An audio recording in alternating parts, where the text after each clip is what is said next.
But yeah, no, Shark Tale is awful. No normal human being should watch Shark Tale. Like, I found Shark Tale disturbing as a, like, I don't know, 13-year-old. I don't know what year that movie came out. You know what's a movie that I remember very fondly? Like an animated movie that I have a very fucking fond memory of that I don't know if it's any good or not. And I'll probably never... Mars Needs Moms, yes, that is garbage. And I've never gone back to watch it again, but I saw it in theaters, I want to say for my 12th birthday or 13th birthday. I mean, because I saw it in theaters, so I could go look up when it came out. But Over the Hedge was a movie that I saw in theaters at I think the last birthday party that I actually did anything for. Like the last time I had like more than like a person to hang out with for a birthday party, and we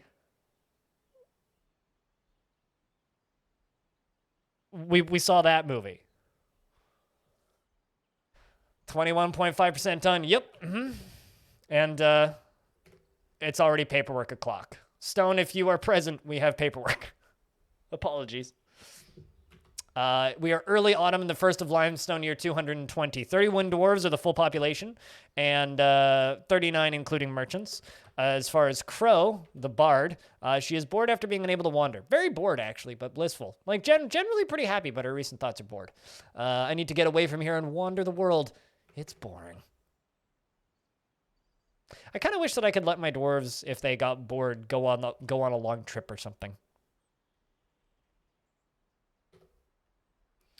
It still holds up, does it?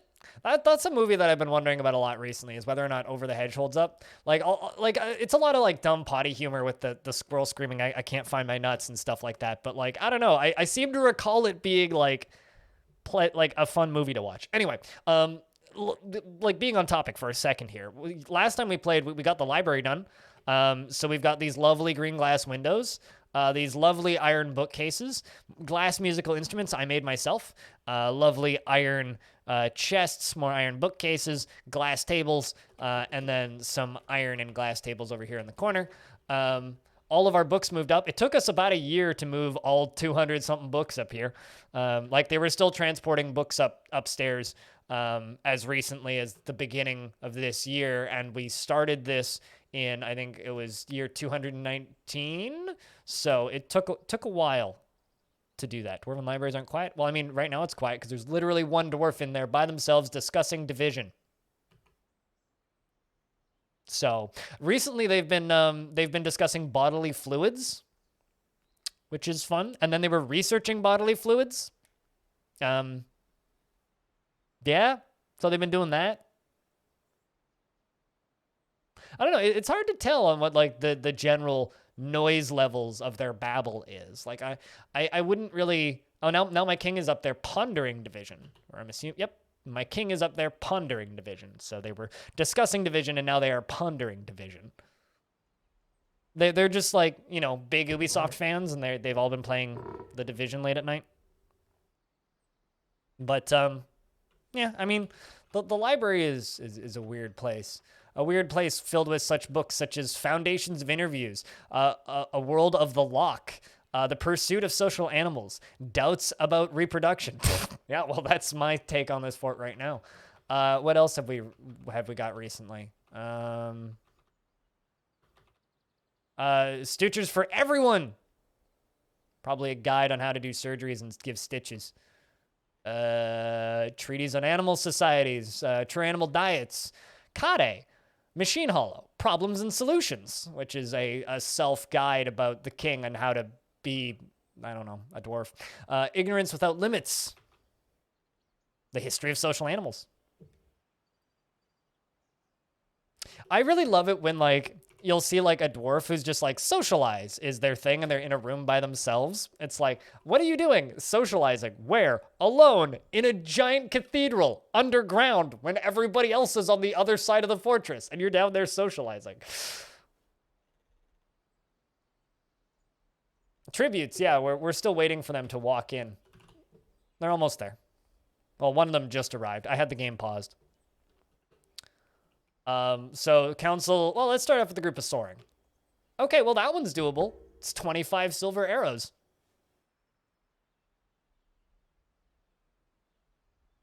What, the doubts about reproduction?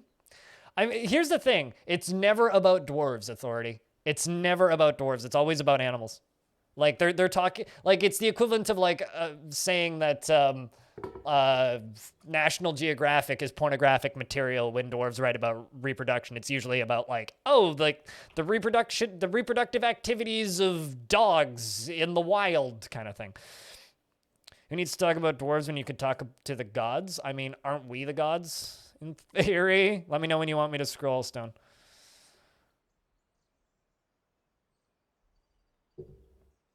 Imagine walking into a place like this and just being and having the holy shit moment. Wait, which holy shit moment? The massive hey, they brought me a hive. I could actually throw that into the beehives. Could totally do that. I don't they don't bring very many of these. That's a lot of gloves. At least they brought a pair of them. Electrum bar, that's actually useful. Tin cage. Hey, a ram. Guts glory ram, as they say. Guts glory bat.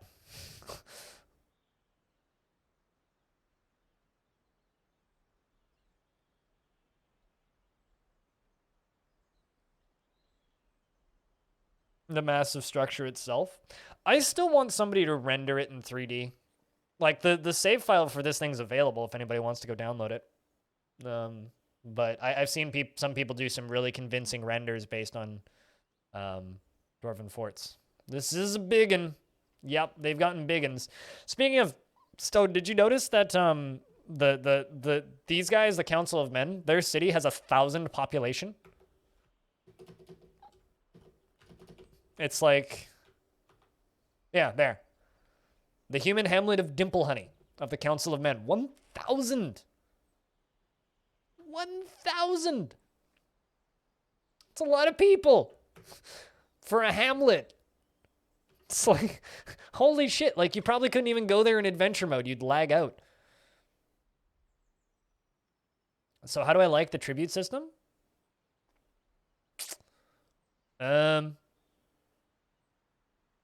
I mean, it's kind of neat. I wish that they could, like, request to stop bringing you tributes for some reason. Like, I wish that they could be like, yo, we no longer want to bring tributes or something, or like actually having to do something in order to maintain the tribute instead of them just like doing it forever. Hamlet, more like Hamlet. Yeah, right. Yeah, no, I can roll with that. My king's still pondering division. But king doesn't want anything. We're in early autumn. I'm just going to lock everybody in the tavern until the traders arrive. So I've got this burrow set up, which is tavern, library, kingly area up there, and then all the bedrooms in the basement and a bunch of food. And the reason I have this area set up is basically to force them into all of the socializing areas so that they socialize together. And the ideal hope and outcome is that they make friends and get married and make more baby dwarves. Because the problem with this fortress, because we're trying to keep it alive for 1,000 years, is we don't get migrants. We haven't gotten migrants in about, 100 years? So all of the dwarves that we have are in this fortress because they made babies. And most of my dwarves are getting kind of old. So we could run into a problem where everybody dies out. Which I don't want to have happen.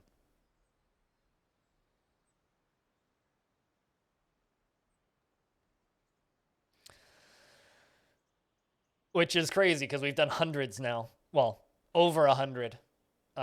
So when you take like coming from 2 different locations, it's a lot. Also, chat, I did a bad thing. Well, maybe not a bad thing. I did some panic buying yesterday. Over the last 3 days, I've read a handful of articles about the next computer component that's going to have a shortage is supposedly SSDs. So I bought 2 yesterday. I just was like, I'd read 2 articles about it in the past few days, and I read a 3rd one yesterday, and I was just like, fuck it. So I bought 2 terabytes worth of SSD. So I panic bought a thing. I was kind of planning on doing it anyway because I need more SSD. So no, I got 2 SSDs arriving at some point today, which is good. I mean, I only have a terabyte of space in this computer right now, considering that one on the ground has 12 terabytes of space.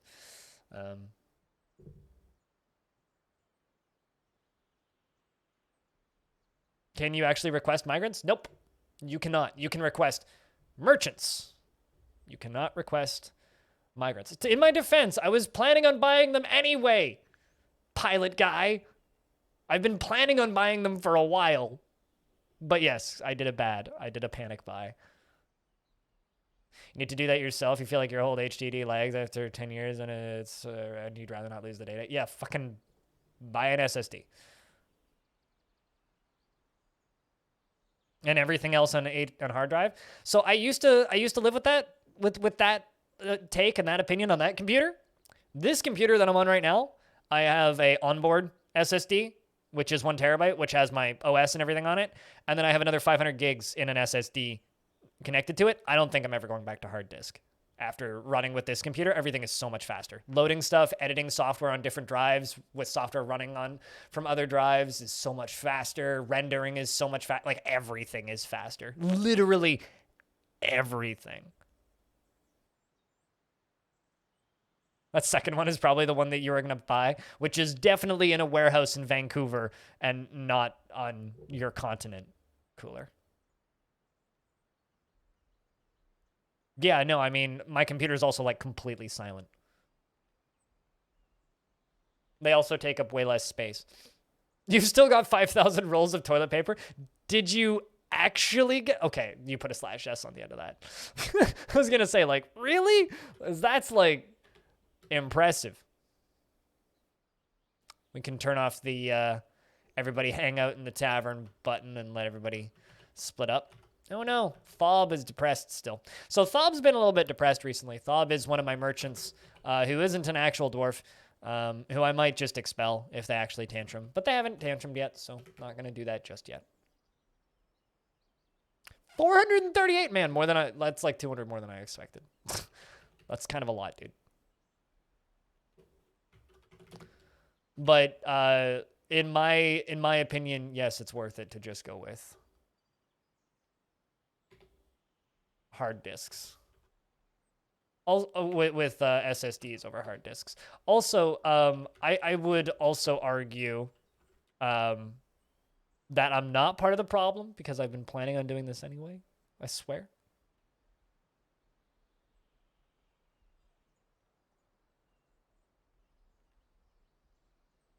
Knowing how they work, you're inclined to believe it. I've never had an SSD fail. And I've been using SSDs for about 10 years. I've had 3 hard drives fail. So...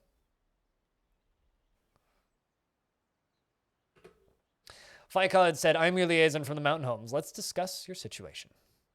Scrolling down is getting hard. Yeah, maybe it's time to do that.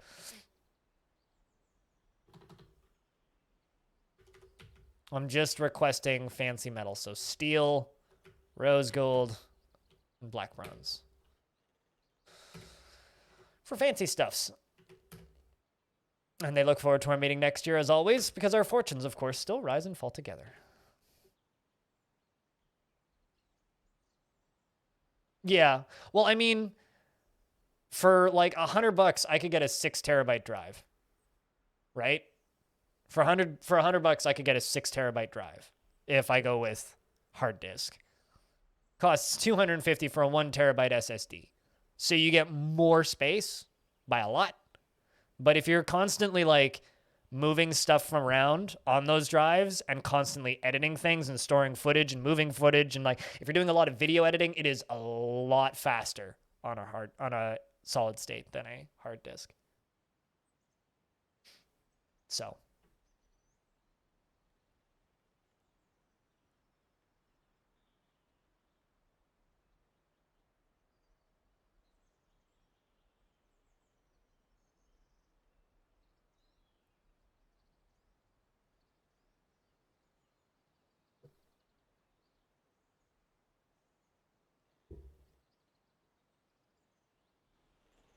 Say I? What? What do you mean by say I?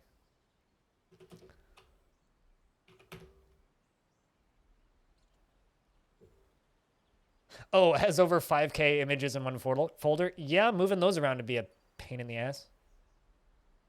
Moving those around to be a pain in the ass. I don't know. This is just also something I do in springtime. Springtime is kind of my, like last spring I built this computer. Springtime is kind of the time of year where I do annual computer upgrades. Because I'm not the sort of person who just buys a whole computer. I'm always slowly, modularly, like, adding in new pieces and pulling out old pieces. So I very rarely will just, like, build a computer and then just use it for 6 years. I will build, like, a third of a computer and then put half of the old computer into the new one and then slowly remove those old parts. Like, you can't quite call me part of the problem because, like, I'm still using a 1070. Like, when it comes to graphics cards, I'm still on a 1070. So you can't say that I'm totally part of the problem here. What do I sell you? I don't really have anything to sell them right now because I've offloaded all of my clothing.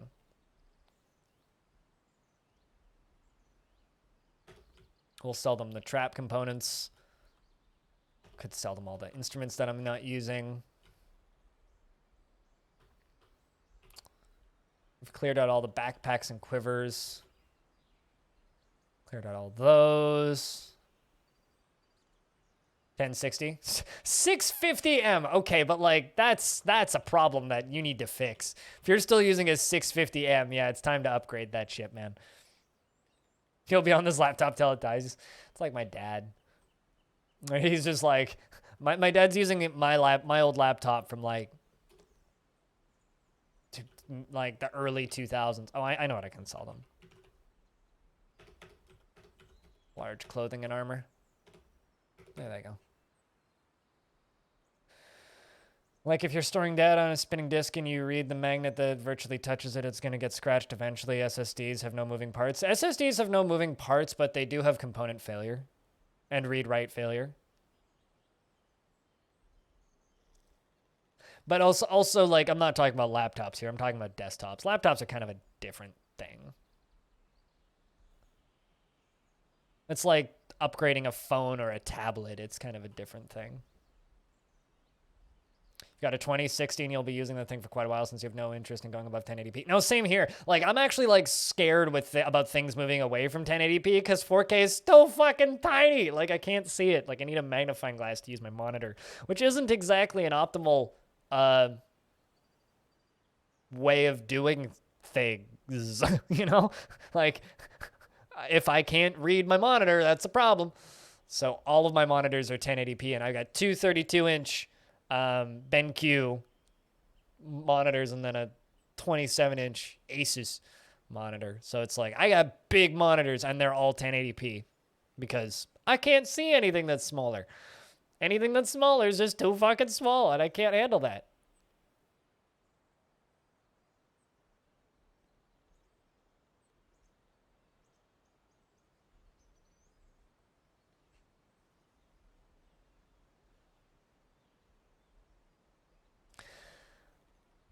You know what you're going to do about your next phone? I think the only person in the world that liked the LG phones enough to keep buying them. Oh, right. No, see here, I'm right there with you. I'm right there with you. I mean, I bought this phone. I got this phone because I heard that they were discontinuing the LG line. Yeah, I had every iteration of the LG Nexus and then the LG phone that they put out after the Nexus. But yeah, no, LG no longer making phones. Rip LG. Rip life's good. Life's no longer good because L is now the G. Life's gone.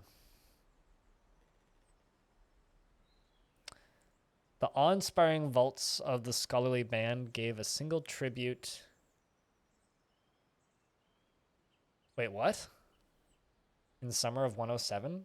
We got a tribute from it. Right, because I demanded a one-time tribute, right?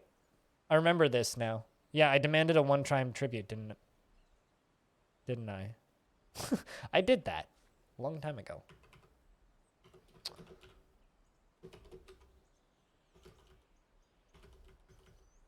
That's a lot of black bronze. That's what I like to see.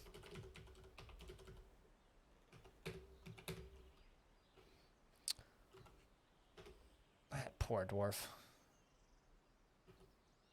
Do you have a significant other? No, you don't. I'm just going to send you away. Because you are a tantrum risk, and I don't really need tantrum risks in the fort. It's not exactly helpful. Yeah, no, I remember that.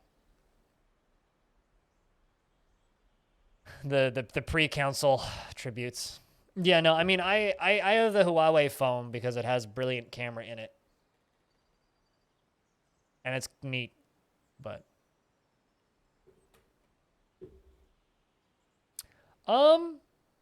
I mean, this save file as is probably already would be because it showcases a really fun bug that I found, which is common amongst kids in DF. I don't know, man, you know, I don't really have any problems with this tile set, but I always think that dwarves holding my Electrum and gold mug and gold goblets are tantruming. That just looks like an exclamation point to me at a half glance. But the bug that I've encountered, which you'll see if I will do that in a second, stupid, once I'm done talking about what I'm talking about. The bug that you'll see is when children are born in your fortress, and it becomes more and more obvious the more generations there are, because this dwarf is the son of Dragon Man and Wave Thrash, and a worshiper of Shin Russet Amber the Red Rocks, an ardent worshiper of Shin Russet Amber the Red Rocks, and an ardent worshiper of Shin Russet Amber the Red Rocks. So this dwarf worships the Shin Russet Amber the Red Rocks 3 times in their description, which is a bug, because they inherit their gods' worship, the gods that their parents worship, and keep that.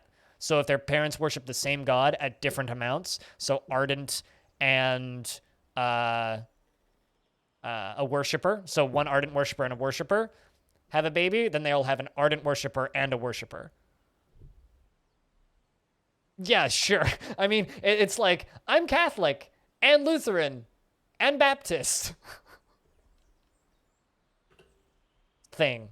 But anyway, yeah, that's the most common bug that I've encountered. But I've run into others. Or rather, that's maybe the most mundane one, but I've certainly run into others. Eating water is derpy for various reasons. Nonsensical music equates to dancing squirrels. Sensible hoarding prevents unprepared visits. Drunken vampires think that garlic smells is like violently attractive death. Chickens are tasty. There you go. That's that.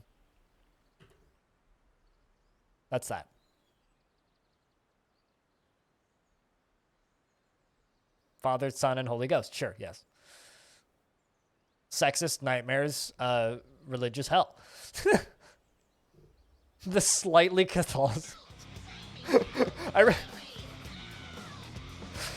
Jeez. Eripterus with the 17 months. Welcome back. The ripples that your dwarf made back in the early days of Longdeath are still being seen to this day.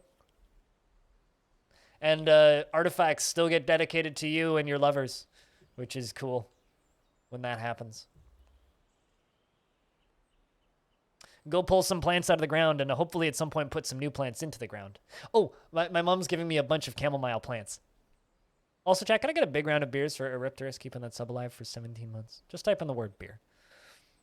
Yeah, no, it's been kind of cool. It's also real cool when people tune in for the first time after not tuning in for a long time. Like Sparkly 4K tuned in recently, and I was like, "Yo, by the way, you're my mayor, and you know, you're also fucking 148 years old, and you have 1, 2, 3, 4, 5, 6, 7, 8, 9, 10 kids.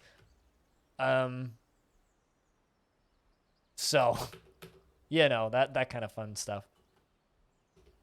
King wants 3 ballista arrows, and you want grates. We're in mid-autumn. I'll give him another minute or so, and then I'll queue those jobs up. Well,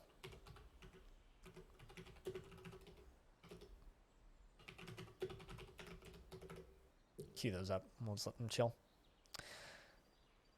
You're living on a hard disk with a death sentence, so you're slightly biased. The media storage type will give with any other design. All disks fail. It's just a matter of how violently and how quickly they fail. Only 10 kids? Casual? What about that one dwarf that had triplets? Like, we had that.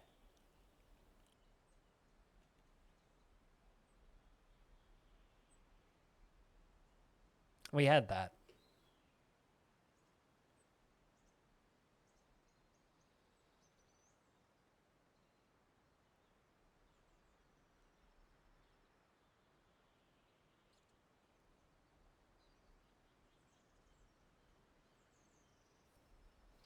How many kids a dwarf can have at once? Like how many infants can they have at once? As I've seen like them have a child once a year, if that's what you're asking.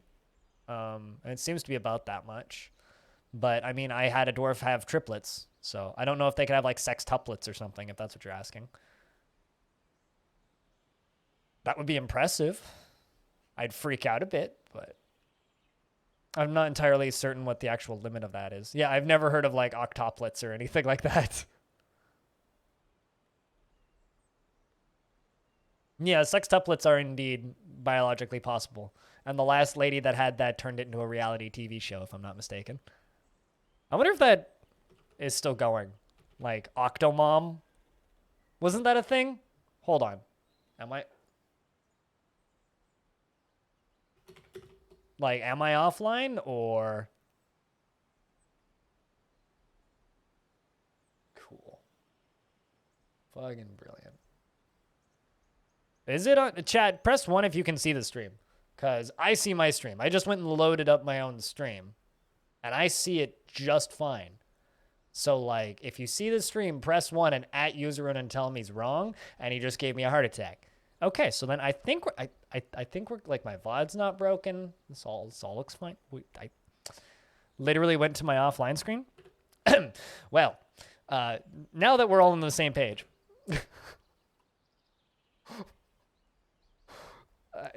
I don't know. I mean, Twitch has been twitchy recently, so it wouldn't I wouldn't put it past Twitch.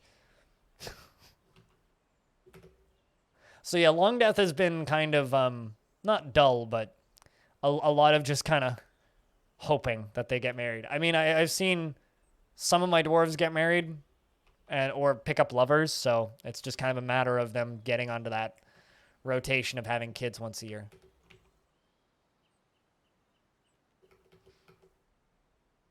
It blinked to offline and then back. Brilliant. That's terrifying. Twitch, quit breaking your shit, please. Yeah, it doesn't look like it split the VOD, so that's good. So I don't know. I don't know. I also didn't drop any frames or anything. Is the Maze of Madness still being dug? I haven't worked on the maze in about 100 years. I stopped working on the maze around the time I stopped getting migrants because the maze actually had a pretty high casualty count. Not that people died while they were in the maze. Like they weren't dying while in the maze, but because it was taking so long to dig out new chunks of the maze because of how far they needed to walk, they would get like thirsty and hungry on their way back. And so then they would go take a break and like get food, and it was being detrimental onto their moods. So we actually lost a couple of dozen dwarves over that period of time. But at the time I was still getting migrants, so it didn't matter. They just immediately replenished.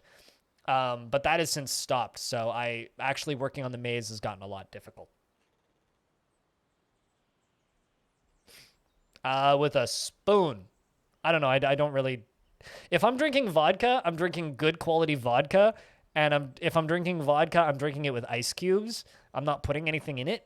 Maybe like a sprinkling of like a little bit of flavoring, like a mint leaf or something. But like, nah, generally if I'm drinking vodka, I'm drinking vodka. And so I don't really mix it. So sorry. But I would try a spoon. I mean, like, good ways to flavor vodka is just take vodka, put it in a jar, add fruit that you want to flavor vodka, and leave in fridge overnight. So I'm sure you could just, like, put bananas in vodka, but I don't think that would be, like, a now situation. Inject banana with vodka, then eat it. I mean, I got enough needles. I could probably do that. I've always got about a dozen syringes in my cupboard in case, like, my pen needles run out. As a backup. So I could do that. The dwarves have left on their journey. Herc, are you trying to lurk? Or are you herking the herald as the angels sing, glory to our newborn king?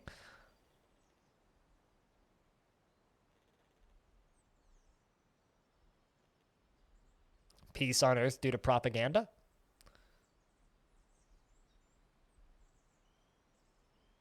You're just going for maintaining this slight buzz for the rest of the day? Yeah, okay, fair enough. Fair enough. Something that I like doing is like, I mean, I basically was talking about this earlier, but make a fruit salad. And just whatever fruit you have, just make a fruit salad and like pour a shot of vodka on it. Sprinkle sugar on it. Just have that. Because that'll taste good.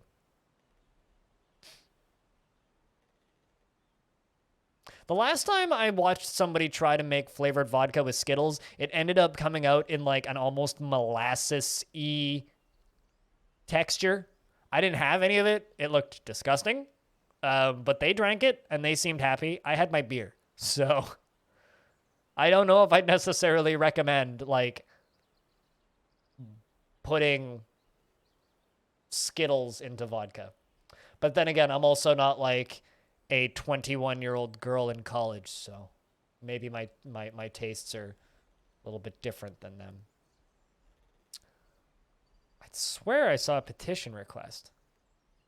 My eye is playing tricks on me. No, they put the whole pack of Skittles in. They very much put the whole pack of Skittles in and shook it.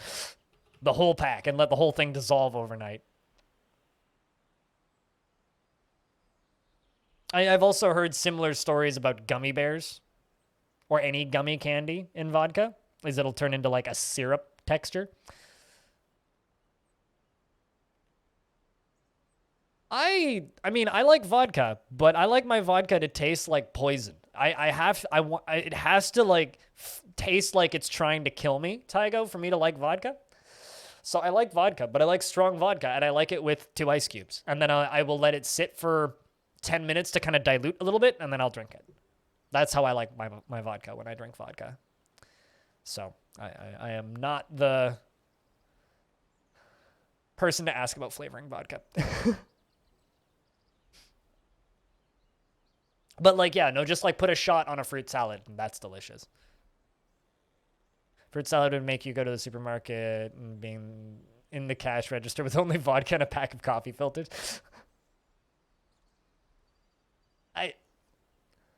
I mean, why is that degrading? Just do what you got to do. If you got to do it, you got to do it, right?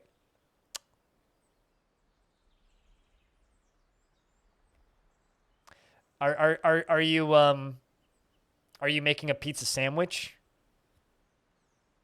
Because that sounds tasty. I don't know. I like my vodka with a label on the front that says gin. Well, see, then I want a gin and tonic. My dude. Then I want a gin and tonic. I don't just want gin then. I want that and some tonic.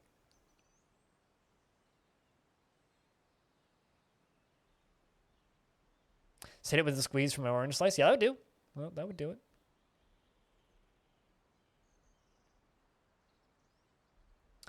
I mean, when I was a less mature moronic child, I used to really like vodka Red Bull, but that was also when I was drinking 18 cups of coffee an hour.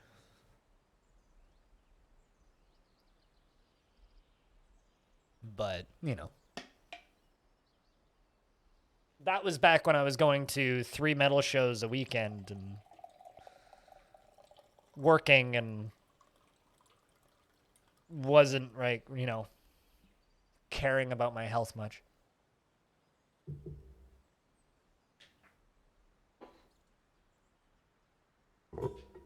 Less mature I was those days.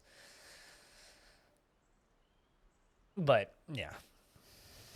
Let's see what a liver can really do. Well, I mean, I'll say this. I didn't drink anywhere near as much as my friends did. I hate Jack Daniels, though. It's so bad. Jack Daniels is awful. Holy shit. Like, at least fucking drink Jim Beam or something. Like, don't drink Jack Daniels. I remember listening to an interview about alcoholism with the vocalist of Sum 41. where he was just like, he would get 2 bottles of Jack Daniels delivered to him a day, like the big ones, and that was just his daily driver. You're going to upset a lot of people with words like that. Bad whiskey, bad. Bad scotch, also bad. Good whiskey, very good. Good scotch, also very good.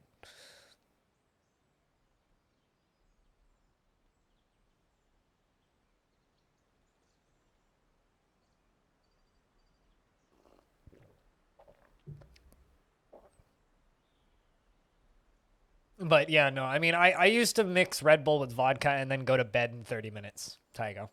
But, you know, I've talked about like my caffeine consumption problems in the past and how it like doesn't affect me much.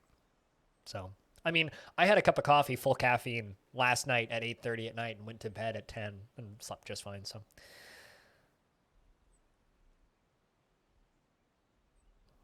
your dad's a big whiskey guy? I have friends that are big whiskey people, and I always, whenever I'm with friends that are big whiskey people, I always get them to take me to whiskey bars so that we can have whiskey, and then they can like walk me through it because I don't have the palate. I have the palate for beer. I know way too much about beer. I know more about vodka and gin than I should admit. I know nothing about whiskey. No shit. But like, you know, there's a point in life where you're just borderline suicidal and depressed all the time. So you just want to get fucked up and don't care about the health consequences. So it doesn't matter if it's detrimental to health. That's not the point. The point is you are awake and you're at a metal festival and you want to go for another 7 hours. So 2 cans of Red Bull, 2 shots of whiskey, or 2 shots of vodka, and you go. You don't like vodka or whiskey? That's totally fair. I mean, I don't like poison either. Doesn't stop me. Also, this whole conversation is ironic because like I basically don't drink anymore. I've had a half of a beer this year since this year started, and last year I drank twice. So one of that was my mom's birthday and my friend's birthday. That's it. So, and my mom's birthday I had a beer. My friend's birthday I had 3 over the span of like 8 hours. So I basically haven't drank in 2 years. I have other unhealthy habits that are probably slowly killing me from the inside out, but you know, that's, you know, besides the point. That's besides the point. To like our vodka, and also you learned real quick that you hate being tipsy and drunk. I don't mind being tipsy. Being tipsy with friends is great. Being tipsy at home alone is not fun. I don't like being drunk at home. You really, really, really like Nos with 2 shots of peach whiskey and 2 shots of regular whiskey. As somebody who used to drink a lot of Nos, oh yeah, I agree. Crow. If you want to die real fast, that's a real good way to do it. Self-suicide by Nos and whiskey. Let's fucking go.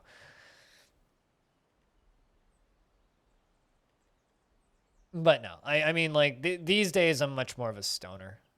Because, like, I don't like being drunk alone. Being drunk alone is just bad for the brain. Being high by myself is great. I can just, like, you know, listen to music and vibe. When you start feeling your motor control slipping, you just get pissed. Really? Oh, you're one of those? Yeah, I've never had that issue. The Outpost Liaison has shared a rumor from abroad. What time of year are we into? Still mid-autumn? Let's wait until we get into late autumn, and then I'm going to let them go do those mandates, and we'll put them back in here. I mean, the smallest amount of weed you could buy would be a single bud, and that's usually around $10 if you just want to buy it in small portions. But I buy an ounce when I buy weed, and it's usually around 180 to $200 depending on where I buy it and when I buy it, who I buy it from. Sometimes up to 220 if it's the fancy stuff.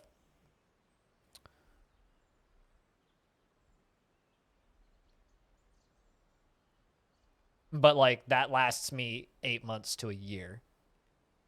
Like I haven't bought weed since like July. So it's been almost a year.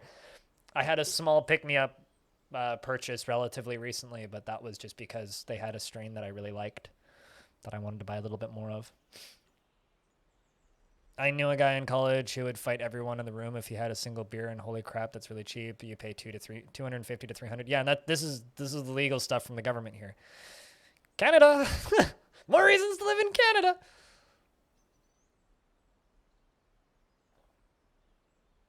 Before your certification expired, edibles will last you more than a month, and vapes for lightweight for months and months. Yeah, no, absolutely. I mean, like, well, I mean, I can make my own edibles, right? Because I use a dry herb vape, so everything that I'm doing is like just like in a vape, like a little tiny convection oven, right?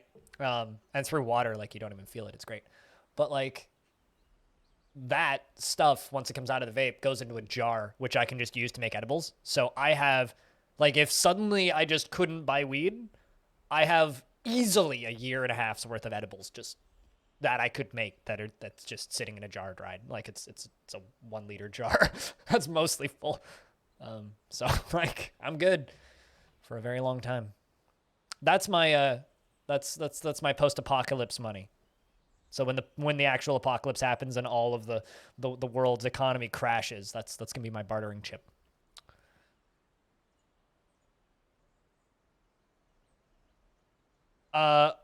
Well, let's just say that the last time my friend came up from Florida,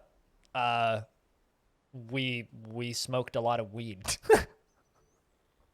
So yeah, you could just fly to Canada and get high if you really wanted to. Well, in a world where our borders are open and weed is like, essential travel. I've been mulling over blood vessels. I'm content. I wonder if blood vessels and bodily fluids are connected in their research. Formal reasoning. It's a weird fucking sound. Sounded like someone just like knocked on my window, but I could see out all my windows. Definitely nobody did. Maybe someone knocked on the window in the apartment above me or next to me. Do you think you're still young enough for that? I mean, do what you gotta do, right? The dwarves are thinking of you? Well, I mean, they're thinking of formal reasoning. I don't see them formal blizzarding, but I mean, they were discussing The Voice a whole lot yesterday, and it was written as just The Voice, and I like to imagine they were talking about the voices in the reality TV show. I mean, one more comment on the subject of this. Not during a pandemic, if a friend flies up here to visit, I will straight up just meet you with as many pre-rolls as you want. Walk out of the airport, stand in the smoking area in front of the airport, and have a pre-roll. Then go. Welcome to Vancouver. That's a thing I've done. It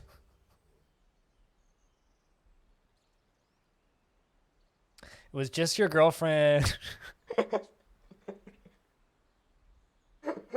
I'm sure she'd appreciate you sharing that story, too. That's funny.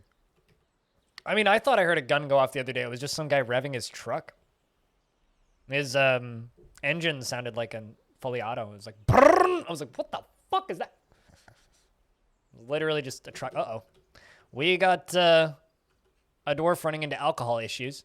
You're euphoric due to inebriation, and you're on the floor vomiting. I think it's time to turn off the celebration room. You guys have partied too hard. Because if a dwarf is on the ground, they will just keep feeding them alcohol. And if they keep feeding them alcohol, then they will drown. Drowning, not alcohol poisoning.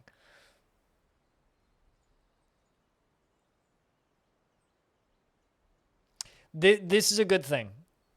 You should go get yourself some snacks. Get some snacks to like soften that off a little bit.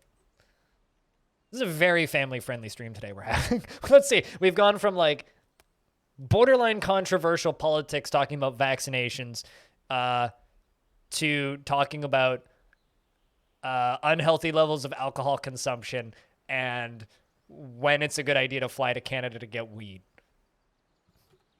This is like where we've gone today. At some point, when the Steam version of DF releases, I'm going to have to be a little bit more, what's the word I'm looking for? Soft for like a month. Yeah, then the whole fucking conversation about DreamWorks movies. Yes, Shrek, B movie, the varying qualities of whether or not Over the Hedge is a classic that I should rewatch. I don't know. Unhealthy alcohol consumption is indeed a gameplay feature and like focus of Dwarf Fortress, in fact. Although it's only unhealthy if you're not a dwarf. If you're a dwarf, it's perfectly healthy levels of alcohol consumption. Meditate on persuasion. I'm persuading you to subscribe to twitch.tv/blindIRL. I don't know what I'm talking about there. Meditate on gems. Good stuff. Honestly, this tavern is one of my favorite on the topic of things that sound like gunshots. I thought I just heard a gunshot. Thanks for the follow, Hex. I do see them pop up on the followy thing over here in the activity feed, but I haven't had a follow notification since 2016. I turned it off a long time ago due to like people like to lurk and follow, and I used to notice back when I had a loud follow notification that people would like wait until the end of the stream. I'd end stream and I get 4 or 5 follows. I don't know. I don't like doing that. So what I do now is I don't have a follow notification. I don't reference it, but thanks all the same. I do see them. Every now and again when I get like a big influx of follows or something, I'll just kind of blank say thanks for the follows. Also, then it kind of deters people from like making rude names and following channels. A book by the great Padinsky. Conversations After the End, authored by the great Padinsky. It concerns the using of personal interviews as sources. The writing bubbles about with cheerfulness. The prose is not awful, but not very good either.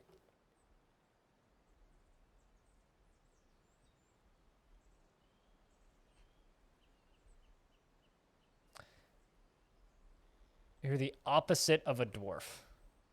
So really tall and lanky with no beard?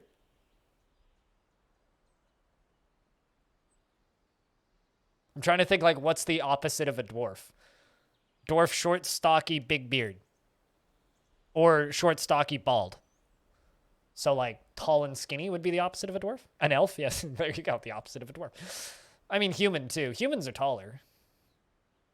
I mean, I'm pretty much the opposite of a dwarf. I mean, I have a little bit of stubble, but like tall, skinny, all that stuff. Ignorance, a new approach.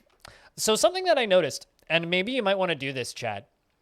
If you have a big library, deactivate it and move all the books to a different bookshelf every now and again. Because no one was reading books in the library. And I just kind of come to terms that, like, I guess everybody had read all of the books. And I was assuming that people couldn't read books multiple times. When I moved the library up to the upper floor, suddenly all of the dwarves are reading again. I wonder if there's, like, soft bugs where, like, books can get stuck in places that dwarves can't access them. Because they seem to be doing a much better job of actually reading, and like they're evenly distributing them between the different bookshelves now. Because like when they first filled it up, they put them all into the one bookshelf, but now they're slowly like spreading them out between the other bookshelves. So I don't know, maybe like worth looking into that. Ignorance, a new approach. It's about using interviews as sources. It was when they were writing a whole bunch of books about interviews.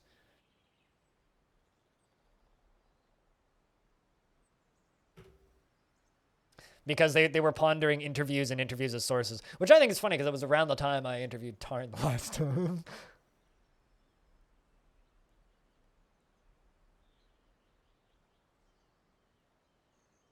Can't see the library for the books? What do you mean? Thinking about elves, when it comes to alcohol, you suspect that they mostly drink fruit wines from their orchards? Sounds delicious. I'm down. Trans rights? Duh. What's next?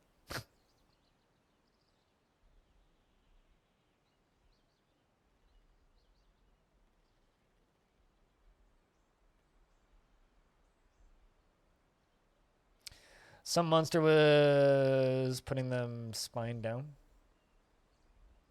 What? What, with elves? Like shortening them by hitting them in the head?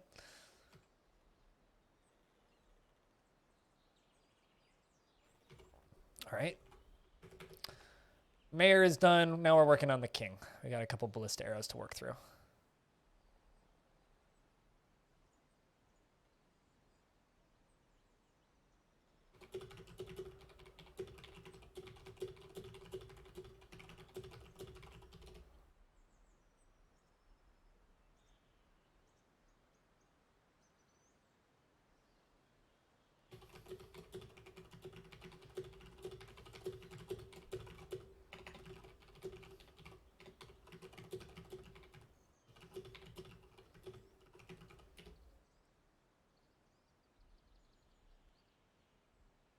Also, apparently, in regards to that little blip that you guys saw where I went offline, supposedly, big streams right now are having that same problem. So it's not just me. Oh, the books were spined down on the shelf. Oh, so they couldn't like read what was actually in them? Maybe? It's gotta have. I could see there being something to do there. Something to do with that.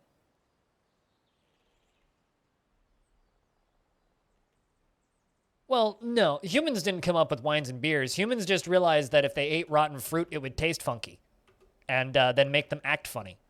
And they liked it. So then they tried to figure out ways of making more of that, you know, and then getting more of that and having access to more of that because they like that. And this is the same reason why monkeys will go out of their way to eat rotten fruit. Ah, crap, actually. I thought that was done, but it wasn't. Yeah, no, I mean, I've seen the squirrels get wasted on rolled fruits. Like, in the house I had growing up, we had a whole bunch of plum trees because the hill that we lived on was at one point a plum tree orchard. And actually, we need to slaughter our animals, which means it is the season for bone crafts. But we used to we had all these plum trees, right? And these plum trees were absolutely wonderful, but they would also, you know, drop a lot of plums, and the plums would rot. And the beauty of that was then you'd have squirrels, rats, bears, and like and various animals just like getting a little bit too drunk on the rotten fruits from the grounds, and it was hilarious. Oh my god. Like, there's nothing funnier than a drunk squirrel. Like, they just run in a straight line up a tree and then like off and fly and then just smash into the ground and jump back up. Like, what hit me? It's very funny watching a drunk squirrel try and run around.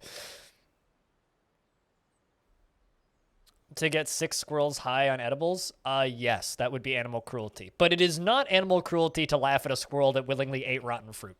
That's just good comedy.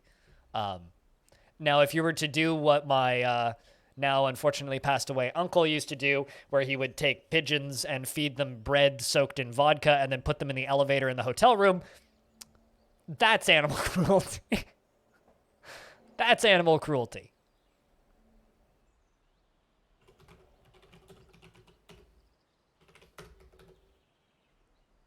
Drunk cats are funny too. I mean, drunk animals are funny, but getting an animal drunk is animal cruelty. But if an animal goes and eats something that gets them drunk, that's funny. You got back to a weird conversation. You know, you could have said that about literally anything we've talked about today. Literally any of the subjects we've discussed today could be covered under I got back to a weird conversation.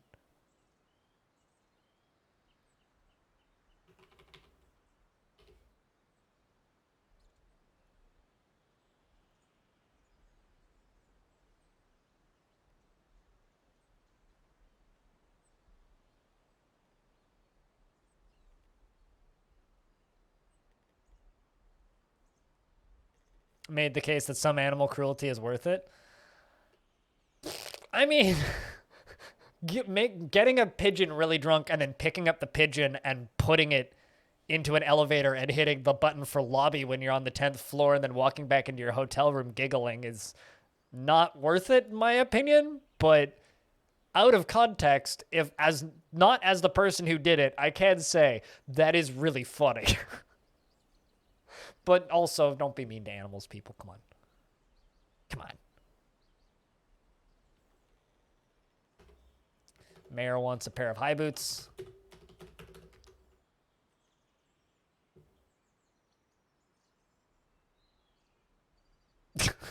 I mean, okay, imagine this, Aqua, right? You're just working at your day job in a hotel, right? And then, like, just working the front desk, and the elevator door opens, and you're ready to see obnoxious person who lives in or who's been hanging out in the hotel for the last 2 weeks to come out and complain about the third thing that they complained about today. And they open the door opens, and a fucking drunk pigeon stumbles out and just like flops onto the ground. Like, come on, you'd laugh pretty hard. Also, please don't be cruel to animals. Yeah. Just please don't do that. Don't be horrible people, people. Be less than horrible people, people.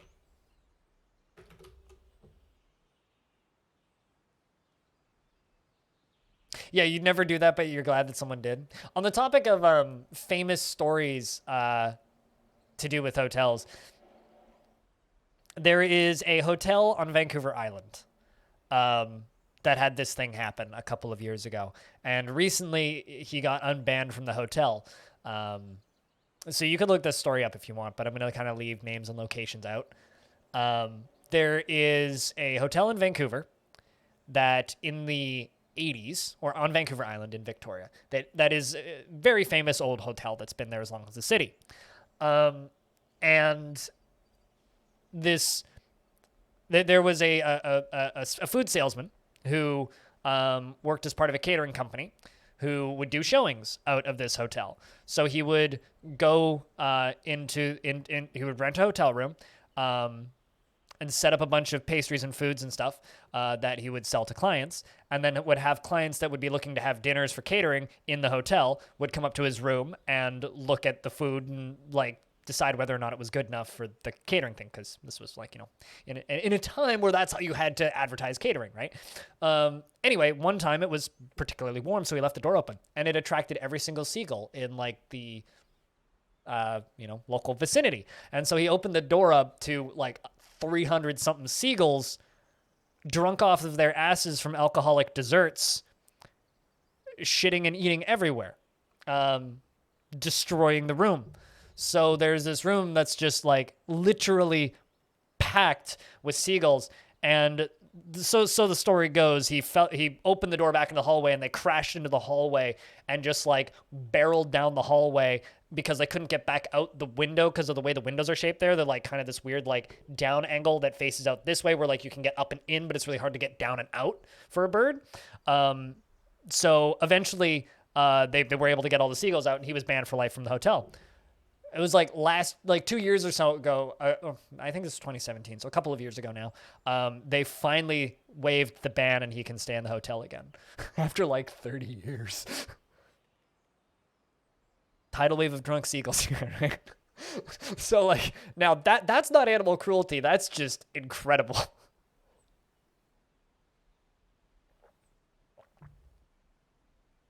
But yes, I've been to that hotel. And it's to the point with that hotel now where it's just like this urban legend and kind of running joke. We are slaughtering all of our animals and we are making a shiz ton of bone crafts.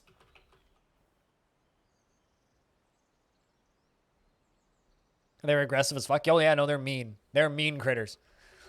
Was it a seagull that was like shoplifting?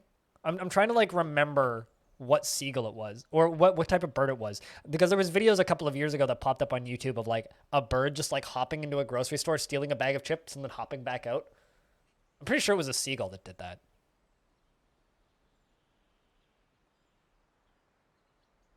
Did you know that seagulls, or not seagulls, pigeons are in the exact same family as doves and are almost the same type of bird, and everybody fucking loves doves? People are so mean to poor pigeons, but they love doves, even though they're more or less the same bird.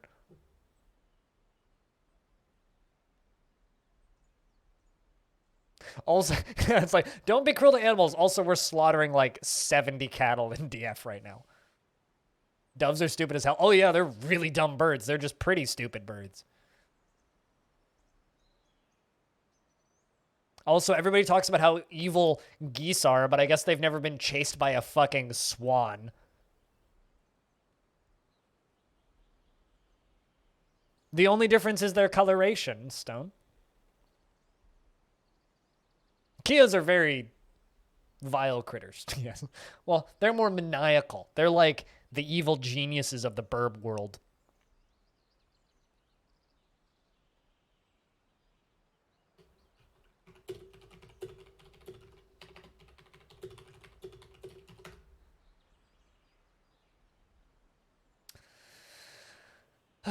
You know what's funny, chat? Do you remember the weird issues that I was having a little while ago where I would just randomly pop offline? and then back, and it would cut my VOD. And then we eventually determined that Songs of Six was one of the causes of it. Apparently, it's currently happening to Kit Boga, which means now Twitch has acknowledged the issue going on with their servers and are going to fix it. Of course, you know, my tweets, me running into problems, nobody gives a shit. A couple smaller channels running into problems, no one cares. Big channel gets it, immediately Twitch realizes an issue. So hopefully whatever that problem is, it'll get fixed. They lose audio every time they come back? What? This reminds me of like pre-Amazon days back when our stuff was just busted all of the time. I need to use the toilet real quick. I will be back in a minute. Not even.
I did say it would be quick.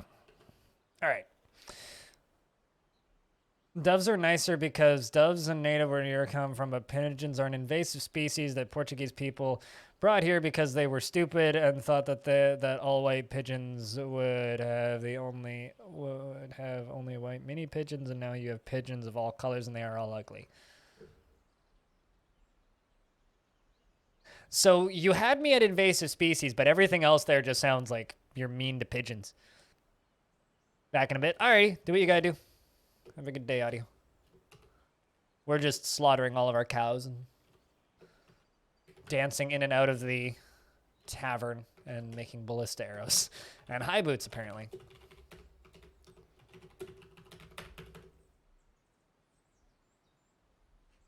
Aren't all pigeons invasive? I mean...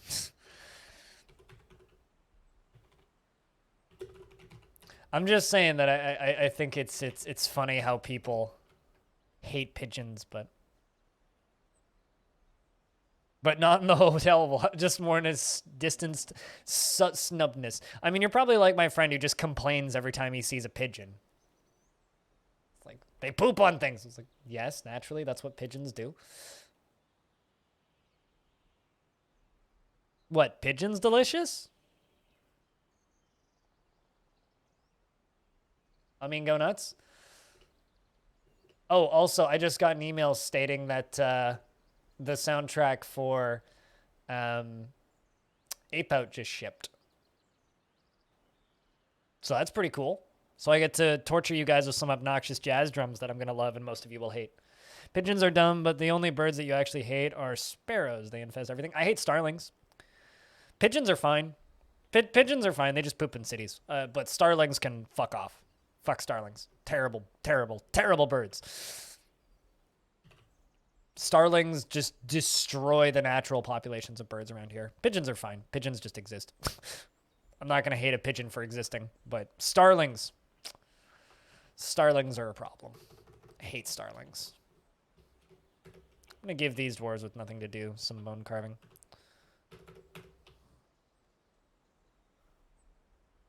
They yanked the siding off of your old house? Really? Holy shit. Yeah, no, they steal nests around here for other birds. They just kind of bully other birds out of the area, which just sucks.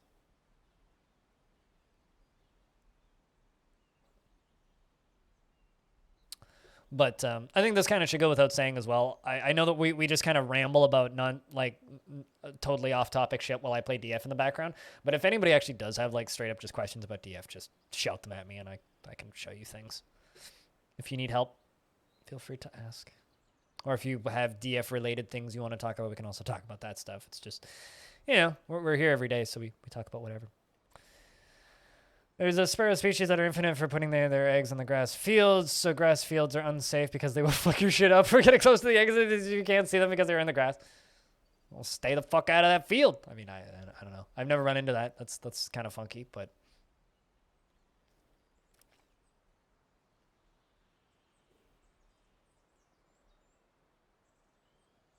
You have quite a few of those in Ohio, and you're free to just get rid of them. Yeah, no, it's the same here. It's like one of the few types of birds that you're allowed to just shoot.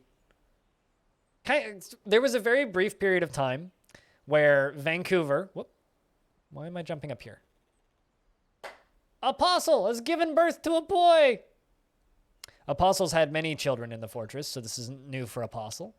But we have a brand new baby boy in Z Fort. I gave birth to a boy. Such admiration, I feel. So now Tiny Goliath, Orson, Stone, Gopher, Lil M. Katsu, Ducky, R.I.P., Kendall Pixie, Ronald, Aquafunkalistic Booty Wap, and now Mizbeth, the youngest baby son. Does anybody want to be the most recent baby in Longdeath if you don't have one currently?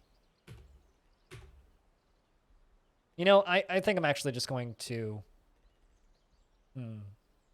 Formal, have you had one before? I can't remember. She won't like that at all. No, Stone will be very upset about gaining a new sibling. You don't think so? Okay, we'll give it to Formal. Do you want Formal Blizzard or just Formal?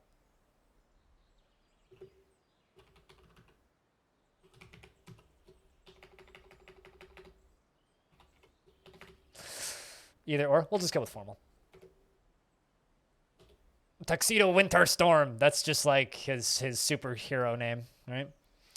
He is the son of Apostle II and Sparkly 4K, our mayor. He is a worshiper of the fuchsia, a faithful worshiper of the fuchsia, a faithful worshiper of the fuchsia, and a worshiper of Shin Russet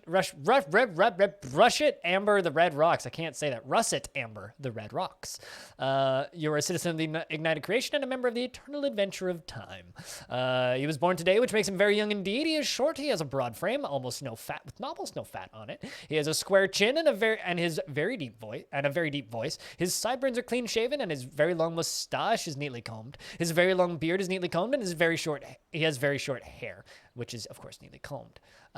His ears are somewhat short, and his hair is ecru. His skin is sandy taupe, and his eyes are cobalt. He is incredibly quick to heal and tough. He likes black bronze lace ogate and black-handed gibbon bone giant polar bear parchment and helms and blue peafowls for their coloration. He personally thinks that the pursuit of skills and warfare and fighting to be a low pursuit indeed, said the newborn baby that was born today. He dreams of mastering a skill and is not a private person, freely sharing details of his life, often finds himself changing his mind to agree with somebody else, like his mom, and dislikes helping others, like his mom, and he is an optimist. He is attentive to detail in his own work, like I don't know, what would a baby dwarf do? Like vomiting? He is prone to strong feelings of lust, and is confident under pressure. Don't let this kid near the Playboys. He is not careful with resources when working on projects, and he often spends unnecessary effort. He tends to make a small mess with his own possessions and has a tendency to consider ideas and abstractions over practical applications. He is slow to anger and prefers to present himself modestly. He enjoys company of others and takes offered help and gifts without feeling particularly grateful. Tends to hang on to grievances and doesn't focus on material goods. Tends to be passive in discussions and laughs in a unique way when he's annoyed. Needs alcohol to get through the working day. Most children need alcohol to get through the working day. Welcome to the fort, Formal.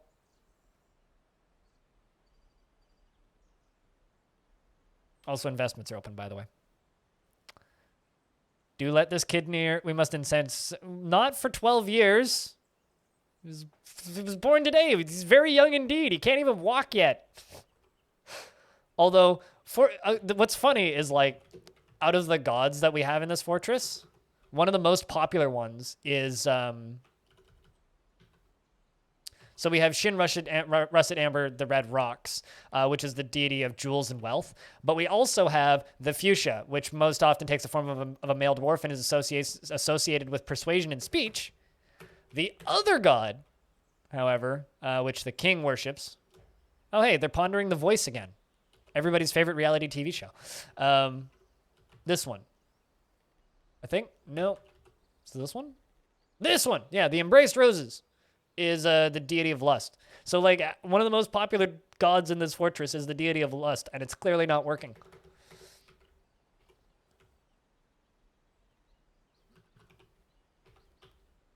It's clearly not working.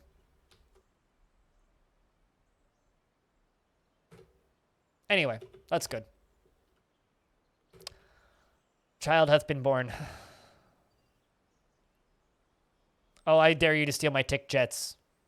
Good luck stealing my tick jet. You can't even see my tick jet because it doesn't exist.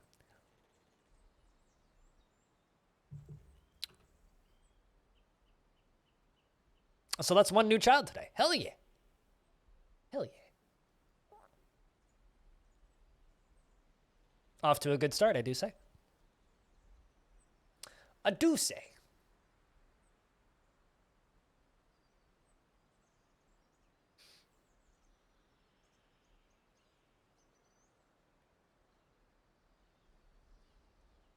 A very unreliable plane.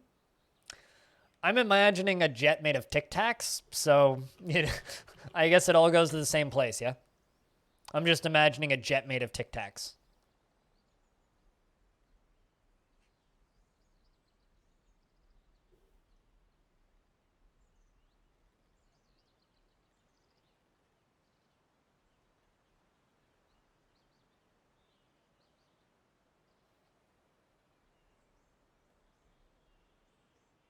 Also, Formal, should I respond to that tweet or should I respond to that tweet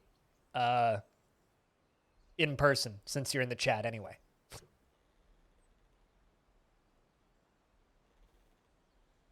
Because where have I been? Beaver chewed my internet? No, that's a little bit further north than me.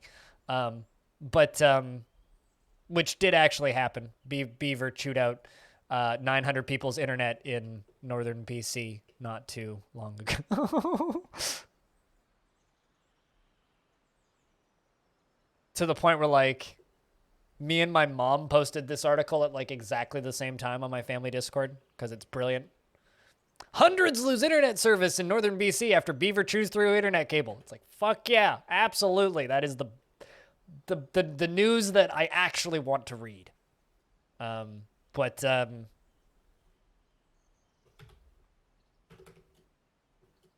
BC is bigger than most of Europe. No, internet didn't chew through my internet cable. But I basically don't go on Twitter anymore. Like, I think that's my first actual tweet this year. Formal was just hey Twitter, how you holding up? Because, like, I'm pretty, like, I log into Twitter once every few weeks to retweet something or tweet something out. That's important. But I basically just I used to tweet, like, I don't know, a dozen times a day, but last year I went from tweeting like a dozen times a day to disliking a large portion of my industry, and now I just don't go on Twitter. Canada could be beavering it up. I mean, Canada is a beaver. I was trying to make like a believer pun, but it didn't work. Read Ignorance Questioned. It's a good name for a book. No, I didn't want to do that. No, Userin, no. We had this long discussion on Sunday about back in my day, Justin Bieber was a fucking YouTuber called Kid Rahul. Back in my day, he was just another fucking YouTuber making YouTube covers. Sounds like a healthy response to Twitter. Is it working? What, to stop using it? Well, I'm still using it, so no. No, the healthy response to Facebook, which is what I did a year and a half ago now, was delete it. I haven't done that with my Twitter because I kind of use it for work. Like, it's how I pester Tarn to get him on the stream, for example, right? I use Twitter for that. It's how I do a large portion. Like, it's how I got keys for Song of Six, you know? It's kind of important to my work, but such is life, right?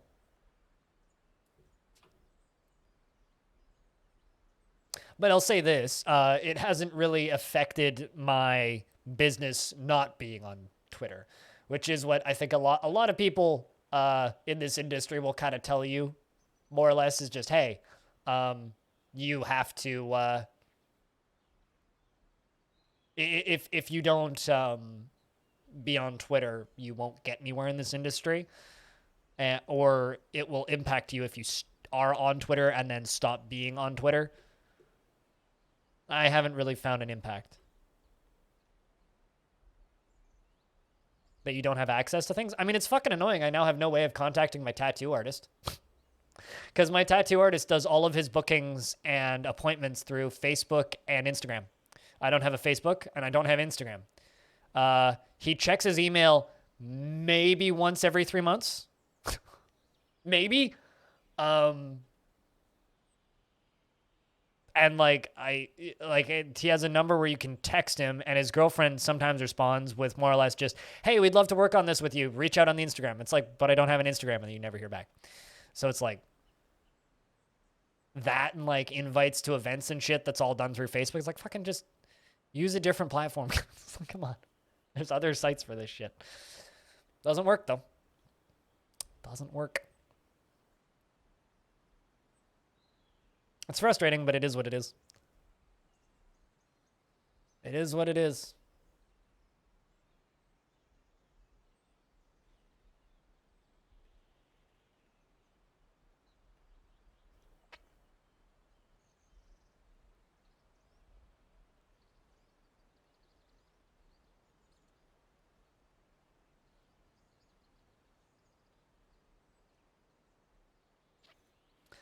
You know, bit of a change of subject for a second here. I know that like Ultimate ADOM is not very good, right?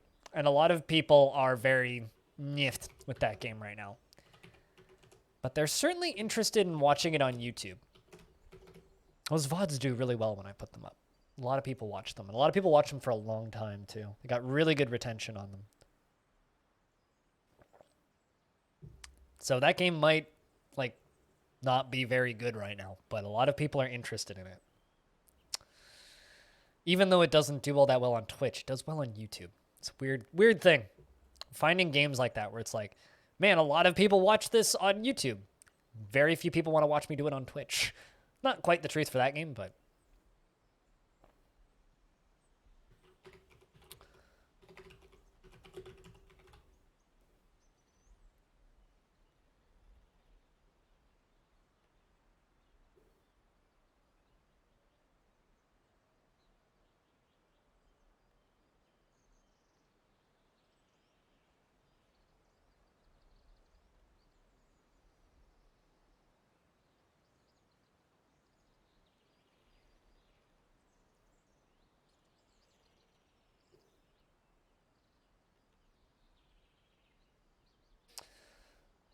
although Frog for Hire, I would be curious to know what sort of things you don't have access to.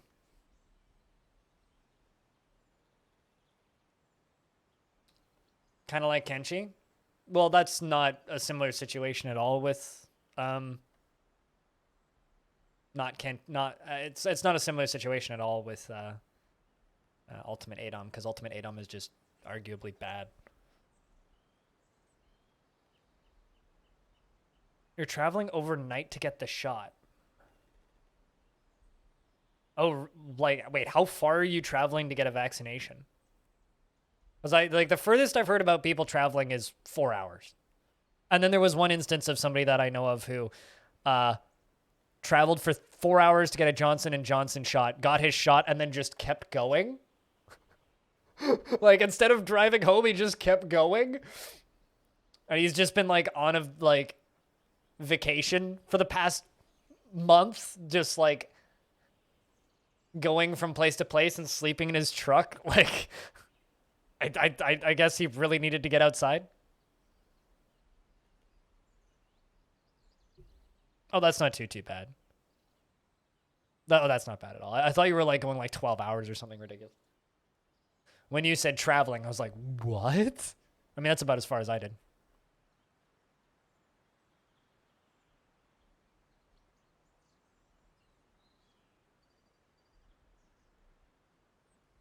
So you have criticisms about both, but the games themselves are completely different. I mean, fair? I guess that makes sense.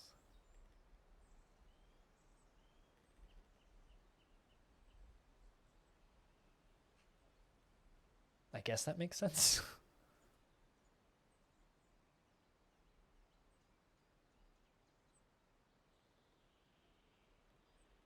But it's a vibe that I get.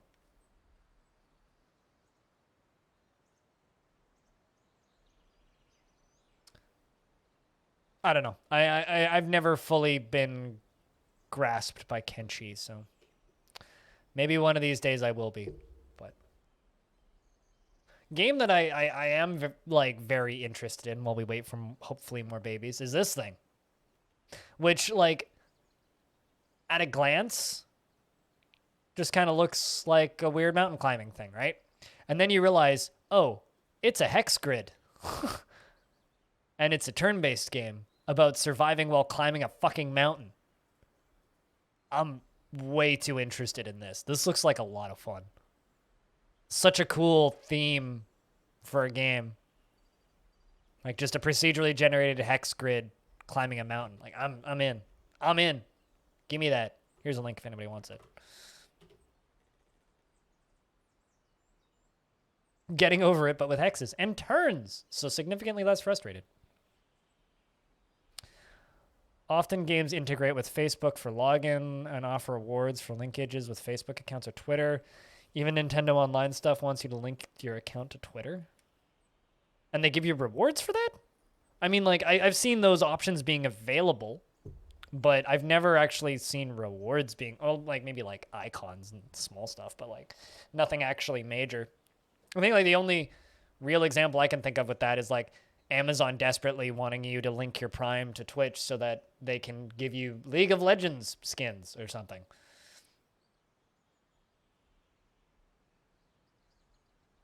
Yeah, that's a little messy if they're giving you rewards for that stuff. That's a little bit messy.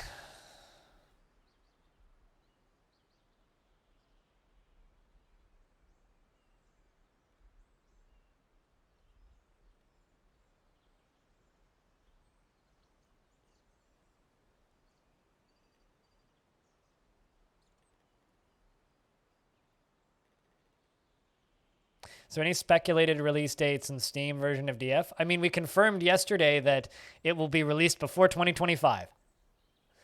I don't know. I've seen a lot of people, well,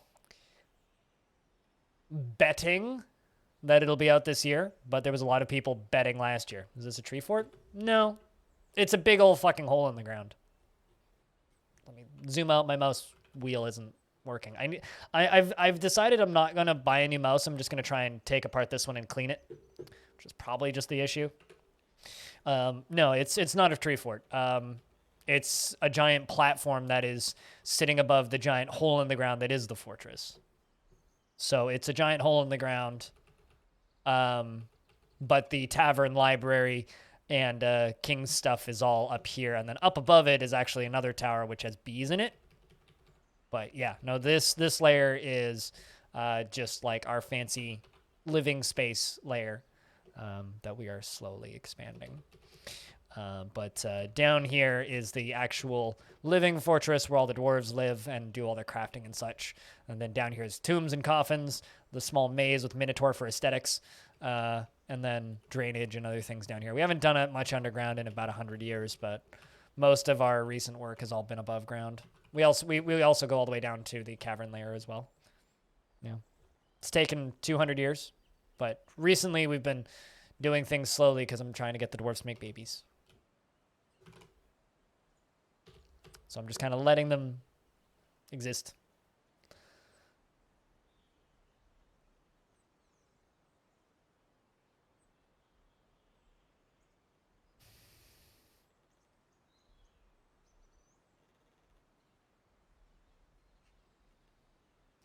It's funny because there's the occasional also it's springtime, so Stone, we've got a tribute coming in and people may die of old age, so fingers crossed they don't.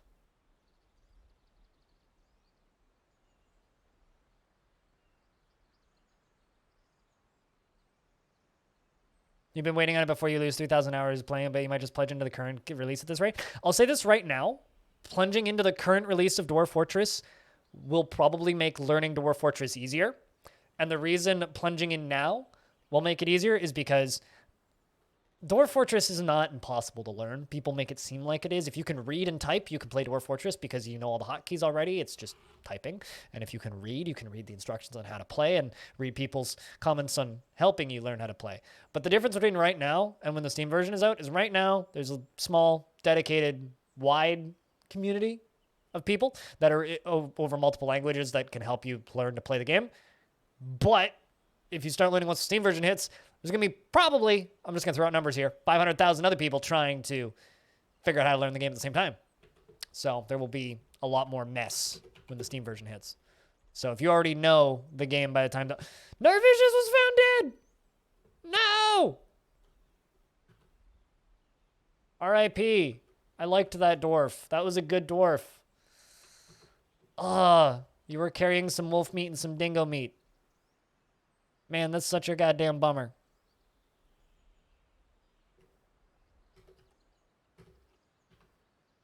Only one dwarf died, but still. Man, rest in peace, Darvicious.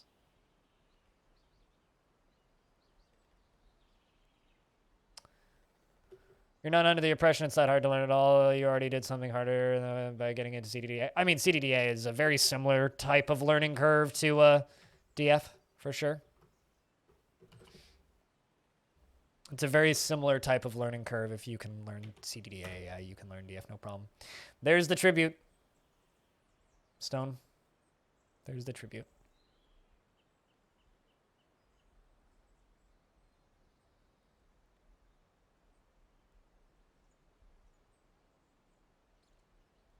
Also, George is adorable. Little Snick. Pilot found a Snick. The pilot's going to leave Snick outside. Pictures on Discord.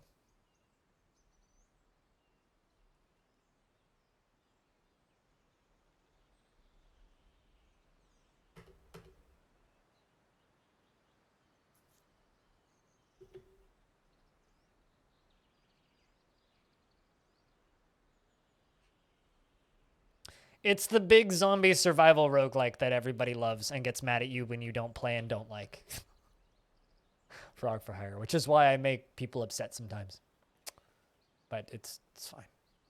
It rained on me. It's annoying. Well, I mean, it's okay. We'll just get your squad training again. You'll deal with it.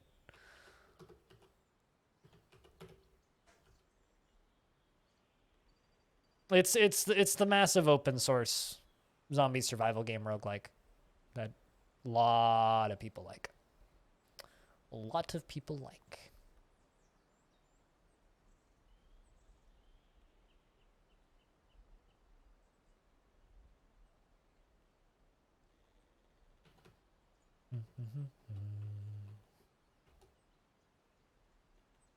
I just don't like survival crafty games and try to avoid them. It's like I'll play them with friends. Like I've played Zomboid and I'll play other games like that, but I don't. That's just not a game loop that I particularly enjoy. Yeah, okay, I need another coffin set up, I think. It's just not a style of game loop that I particularly enjoy. So people, there are two, and I have some other reasons for not playing it, but like there is a portion, I think, of the CDDA community that get shocked, offended, and upset at the fact that I don't play that game, and get very emotionally offended when I basically state that I'm like, yeah, no, I don't really have any intention of ever playing it, just because I don't really like open world survival craft games. I mean, if it was less of a that and more of a more of a raw kind of mechanics simulator, then sure. But I don't want to spend hours crafting and building a base just to lose it and have to start over again. Like that grind loop is not fun for me.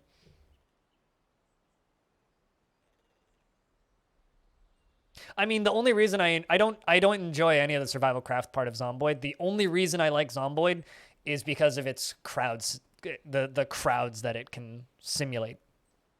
Like driving a car through a crowd of zombies in that game is a lot of fun and very tactile. And that feels really good, but that's the only part of that game that I really like. I don't actually like playing the rest of it. Like the part where I actually have to do the survival crafty shit is like, don't ever want to do that shit. Don't ever want to do that shit.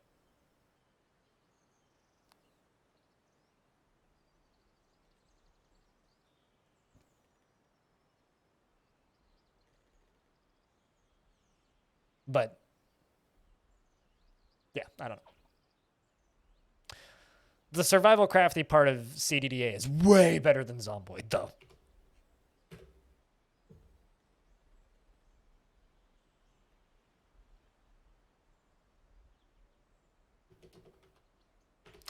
There's also the part where I'm so sick and fucking tired of zombies just as a trope.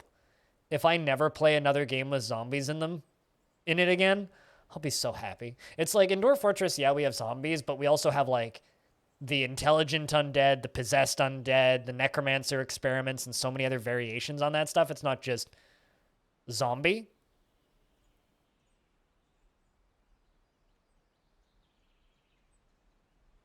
So there's a bit more variation there. But I'm so fucking tired of just like post-apocalyptic zombie survival or zombie horror. I'm so tired of those tropes. They're just so dull. So dull and rot.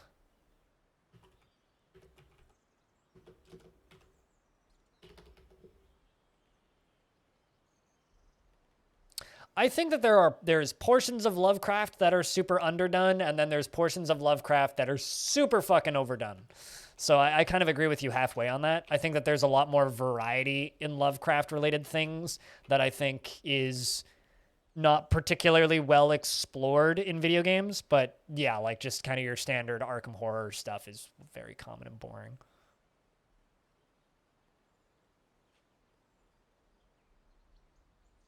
Yeah, basically, Walking Dead season 2. I think I've been like kind of checked out on zombies ever since then. Actually around the time season 3 of Walking Dead came out, because that was around where I stopped watching Walking Dead. I enjoyed season 2 and I enjoyed season 1, but season 3 was like, okay, I've had enough of this shit. You have a good night, Animal. Cheers.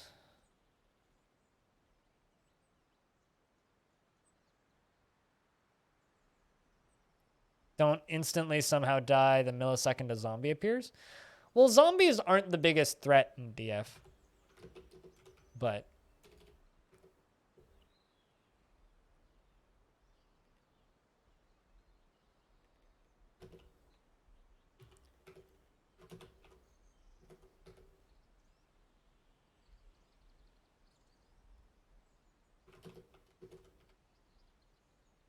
there we go. Narvicious is getting put away, and we will follow whoever is putting the corpse away. Although, I don't believe anybody is. So I will just stare at this corpse until you get picked up. Although the elves have arrived to trade. We'll have to trade with them in a second.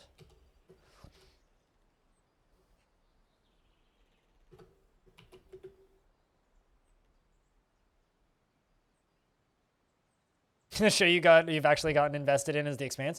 The Expanse is the most invested I've gotten in a TV show in a very, very, very, very, very long time. Outside of like reality TV and documentary series, The Expanse is the only TV show I've gotten into in a very, very, very long time. So I'm right there with you.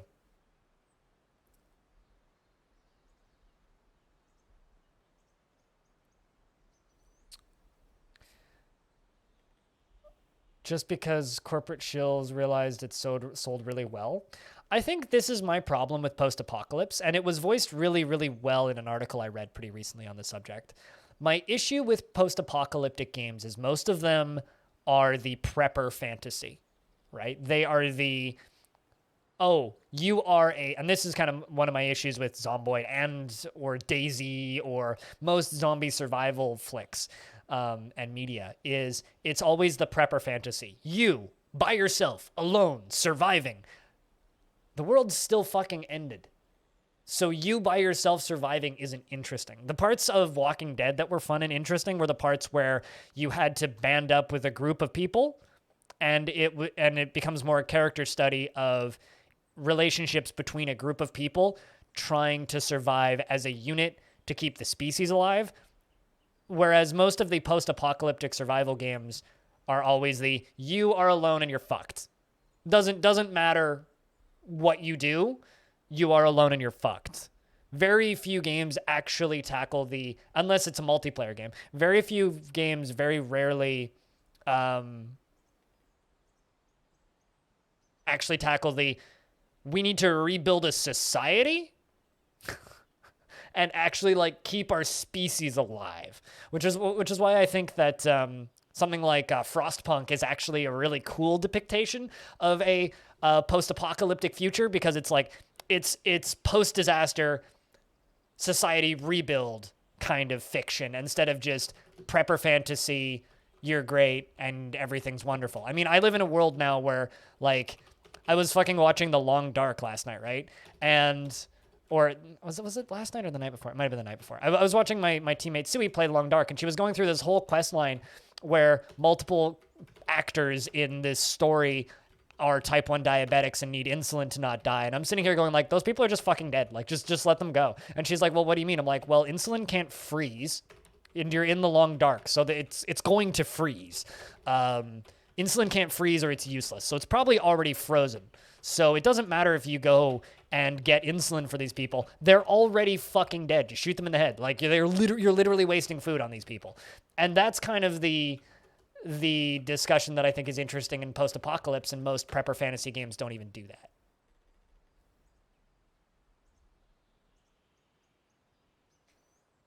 What, for prepper fantasies? I mean, like, when it comes to post-apocalyptic games, I think games like Stalker are infinitely more interesting, where it's like, oh, well, this portion of the world is fucked up, but the rest of the world is fine. Like that kind, or like even something like Escape from Tarkov, where it's like more like a war survival thing, where it's like, yes, this portion of the world is fucked up. The rest of the world is still operating in a semi-normal space. Those are the kind of lores and worlds that I think will draw me into a pseudo-apocalyptic type world. I like interesting. Please don't fuck up Stalker 2. Please don't fuck up Stalker 2. I don't think they'll fuck up Stalker 2. I mean, GSC Game World does pretty good work, and they put stuff out when it's done. So you know what? They can work on that thing for another 4 years, and hopefully they work on it until graphics cards stop being impossible to buy, because I'm going to need a new graphics card for that fucking video game. And I can't fucking wait. So yes, please don't fuck up Stalker 2. Please don't fuck up Stalker 2. But you know what I'm saying, right? Like that's the kind of fiction that I think is interesting. And when it comes to post-apocalyptic stuff, you have to do fiction that I think that interests me, that intrigues me. Otherwise, I'm already checked out on the subject matter of your game, and I don't care. Which is one of the reasons why I think that Caves of Cud is such a cool fucking game, because yes, it's a post-apocalyptic story, right?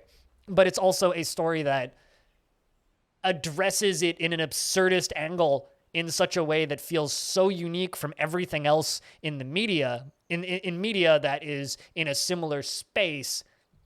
It just feels like something completely new and fresh, which I love.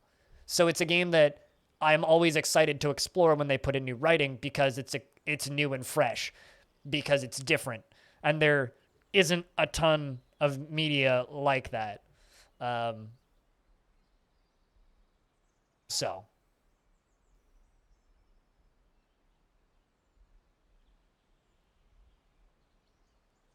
there's always the Anomaly mod. I've played a little bit of the Anomaly mod. It is kind of a neat thing. I haven't streamed any of it, but I've played a little bit of it. I don't know. I'm not going to worry about the Stalker 2, because that game's still a way off. Although they did put out a pretty good 3D showcase of very, very, very, very, very high quality gun models recently, so.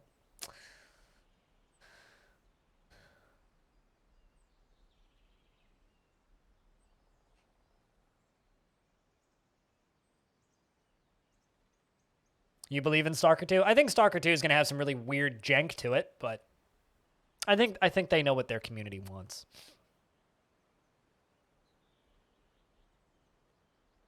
That's not necessarily true in a world where Denuvo exists for high budget games. I don't know if I would necessarily bank on it having mod support, but we'll see.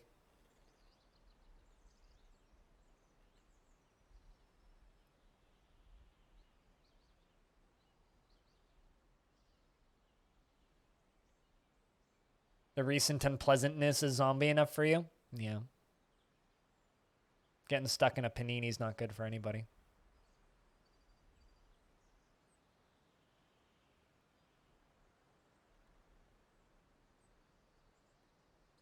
So you want steampunk, X? you just want a steampunk post-apocalypse.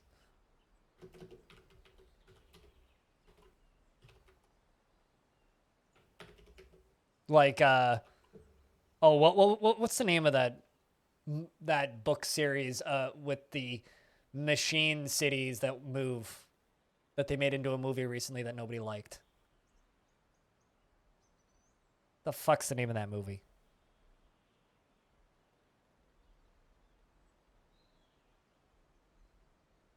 It doesn't fix that. Well, it depends on how many tools the developers release and how moddable their engine is, right? And then also, when we're talking about like incredibly high quality textures and higher budget games that are bigger and more complex, the harder they get to mod. So we'll see.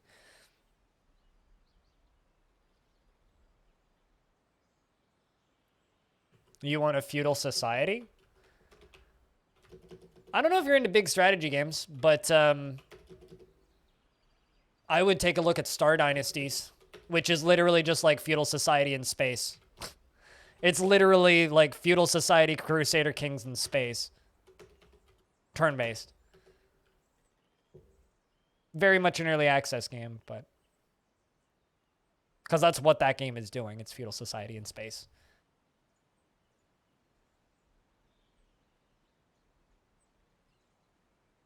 Beelug has been possessed. Interesting. And is thirsty. Not ideal.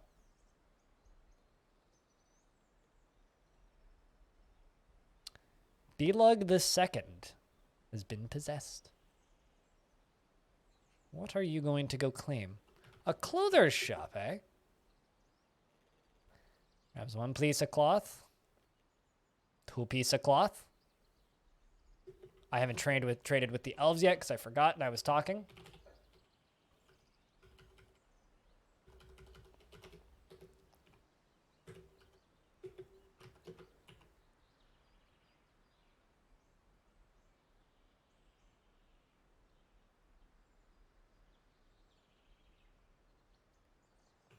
I know very little bit about Outer Worlds, I'll be honest with you, because I have absolutely no interest in that game. You grab two pieces of hemp cloth and a piece of cow leather. Any bets on what that dwarf makes? It's a clother's shop. Right, my fucking manager / broker died. Rip Narvicious. I'll give it to Sparkly, who's done the job in the past. What does the king want? Ballista arrows? 2 of them?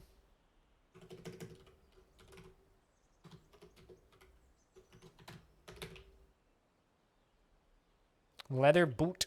It's possible. A vest. Well, that would be... is that your vest guess? Socksmell? Something you just couldn't grasp you at all? I've never liked that style of RPG. I know. I do my best. I've never been into that style of RPG. I mean, it could be a shoe. Cyrillax, so clothers make shoes. Yeah, I've never really been a big fan of that style of RPG, so that game was lost on me from the get-go. It's nothing against the game. Mortal Engines, yes, that's the name of that thing. The giant machines, but a doe rabbit, echidna, wild sow, a horsey, pond turtle, horse dingo, another dingo. I think that's it. Rip. All right, I'll take your apricots then.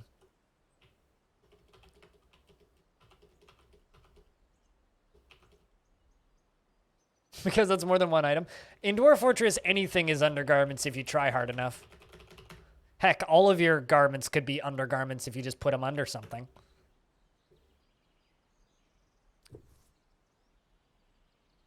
But I would say that that's maybe too generic, but like, you can say it. I'm sad he didn't grab any gems or bars of metal or anything.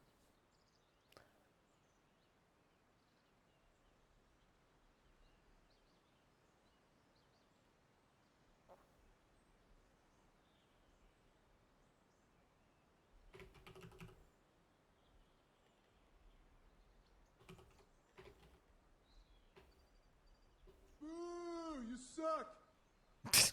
The late reaction. Oh, well, I mean, no one guessed that. And it also wasn't undergarments, so your guess wasn't even right to begin with, Stone. Belug, the craft dwarf, has created Isan Anreb Ethel Thad, a hemp face veil, and claims it as, and offers it to the eternal adventure of time. A face veil. Now go get some beer because you're thirsty. It's worth almost nothing, 7,600 Dwarf bucks. This is a hemp face veil. All craft worship is of the highest quality. It is encircled with bands of hemp and cow leather and is made from hemp cloth. On the item is an image of table cut gems in hemp. You're gardening and had to stop. So you stopped, washed your hands, came inside, sat down at a computer, typed an exclamation point, boo, and now you're going back outside? Or are you like listening on a phone and like you had to stop and like pull out the phone and like type in exclamation point boo? This is what my audience pays me for. The ability to be able to type in boo, you suck. Anyway, on the topic of paying me for things, we've passed Monday and we're into Tuesday, meaning the leaderboards have reset. So it costs you 1 penny to get number 1 on that leaderboard. Took a glove off? Ah. I gotcha. See, what you should do is, okay, Google, unlock phone. And then use speech to text to type in chat. And then you didn't need to take your gloves off. See? You can get everything done without taking your gloves off. Or Siri or whatever.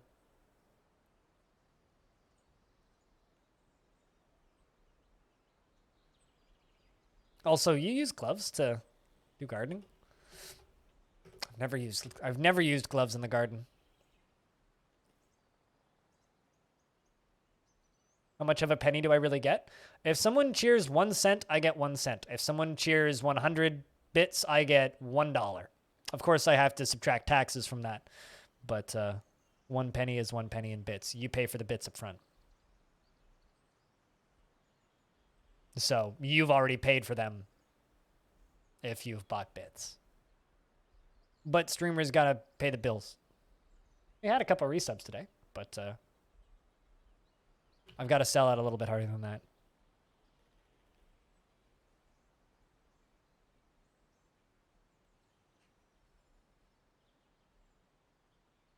You were somehow listening to the stream through your phone, and you'd have. If I was somehow listening to the stream through your phone through my phone, you'd have really upset me now. Well, I mean just disable it. Like my phone's right in front of me and it didn't wake my phone up because I've disabled all that shit. I have to like hit a button in my phone and hold it down to make that happen. So that's on you then. All phones can disable that. No, with the bits, Twitch doesn't take a cut. You pay for the cut up front. So like if you buy $5 if I buy $5 in bits, it's like $8.99. So I've paid the Twitch cut up front, and then I have $5 to do what I want with. But once you have the fake funny points, Twitch doesn't take anything out of it. Yeah, same, Frog. Same. I don't even get notifications on my phone. Push notifications don't actually get served to my phone unless they are texts from my mother. Specifically, those are the only ones that send push notifications to my phone because you can set them right now granularly right down to individual contacts. So I have texts from my mom that I get push notifications for, nothing else. In every possible way. Well, you didn't do a good enough. If I can say, okay, Google, play Despacito, and it triggers your phone, you have not set it up correctly. because every phone has the ability to disable all of that stuff on the system level.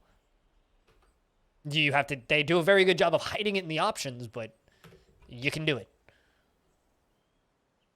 So if I can trigger your phone by saying, okay, Google, play Despacito, and then it plays Despacito, then you fucked up. That's not my fault. That's your fault.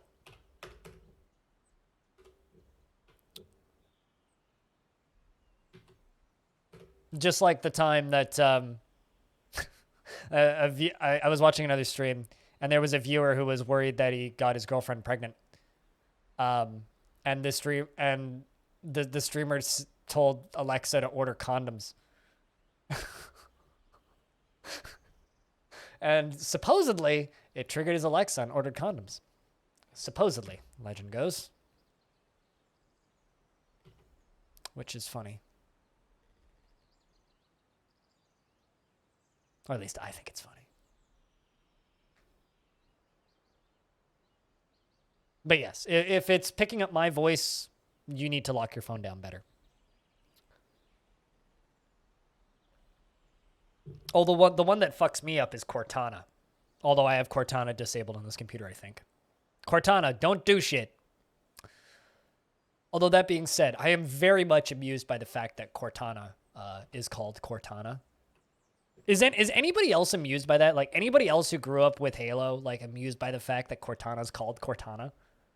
Or is that just me? Your first tomato's growing? Yay!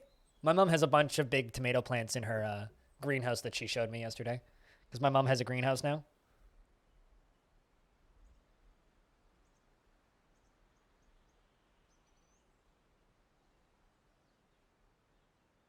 I don't know. I love the mental image that somewhere at Microsoft there is somebody who's like probably their whole goal in life was we need to immortalize my waifu, Cortana. Is very green. Unless you like, I mean, you could probably cook that right now, but is very green. Looking forward to that turning into an edible fruit. A delicious edible fruit. I mean, I just have boring ass kale. Although I'm very excited because I think I'm actually gonna go and it's the size of a grape.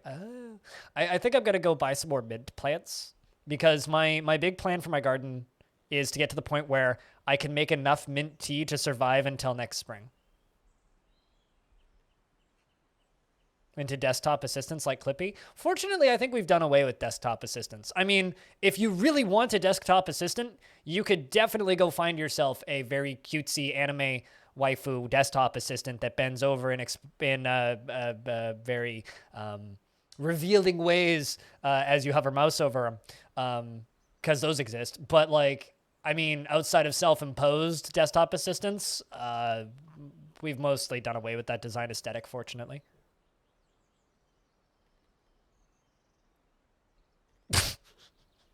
I don't want to know what folder means in this instance, so I'm just going to smile and move on. Mint will be a post-apocalypse survivor. Yeah, but like my mint plants are like easily some of the happiest plants I have on my porch. It's like my mint plants and my green onions are the happiest things I have. So I'm just trying to get more of the things that are happy. So I want more tea plants and I want more green onions because I really like having my own green onions and chives. So I'm like planting more of the bulbs to get more green onions and doing the same with my chives. I also have like plenty of spices and such, but like those.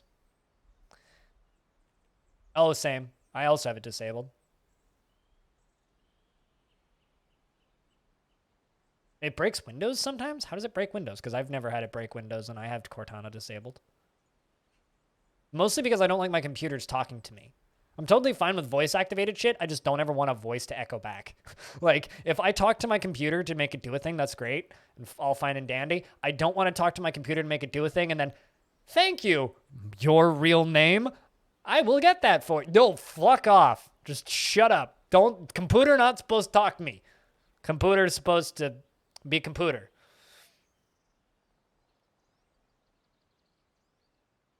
It grows out of control in your garden. This is why I have them in my pots. If I actually had a garden, I would plant a whole bed of mint. Also, if I had more sun, I would plant weed, but I don't. Don't like. The people who make... Oh, fuck. What's the name of that game? Genshin Impact have a whole series of anime desktop assistants. A whole series of them. So if you really want to be a man of culture, Crow, you can have a very cutesy anime lady on your desktop who sits on a swing set or some shit. Pro Sectra, what's up? It's good to see you. Evening. It knows your address, credit card information, and that's how it knows your address and credit card information because it orders shit on Amazon for you. Although I do really like those fake videos of like Cortana and Alexa just like laughing at people. Those are very funny.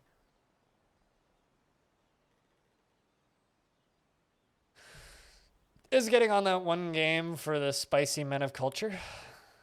I wonder if Illusion is getting on that game for this Illusion. What?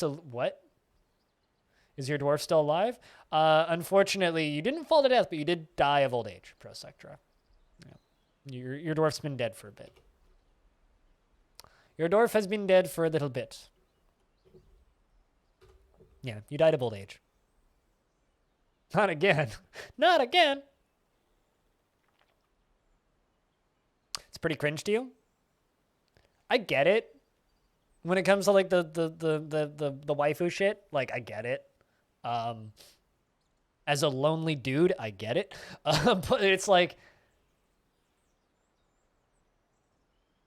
it's the low-hanging fruit. Is what I like. I'm not gonna go knocking on people's like daily enjoyment, and if it's something that you like in your day, go nuts. They're a hentai dev? Oh, no wonder I had no idea what you were talking about. I thought you were trying to like say Illumination, which is like, you know, the studio that made fucking Despicable Me and the Minions. That's what I thought you were referencing, so I was confused when you said that. You saw a Siri versus Alexa chess match a while ago. Very nice. That's kind of awesome. Remember, has anybody seen did anybody see that live stream of the two Google Assistants just talking to each other? Like, that's all it was just two Google Assistants and they got them talking and they just talked back and forth at each other.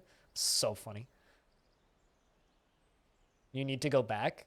Well, I have nothing against VTubers. If you want to be a VTuber, go ahead. But I'm pretty honest in that I find VTubers to be very creepy. It's like the worst part of the uncanny valley. VTubers need to be better before I can watch them. Right now, VTubers are at a point where, like, occasionally the eyes will just roll into their back of the head, or they're like, their neck will tweak at a weird angle that makes them look like they have some very advanced level of version of Tourette's.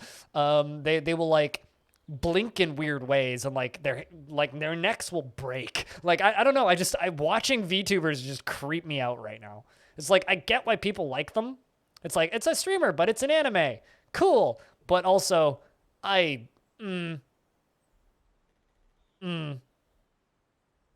mean, people are more than welcome to throw uncomfortable amounts of money at me, but you're not going to get any VTuber shit. You'll probably just get yelled at because you should save your money and don't worry too much about me because I'm doing okay. But on the topic of super chats, they get 70%. If you throw like $10 at somebody on YouTube, they get $7. True story. I don't know if I'm allowed to say that, but I just did.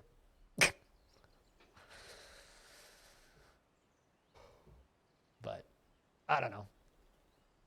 Turns out being a generic white dude on Twitch doesn't do much for making you stand out. So people got to do what they got to do to stand out. You know, if they find something that works, fucking run with it. Go with God. It's not my place to tell you that you're doing anything wrong. Yeah, no, that I hate. I can't fucking stand the high-pitched voice changer shit. Nope. That shit's just annoying.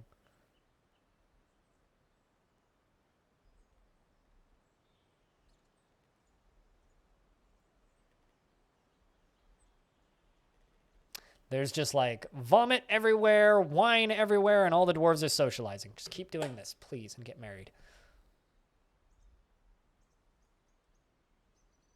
I don't play MMOs. I don't enjoy MMOs, and I don't like watching MMOs, so I'd rather not.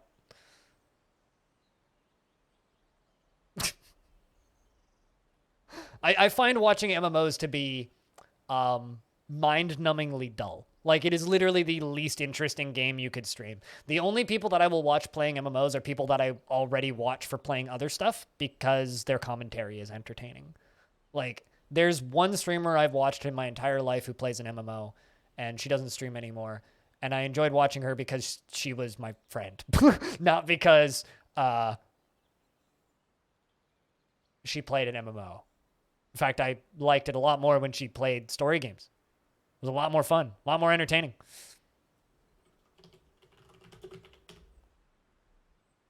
There's been a handful of EVE Online streamers I've watched over the years because they're entertaining, not because they play an MMO. MMOs are awful to watch unless you play them. But then again, also, most people think that Dwarf Fortress is awful to watch and nobody watches Dwarf Fortress. Well, not nobody, but a very small number of people watch Dwarf Fortress. But fortunately for me, there's just enough people watching that I can pay my bills. Well, if they love Eurist, then why aren't they watching Twitch? If people loved Eurist, then there would be way more people watching Twitch. Because a lot of people who've played Dwarf Fortress for a really long time don't believe Dwarf Fortress would be fun to watch. And then they watch Krug Smash. So, you know. Fucking love my boy Krugs, though. Good people.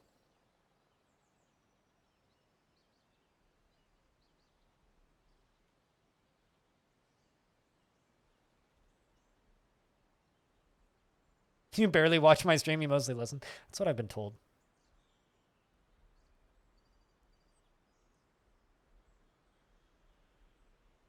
That's what I've been told by a lot of people. I'm literally just staring at these dwarves and making sure nobody's drowning from my one bartender. That's literally all I'm doing right now.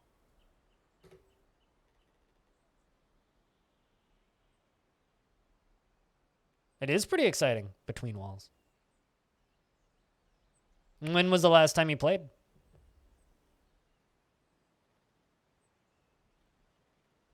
No, my streams have always been kind of almost an interactive podcast, Grog. Like, people talk to me and I respond. Like, that's always just been how I've run my streams.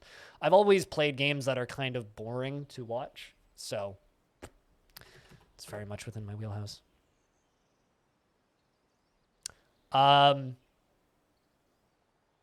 What games are unstreamable? Honey Pop is pretty unstreamable. I haven't checked, but I would assume Subverse is probably pretty unstreamable. It's another game that Yandere Simulator. What are BMX Triple X is unstreamable on Twitch. Genital Jousting, that's unstreamable. Is it? I thought Mount Your Friends was streamable on Twitch. I've seen streams of Mount Your Friends. Hatred, I don't know. I'm pretty sure I've watched a stream of Hatred, but I do not actually know. Probably not, which is silly, but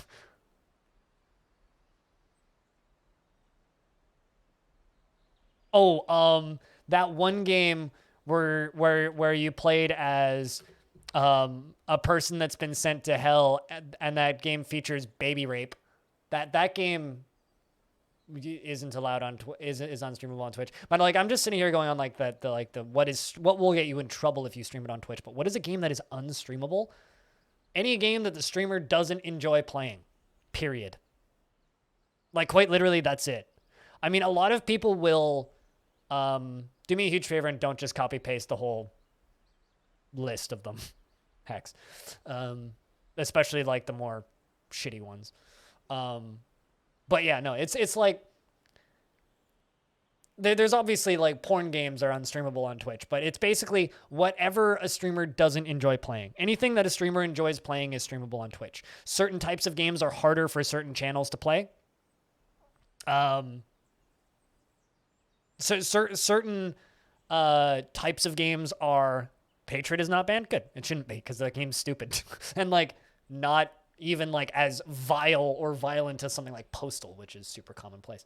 No, games that are unstreamable, it depends on the streamer, right? So for me, historically, 4X games have been very hard for me to stream. I don't know why, but every single time I've ever tried streaming a 4X game, which is why I'm kind of dreading, but also looking forward to, the release of Humankind, I find those games really, really, really difficult to stream. Every single time I've streamed them, I've had terrible statistics. Chat doesn't like them. People express their dislike after the streams and how boring they are. And I've always had a really, really, really hard time playing those games. Bullet hell games, for me, are unplayable or unstreamable because I don't see well enough to play them. But that's just I can't play bullet hell games. You played back in their open test? I mean, yeah, I'm looking forward to that game and I will stream it and I will try, but I expect it to go exactly the same way as Planetfall did, as Imperator Rome did, as the other Paradox games I've tried to stream did, like Stellaris, Civilization, Endless Space, and all of the Endless Space expansion packs, all games I've streamed and all historically have had a quarter to a third of my normal audience count, dead chat, and nobody being interested.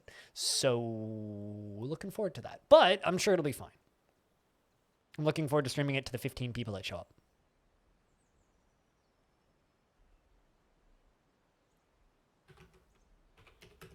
All right, let's let these dwarves out. Let's let these dwarves out and check in on Patchwork. How are you doing down there? Yay, no longer depressed. Sweet, we can let you guys out. Let the dwarves get back to work. Check in on the demands from the king. Ballista arrows, 3 of them.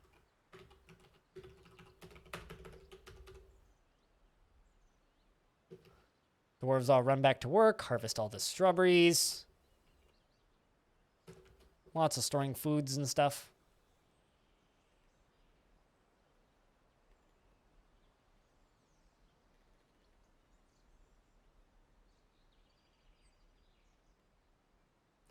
But yeah, no, there's certain types of games that have historically done very well on my channel and certain types of games that have historically done very bad. And, you know, if you talk to my team, a lot of them will say things like, oh, just stream it anyway because, like, people will watch. But, like, I look at Humankind and go, man, I really would like to play that. But unless I get drops, I know for fact very few people will tune in and my chat will be dead. Games like that are very hard to stream if you don't have the audience for them.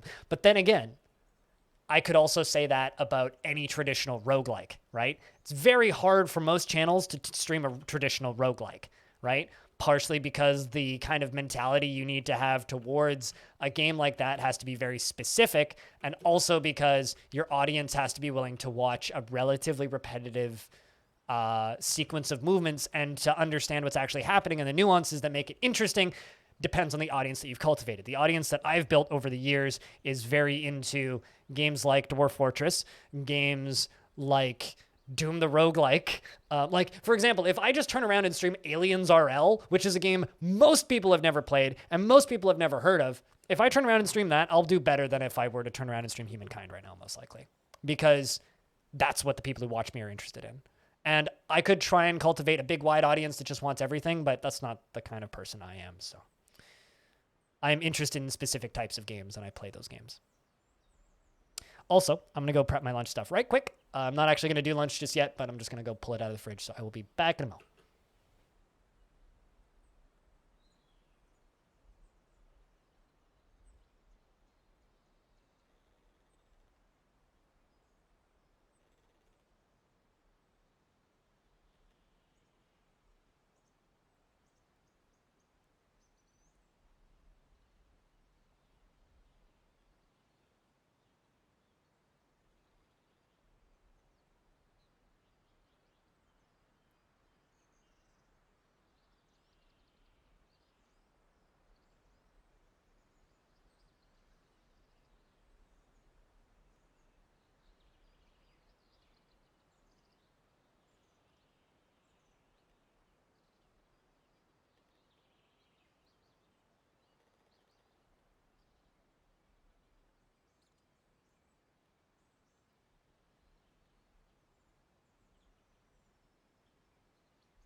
Another statistic that I think is fascinating, and this is specifically about Planetfall.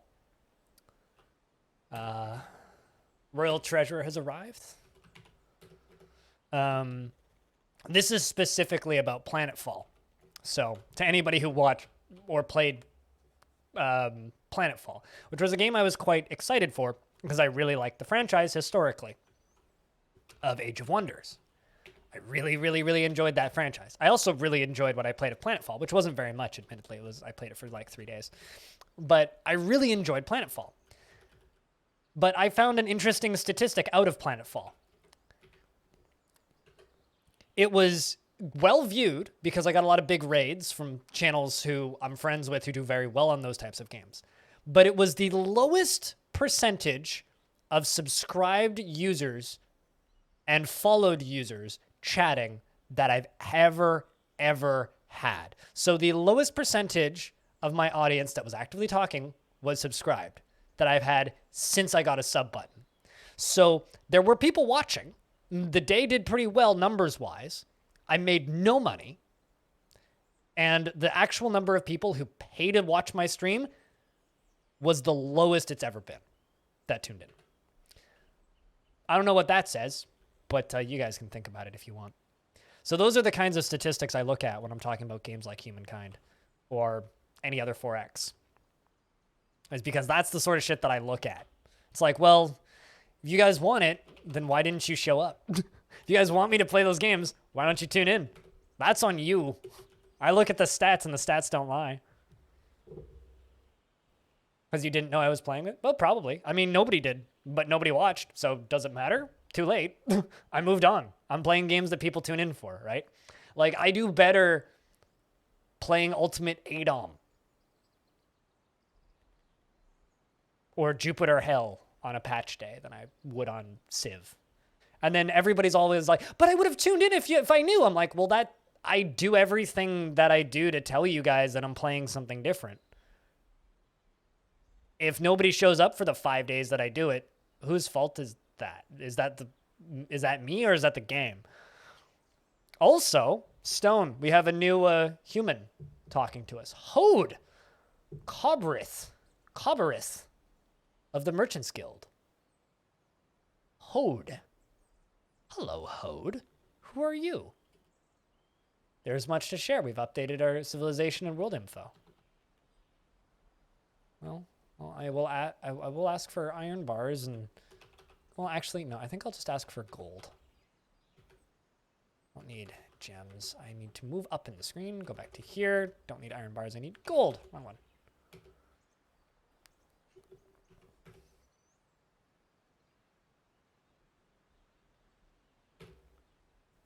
No, it says on behalf of the Merchants Guild, let me bid farewell to you and your stout dwarves.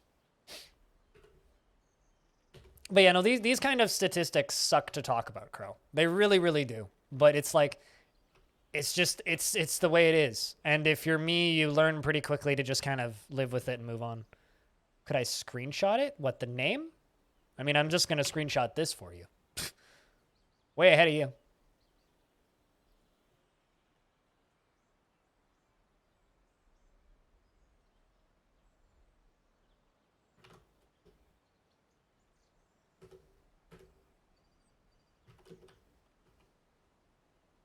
Also, Sparkly the mayor got reelected.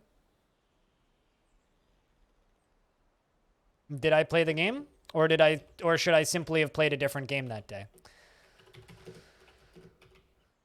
Well, I mean, here's the problem, right? Everybody here follows lots of people, right? Everybody here probably follows at least a couple of people. Now, if you're following at least a couple of people, who are you more likely to tune into for 4X games? The guy who streams a lot of 4X games or the guy who doesn't normally stream 4X games? You're more likely to tune into the other guy, right? So why would you watch me? Like, the problem that I've run into more than anything over my years on Twitch is that I'm not unique, I don't stand out, and I'm not special. I am just another dude. I have a few things that I'm pretty skillful at that I've learned over the years. I can edit things pretty well. I can interview people pretty well. I'm good at talking to people. I'm good at talking to chat. I run a pretty tight ship when it comes to the show itself. But as far as like being compared to the wider Twitch community, I don't stand out at all. I never have. And it's why I've always had a hard time growing.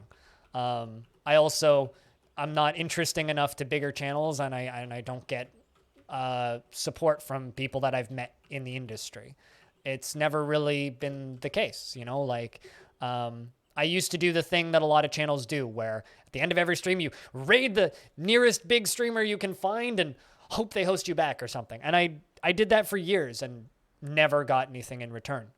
So I've just kind of eventually kind of gone more and more and more and more and more inwards, and I just kind of do my thing. And I don't really care what's big and popular, and I don't really care what the big and popular people are doing, because the reasons to do that work for other channels have never worked for my channel. And the longer I do this for, the more it just feels like it just doesn't work for my channel. There's just certain Narvicius had like 100, all of those rings that the dwarves are carrying, all of those pieces of jewelry that the dwarves are carrying along here right now are all stuff that Narvicius was wearing, because that's where Narvicius died. Narvicius had like 200 rings on and hundreds of bracelets.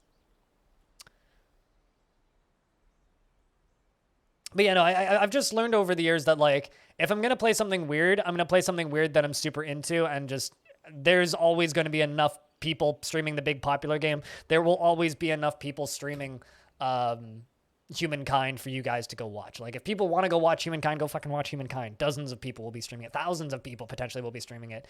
Do I necessarily need to stream it? It's already got plenty of coverage.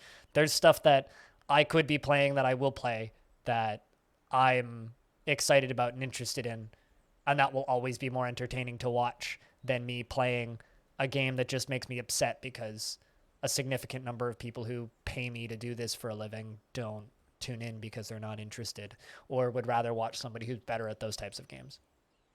What's the point of me doing that? You know, like, I don't see the logic in it. Logically, business-wise, and every other way, it just makes no sense.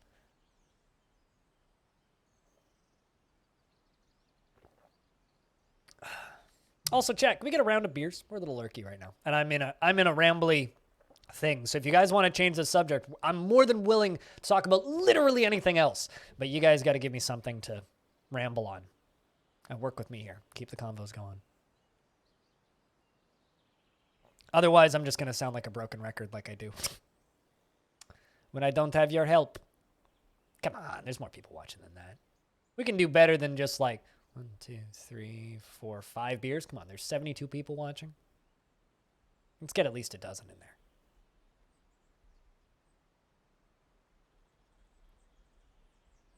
Will I ever stream Star Sector? Maybe. I'm not that interested in Star Sector. Like, I reinstalled it recently, but like, every time I really look at that game, it's like, I don't know. Like, there's parts of Star Sector that look cool. There's parts of Star Sector that looked cool. So you get to sweat while you do your homework? That sounds pleasant, Axon. Oh, that's fucking rad. What are you going to do with your first paycheck? What's going to be your celebratory thing? For me, I always buy myself a really nice meal. By that, I mean I get Chinese takeout. That's what I used to always do when I got new jobs or a raise. How did I get troglodyte babies in a cage? You had a troglodyte who was pregnant in a cage, and they had babies. That's how. That exactly local Chinese pace? Man of culture, I see. Good shit.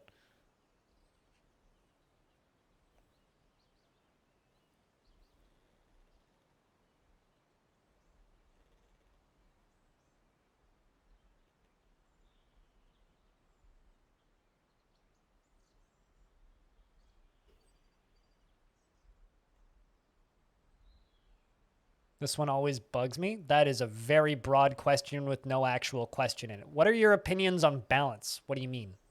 Are my opinions on balance? Hawk feels like he only just arrived. Yeah, I mean, human lives are short, man. Human lives are short. Like, it's free. It's common for humans to die like at 60 in DF.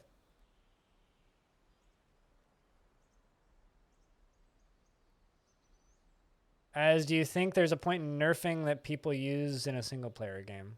What, nerfing tools that people find fun? Is that what you're saying? I mean, I have weird opinions on balance in single player games because there's whole genres I just straight up can't play, you know? Like, half my YouTube channel is excited for Boyfriend Dungeon after the video that went up yesterday. I don't think I can play that game. Like, the footage I've seen of Boyfriend Dungeon, I fully expect to not be able to play that game due to visual issues. So, like, I'm maybe not the person. Like, I believe that options are good. I don't think you should remove options from games. I don't know. I play fucking brutally difficult roguelikes that are incredibly rude to the player's time, so I don't know if my opinions are valid to the normal person's take on difficulty and balance in single player games. You don't get anybody to play them with? Is that why you're sad? I mean, that's what Tabletop Simulator exists for. I don't know. I don't like owning board games, but I like owning records, so we all have our vice. Records are something I get to actually use, though. I own a sealed copy of Settlers of Catan that was given to me years ago that I should just give away because, like, I never played it and probably will never have the opportunity to play it.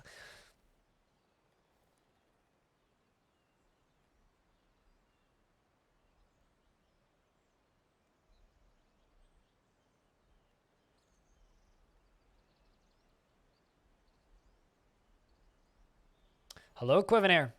How's things?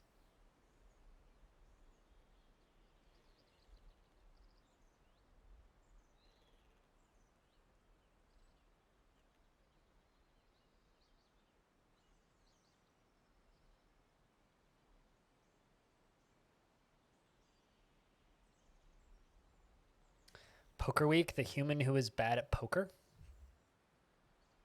Oh, last name is Poker Week? Probably doesn't have much of a poker face.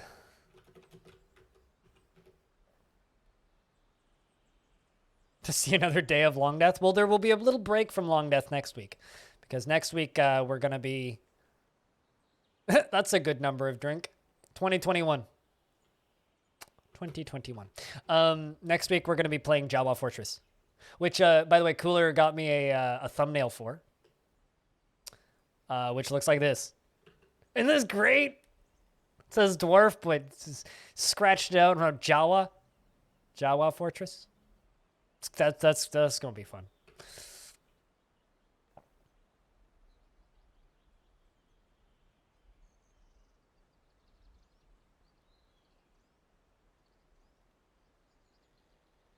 Spoilers? Why is that spoilers? What? That's an announcement. That's not a spoiler. Why is that a spoiler?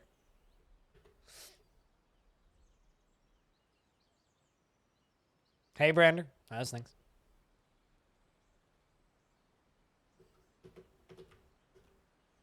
Where's my mayor at? Sparkly, where you at? My mayor's like, I'm overworked. Oh, there you are. You are right there. I think my mayor's protesting. Because now my mayor suddenly has to do the mayor jobs as well as also doing the manager and the brokerage jobs because Narvicious went rip.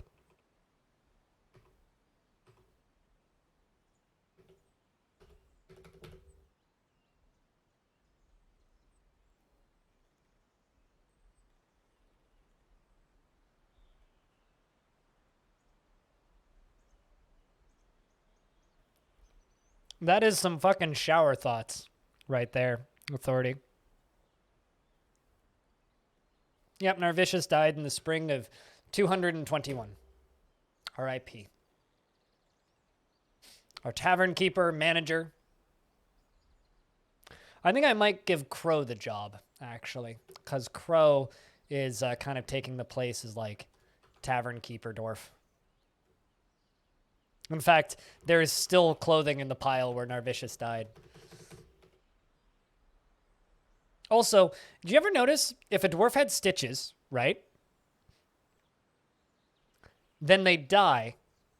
They remove the stitches before they bury them. That's why there's a few pieces of thread right there.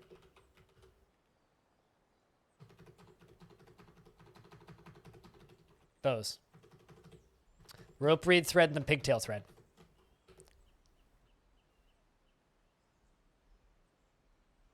Waste not, want not?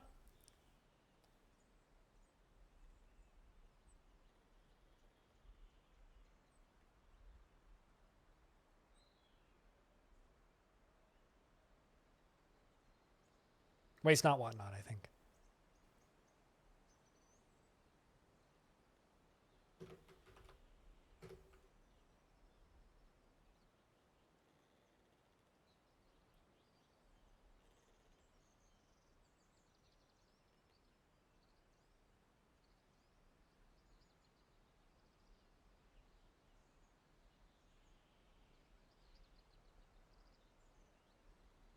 Oh, I was really excited for a second there because someone sent me a link about interactive literature, but it's only on iPhone. Never mind. I was interested in that game for a second. And then they were like, coming now exclusively to Apple Play or whatever their subscription service is. I'm like, well, never mind. No longer interested.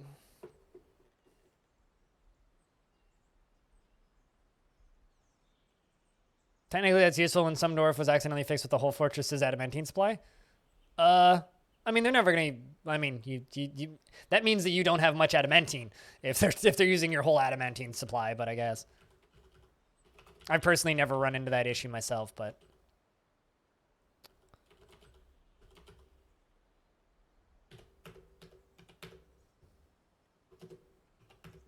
Tim Apple's a madman. Yeah. Well, I mean, I'll say the same thing that I say about the Epic Games Store. A lot of games are getting made that wouldn't be getting made if those storefronts didn't exist and if exclusives didn't exist. And as long as, like, within a year or so, they get expanded and put out on other platforms that don't care. I don't care.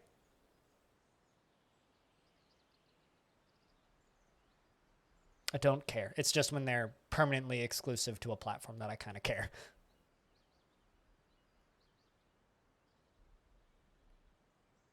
I mean, I wear hats, Diamond. Or not Diamond, Authority. I wear hats and toques and caps and various other things on my head because I hate the shape of my head. It's also part of the reason why I have long hair. I've got hair down to the center of my back because I don't like the shape of my head. My head is shaped like a pear. I've always had a very small jawline and a very large upper head, to the point where I have to find large hats designed for bigger people than me, purely because I don't like the shape of my head. So it's not really like a forehead thing, but I kind of get, like, it's very easy to make people uncomfortable by just saying that your head looks weird. And literally it all stems from, like, some kid in high school age who just, like, out of nowhere was like, your head looks like a pear. And it's literally stuck with me ever since. Light bulb? Sure. Sure, light bulb. I mean, last time I checked, light bulbs and pears share very similar shape designs. Also, isn't that just what the KKK wears, my dude? Like wizard hats without a brim? Isn't that just what those dudes wear? Because nah, I'm good. They also wear long, tall, pointy white hats.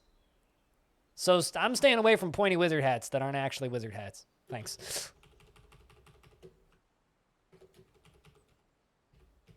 I'm good.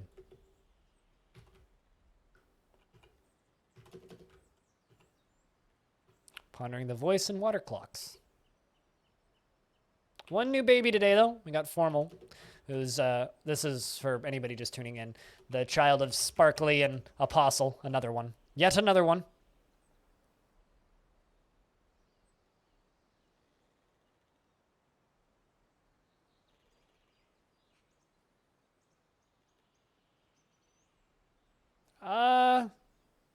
Maybe I just have the wrong image of what you were describing, but that's not the image that you gave off from that description. But no, I disagree. Toques are the best hats.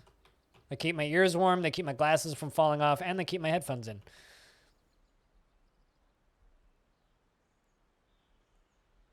No, it absolutely does. It absolutely does. Wave depletion. You just need one shitty kid to say one shitty thing once, and it's glued into your brain for all eternity. It's like, I know it's stupid, but Part of the reason I got long hair. It's to hide the fact that my head is shaped like a fucking fruit. 4:20 mark. It's 1:20 here, but it's 4:20 somewhere. 4 hours and 20 minutes into the stream. As they say. Smoke weed every day. Don't actually do that. Maybe like once a week. Every day, the days start to get kind of foggy. Yes, hats need brim, is I guess what I'm trying to say.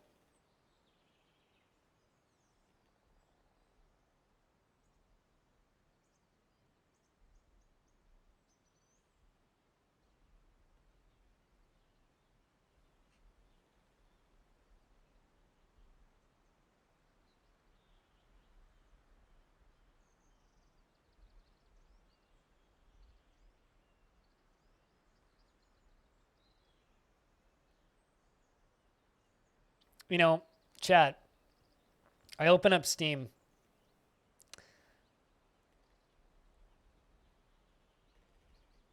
And I just wanted to let you guys know that we've peaked.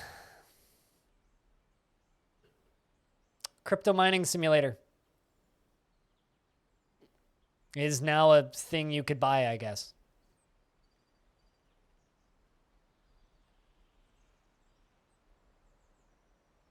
Be the worst kind of person simulator.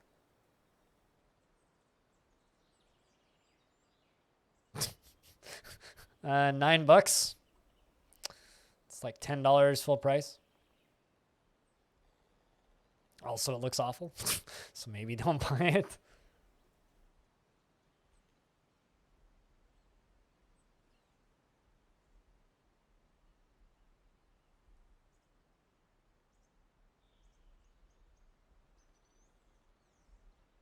Still get cheaper than getting a new GPU. I mean, Ethereum on the ethereal mark. Actually, you know what would be cool, Belug, is if it paid attention to the actual crypto market and adjusted prices in game based on the actual crypto market without you doing any of that stuff. I have no idea. I looked at that page for all of 20 seconds. But it would be actually kind of neat if the game changed based on real world implications. That would be kind of neat. But outside of that, yeah, no, that thing looks stupid. All right, so I need a new manager. That's not Sparkly, because Sparkly's too busy. So I'm thinking about giving it to Crow, because all Crow does is perform. And Crow needs a different job. So we're actually going to give the manager and broker job to Crow. And I think that that's kind of fun, like keeping it within the bartenders industry. So the bartenders in the fortress are the managers, and dwarves assigned to those jobs. So this becomes Crow's. Well, actually, no, not that. This up here becomes Crow's. No, that's Mayor. This down here becomes Crow's.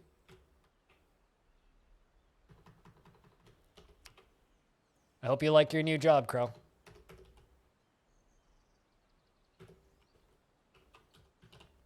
Because you're now a bard / manager. How old are you, actually? 22 years old. Sweet. So you got the job for the rest of your life. Hope you like it. Due to an Elon Musk tweet. Yeah, right. Jesus. 2 new jobs, actually. 2 new jobs, and it comes with an office. Yeah, admittedly, you have to share the office with the captain of the guard, but, you know, it comes with an office. Tarkov does that? Does Tarkov do that? I've never, like, really... I played Tarkov for a bit, and I played Tarkov long enough to learn that I will never be any good at it. So... And not even, like, in the way that people who are good at Tarkov are still bad at Tarkov. Like, I am not actually capable of playing that game because I cannot decipher people from pixels in that game. Everything just looks like pixels, and it's awful. Yeah, I mean, they managed the tavern and issued tasks to the dwarves. It's like, your new task is just, like, stapled to the bottom of your beer mug. Here you go. Everybody check under your chair because that's how we're going to start our new team building exercise.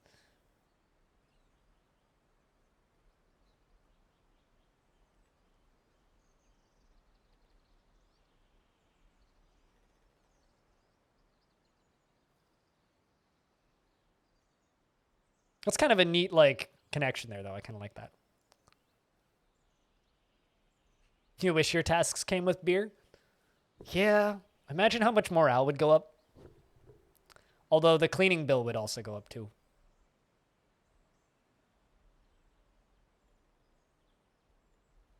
Actually, there was a post on the Dwarf Fortress subreddit yesterday. Let's see if I can find it.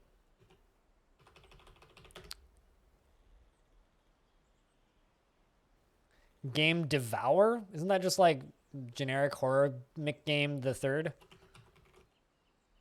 Yes, it is generic McHorror Game the Third. Survival multiplayer horror. That's my statement on that one. Is just fart sounds. But where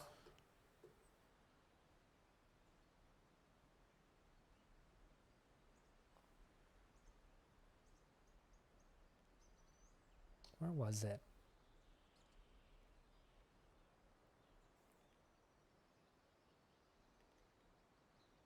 It was basically why are the humans in Dwarf Fortress always depicted as Bronze Age?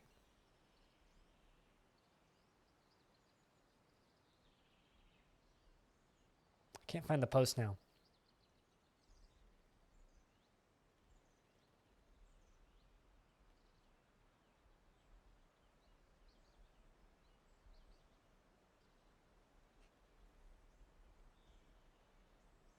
Can't find it now. Oh no. They were saying they should be? Was that what it was? I don't know. I was not sober when I was reading it, so my brain was a little fuzzy at that point.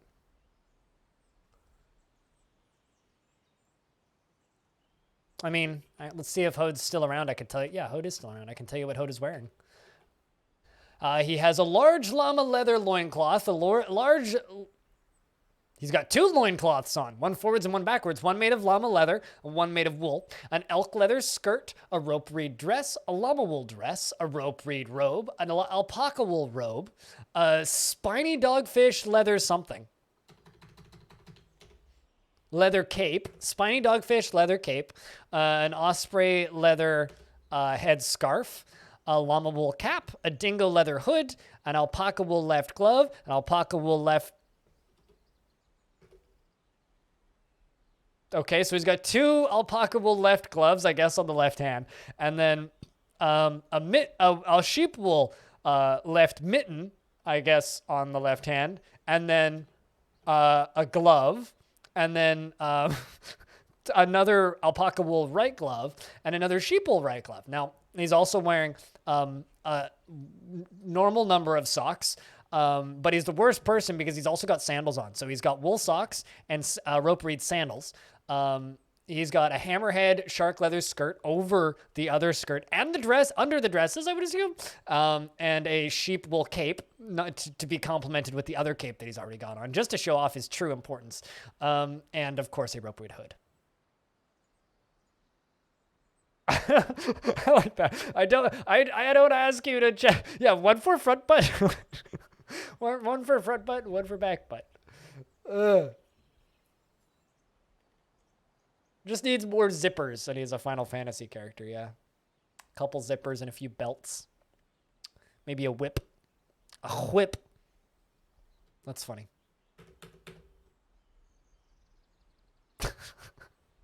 I am very amused, though, when it's like, okay, what are you doing with the second loincloth? It's like, I get the first loincloth, but what's the second loincloth?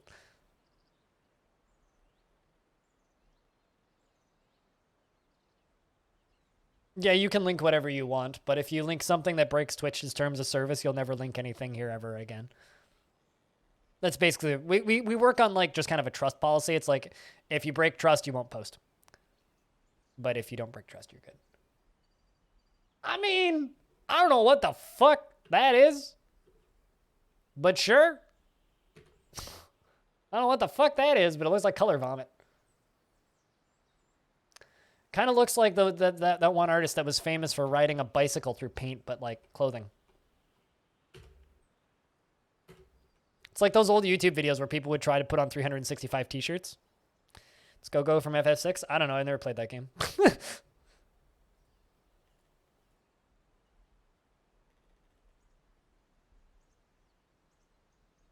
But then again, you could have also said that is Mikey G from Final Fantasy in birth 32 6, and I'd be like, probably, yeah, that probably exists because I know nothing about Final Fantasy. I was never a console kid, and I was never a JRPG kid. I've played Final Fantasy on the Game Boy to completion. That's it. So the remake of the NES Final Fantasy.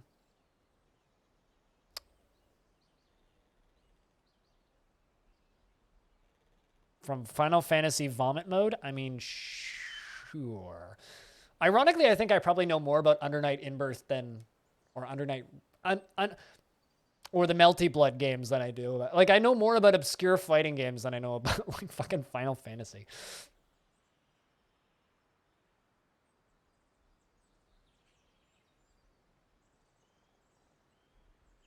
It's to have underwear when underwear is removed so that you can do like the underwear or stripper equivalent of like the takes off sunglasses and there's another pair of sunglasses under the sunglasses moment.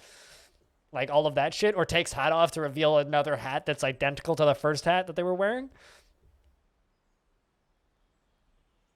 Or like when you have those pants with like the snaps down the side, and you can just like whip your pants off and have another pair of pants under your pants. I used to do that with jeans.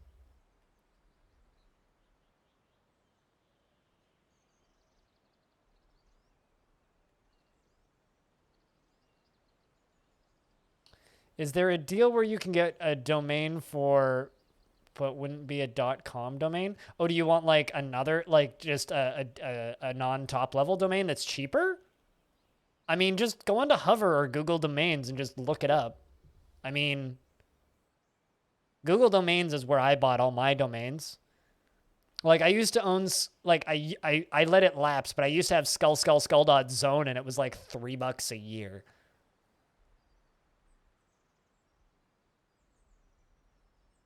Why, do you have something against GoDaddy? I know two people who work at GoDaddy, so I know two separate people individually who work at GoDaddy now. Both through Twitch, but do you have a particular beef against GoDaddy? Because I could forward it to my friend Rari if you'd like. I'm sure he'd just like sigh and nod. GoDaddy owner sucks? Oh. I mean, find me big company whose owner doesn't suck. They either suck literally or figuratively.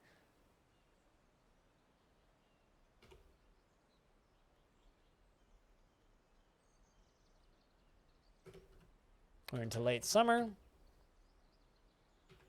Let's put everybody into the celebration chamber. Mayor wants a grate. I'll queue it up, but won't actually let them do it.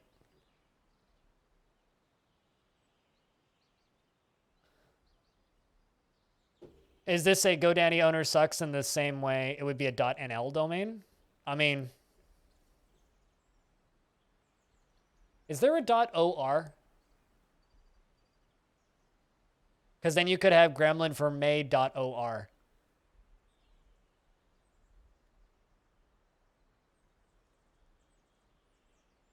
Like, I don't know if like a gremlin for mayor could be doable, but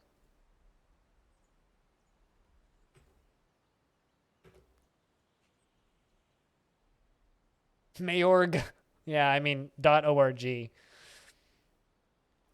But ORGs are expensive because those are organizations. Because that's considered to be an organization, so at a lack of dining tables, you're literally eating at a dining table. He trophy hunts elephants. All right, so tie him up and shoot him into the fucking sun.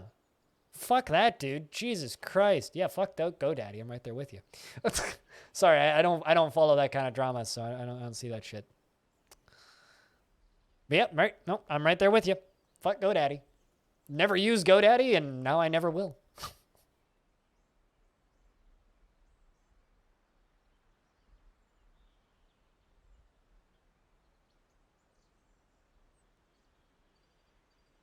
You know, I just realized that the GoPro YouTube channel is giving me the content I actually want to see.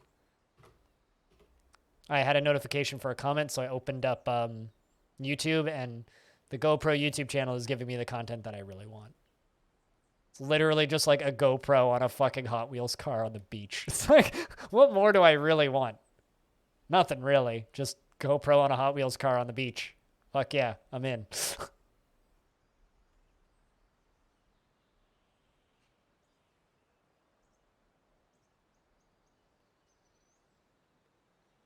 But cool. Yeah, good to know. I will not use GoDaddy. I've used Hover and Google Domains for buying domains.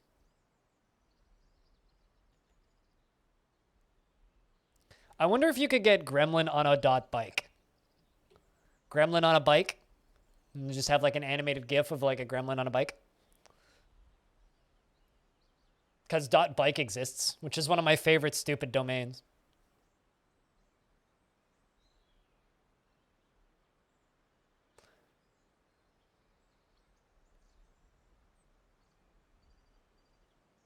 .pizza is also pretty good. .pizza is pretty good.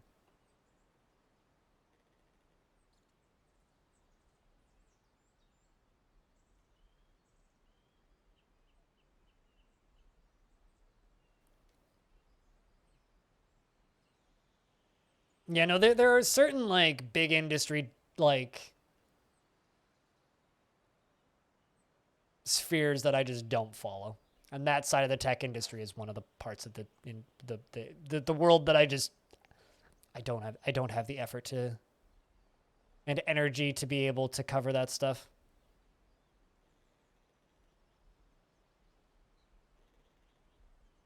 It's like there's some things I can certainly keep up with to a degree, and then there's some things that just it's not worth the energy.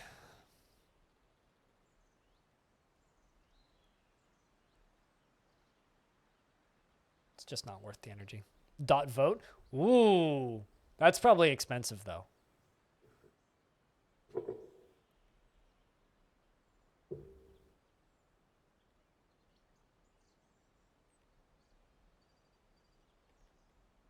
I mean, I think bike is probably the best dumb top level domain. Or zone. Gremlinformayor.zone would be pretty good.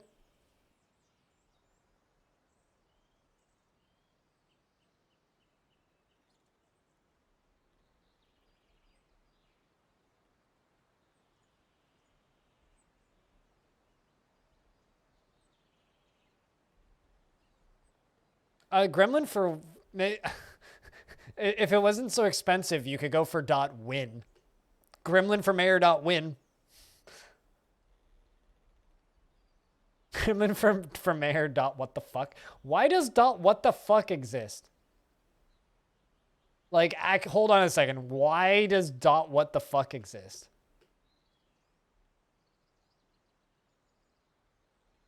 Also, fucking Zippo has a top level domain. All right.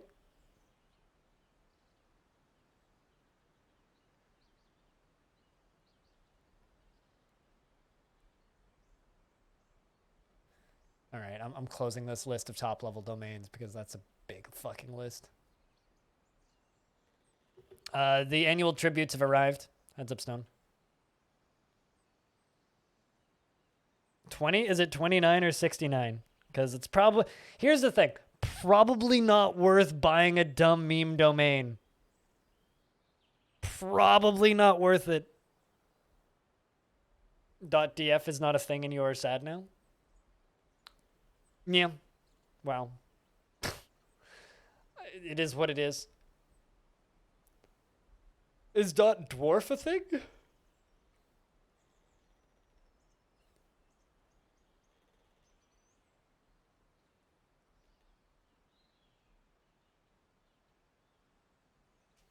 News of the weird. Targets for what the fuck? Huh. 1 indigo tourmaline and 25 iron bolts. Chat, how many people here are looking at top level domains right now? Just to give you guys an idea. Don't fucking buy domains. I mean, like, yes, I own stupidskull.com, but like Don't fucking don't fucking don't just don't do it. Like, is it funny? Yes. Don't do it.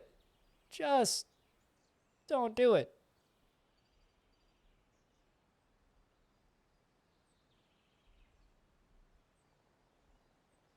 Gremlin for mayor.group. Oh no.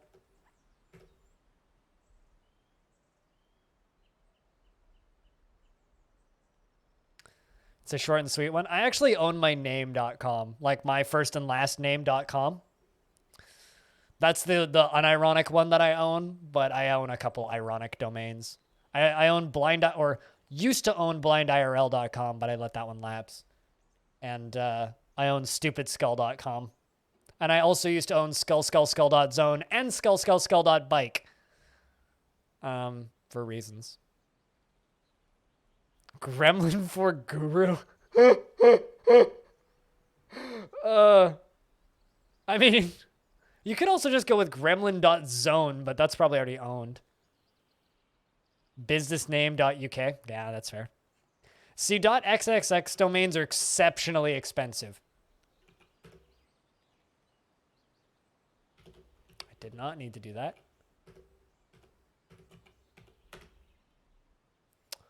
Tell me when you want me to scroll.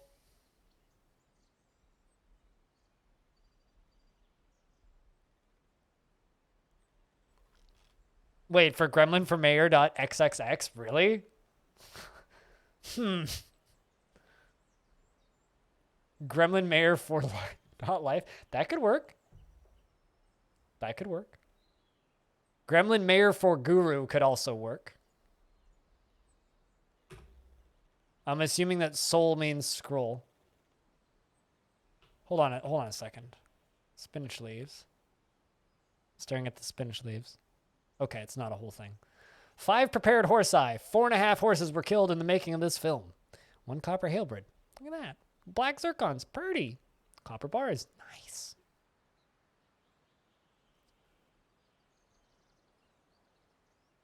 Gremlin for mayor life. 35. I mean,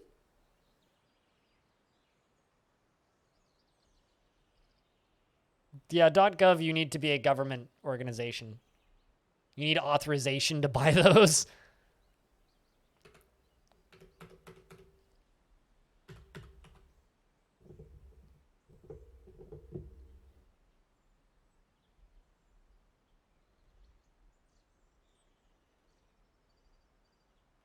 We are Gremlin for mayor.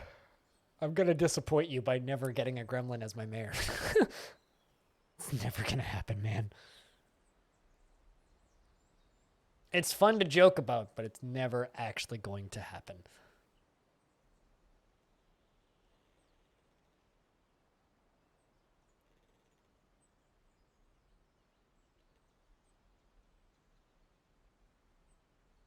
Also, investments are open, chat.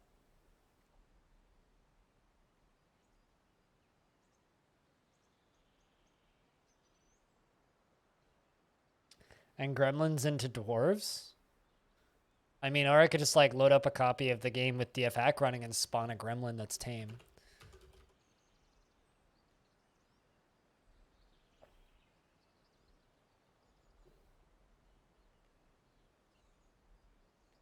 $2,000 views on the Alexander video. Good stuff.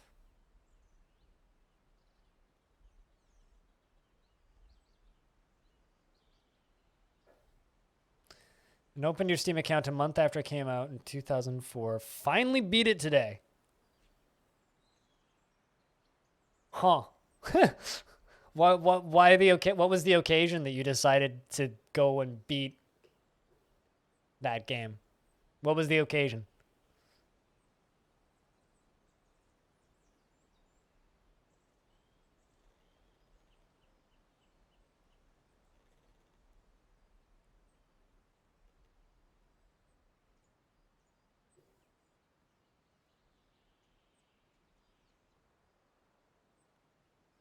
Also, what did you think of the hallowed ending?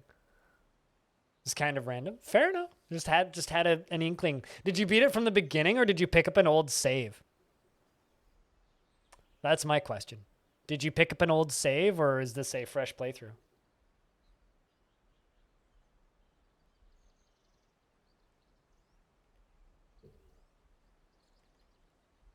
Oopsies.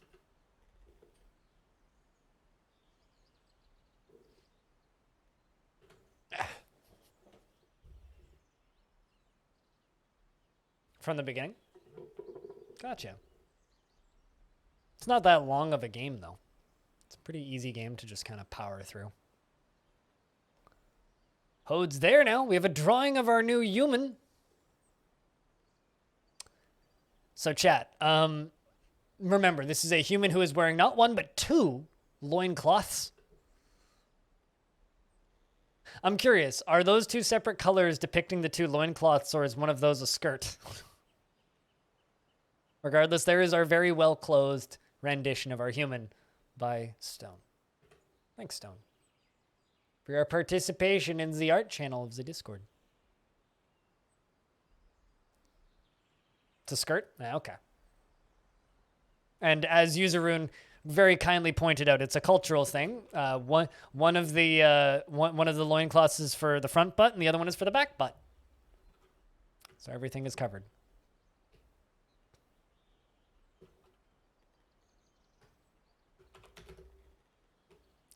King want ballista. You want great.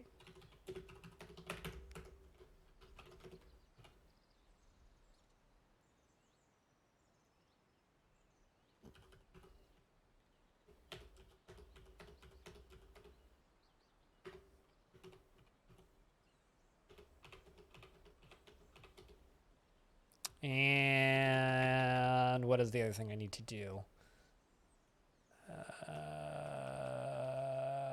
I'm sure that I've still got tons of crafts. Yep.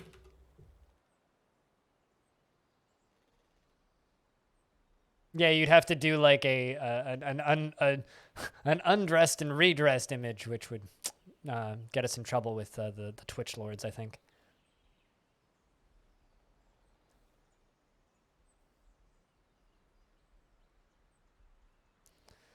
Of course, Fycod from the Mountain Home says, I am your liaison from the Mountain Homes. Let's discuss your situation. There's information.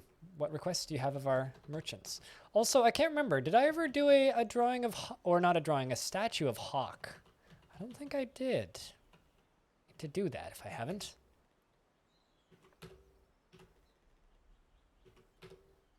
I look forward to our meeting next year. Our fortunes rise and fall together. Did I do a drawing of Hawk?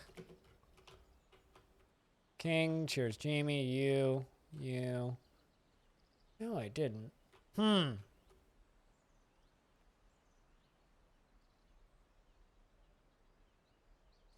don't appear to have done any of the humans, so I'm just not going to. Their lives are too short-lived for a statue. Also, knickers, that's a good word.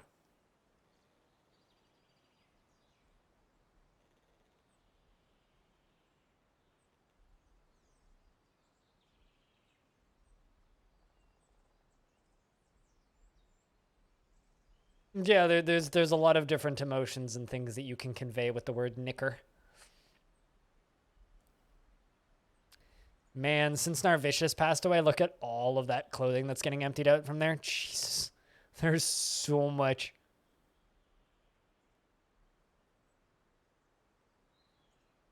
I don't know who that is, Tygo.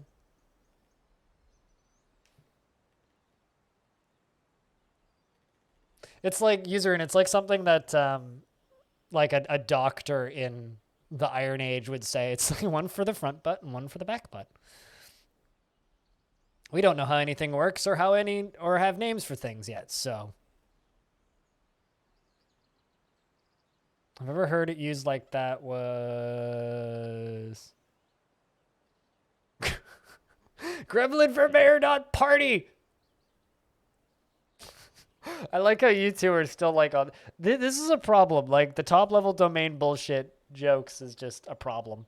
Also, yes, Gremlin for Mayor dot party is 1,000%. 1,000% what we should roll with. That is 100% the one that should be bought. And it's also going to probably cost a buttload of money. But Gremlin for Mayor dot party is great. Anything dot party is good. Like, I should get rid of stupidskull.com and just get stupidskull.party. Like, fuck stupidskull.com. We need to become stupidskull.party.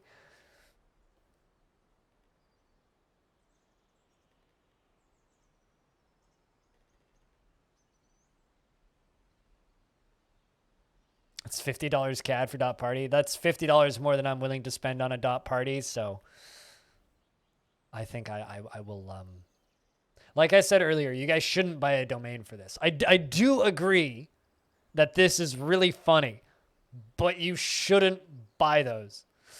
Just don't waste your fucking money on a stupid random domain that's going to get used for nothing. We already talked about .orgs being too expensive. Orgs are expensive. Same with gov. Well, gov, you need to be a gov to get a gov. I mean, I would much prefer that you spend your hard-earned dollars on my Patreon or filling up the leaderboards. That being said, you know, you do you.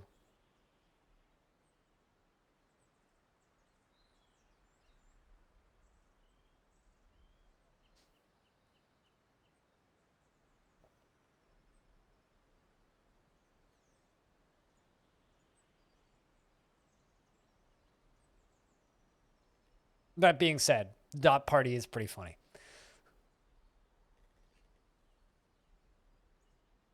But if you are going to do that, you got to go all out on it. I mean, why would you want a dot Amsterdam? That's way too long. Party is the winner. If you're going to go with any, you got to go with dot party.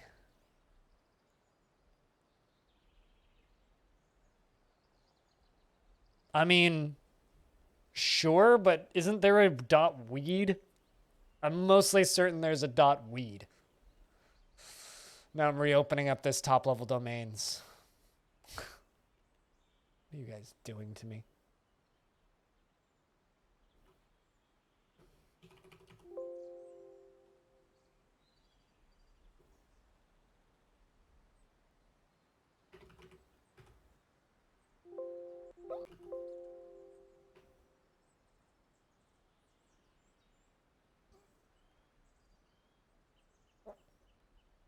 Yeah. No, there isn't. I was wrong. Sad days. At $5 a year? Well, I mean, okay, now that's a fucking bargain. That I can recommend. If you found it at $5 a year, go with that. And then we should change the subject so that you guys stop buying stupid domains.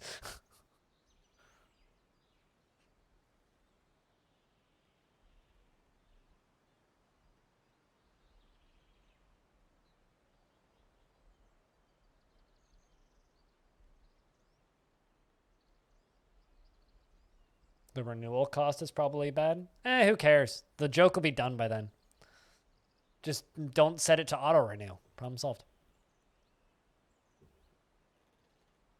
Which is why I didn't auto-renew skull.bike and skull.zone. Because those were really cheap when I bought them and were going to be about twice as much afterwards. Okay, now someone should buy stopbuyingstupiddomains.com and just literally make it a meme of like somebody saying, stop doing this. And then we'll just have exclamation point, stop buying stupid domains, all one word. I mean, you could take that meme face of me where I say stop buying stupid, like, you know the... Please.stop.pizza. There you go.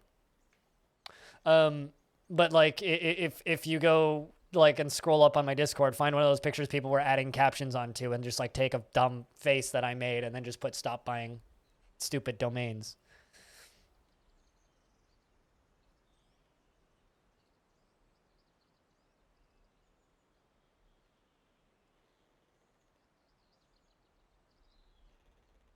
What about pork bun? .fly is restricted to airlines and travel agencies. Oh, so you can't do pilotguy.fly?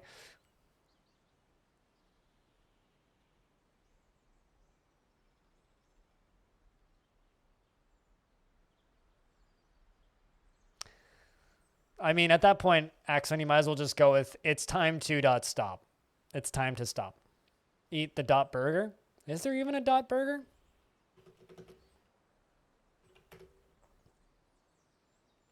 I mean, you could also just have eat the dot bike and then link to the Wikipedia page of the guy that ate a bike.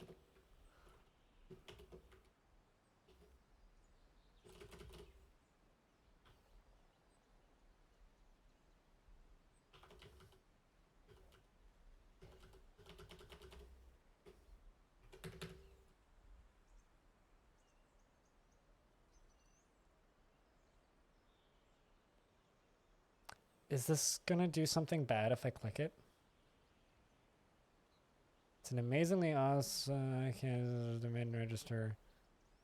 Pacific Northwest. You're different, easy. Wait, what?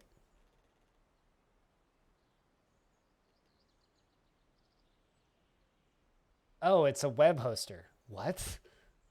Huh. This website screams tech startup. Like everything about this website's design just screams at me, we're a tech startup. They even have the little help button.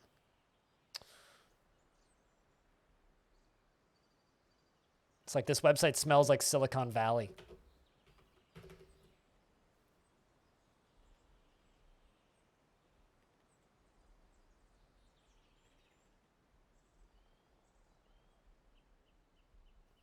For a burger called the Dot Burger.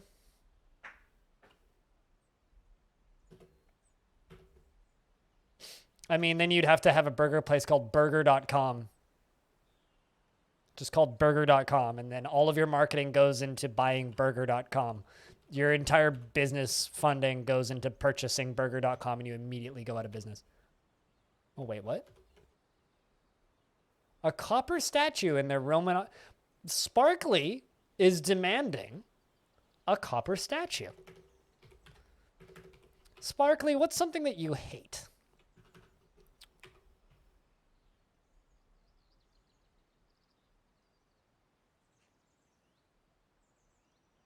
Absolutely detests leeches. Copper statue, 1. Specify a new image. Oh. There we go. Giant leech. 1. This is an image of a giant leech. Done. Queued it up.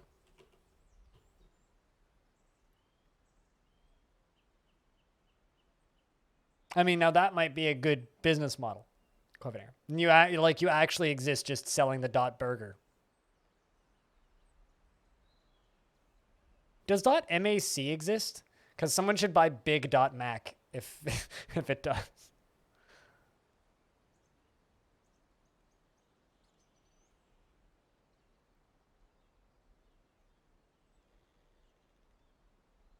I got bit by a leech when I fell out of a canoe when I was younger. See, I'm right there with you, Frog.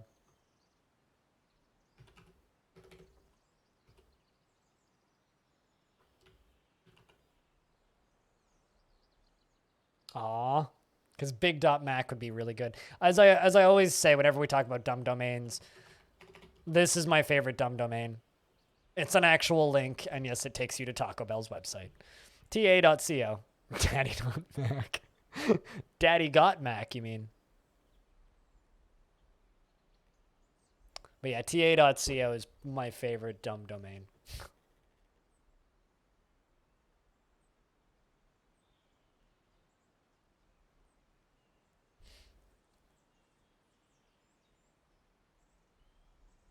Doesn't Microsoft own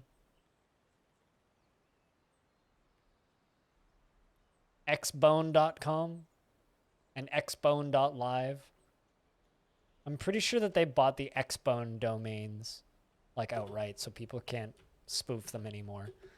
Because they got real tired with people spoofing those domains. What is everybody storing? Guess we bought a bunch of stuff.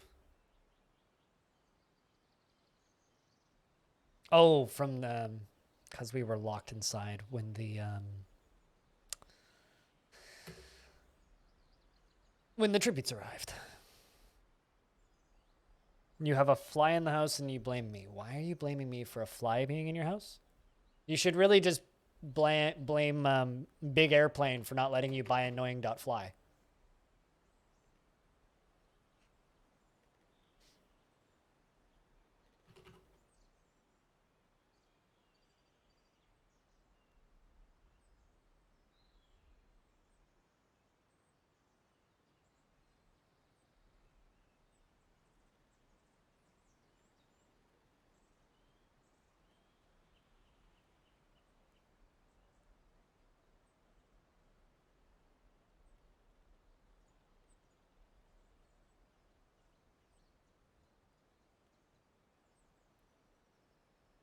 Twitch definitely bought several fat-fingered domains and tested that pretty profusely.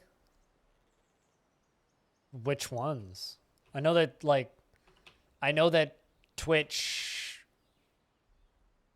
Now I'm curious. What do you mean by fat-fingered domains? Oh, you mean like domains that you'd accidentally type in when trying to type in Twitch? That just redirect to Twitch?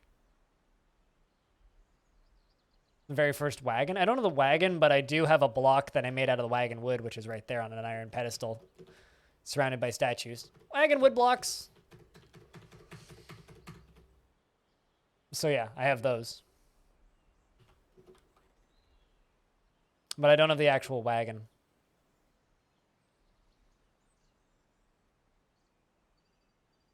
I remember long time ago when I was, this would have been like '08 because I was on dial-up internet, or '07 even. I was playing RuneScape, and it was a scam. Oh no! That sucks, man. That fucking sucks. Guy blocked you? What was it, just like a different game? When you save the link? Well, I mean, at least you can go after him. Messaged his sister. Oh, wow. You went deep on this. So I have a similar story to this, Gate Nerd, actually, that I can tell after you're done. But it's like when the guy that leaked my phone number, he had a pretty iconic username on Twitch that he was using. Looked him up, pretty quickly found his real Facebook account, and messaged his mom. Pretty quickly found his real Facebook account and messaged his mom. Bum. Get wrecked. So yeah, that was pretty fun. But anyway, when I was younger and playing RuneScape, I found a typo domain, which was www.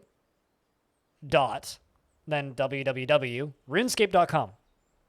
So like basically just a www and then you accidentally forget to hit the dot and type in runescape.com. It would redirect you to a porn site.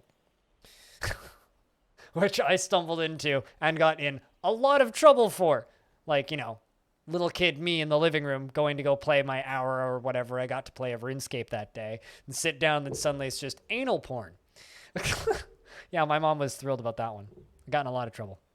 And then after that, my mom insisted on her typing in the domain and setting the website up for me before I could play RuneScape. So I wasn't allowed to like type in RuneScape anymore.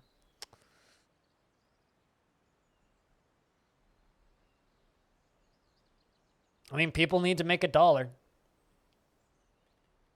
How, like, what was the situation? Did you send them money and you just got nothing back? Or like did you go do the exchange and then you got home and they were fake carts? Like what kind of scam was this? I mean, people are having a hard time scalping concert tickets right now. So how else are they going to make a buck quickly when they want to? They try and sell you fake video game carts because video game carts are the thing that's hot right now. Okay, I can give the mayor that statue.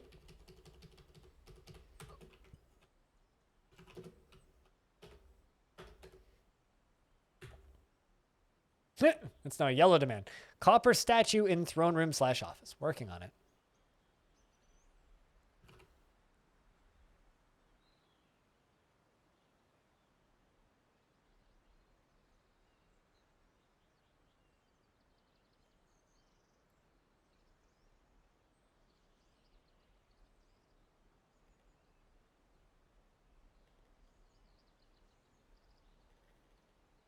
Yeah, I don't know. I hate selling stuff on public marketplaces so much that I don't think I would put myself through the stress of scamming people purely because it's like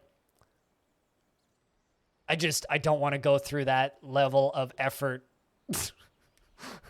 to like, talk with people. It just sounds exhausting.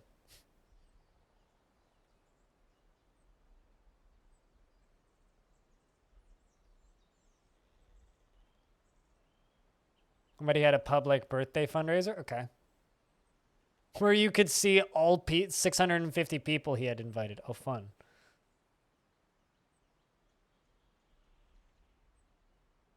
You've been scammed half a dozen times with art commissions? Pay your fucking artists. I wish I could pay Cooler more, but I pay Cooler what I can pay Cooler. They just run off. Oh, see, I was reading that backwards. When you say that you've been scammed half a dozen times with art commissions, I thought that you were being paid to do art and then they don't pay you.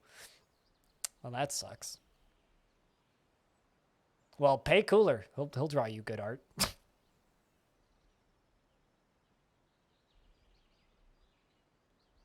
Uh-oh, combat. Barn Owl is fighting. That's quite the... Oh, hit one of my traps. Oh no. It got shredded by the spiked iron ball trap. Oh no, an owl flew into my trap pit. Well, rip. It basically just it flew into my trap pit and ricocheted between the different weapon traps and now it's just there dead. Well, oops.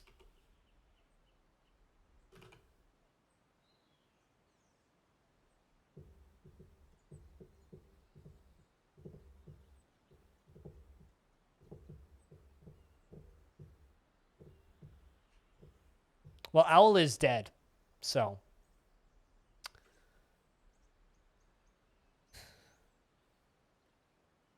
I mean, speaking of art, the most glorious art piece in this entire fortress is clearly this one.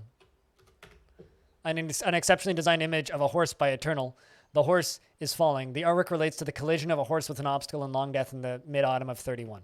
The best event in Longdeath when a horse fell off the wall and went splat.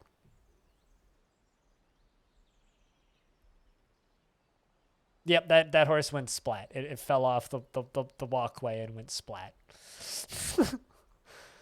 Because a buzzard dive bombed the trading depot, so then I moved the trading depot down into the lower level from the upper level. Also because it was easier to transport stuff there. Oh, the owl, I mean, dozens and dozens, if not hundreds of owls at this point have probably gone splat in my traps, so that's not a huge deal.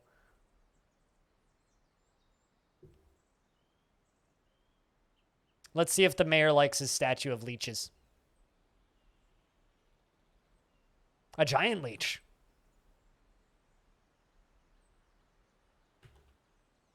There we go. Demand has been met. And the king wants more ballasses.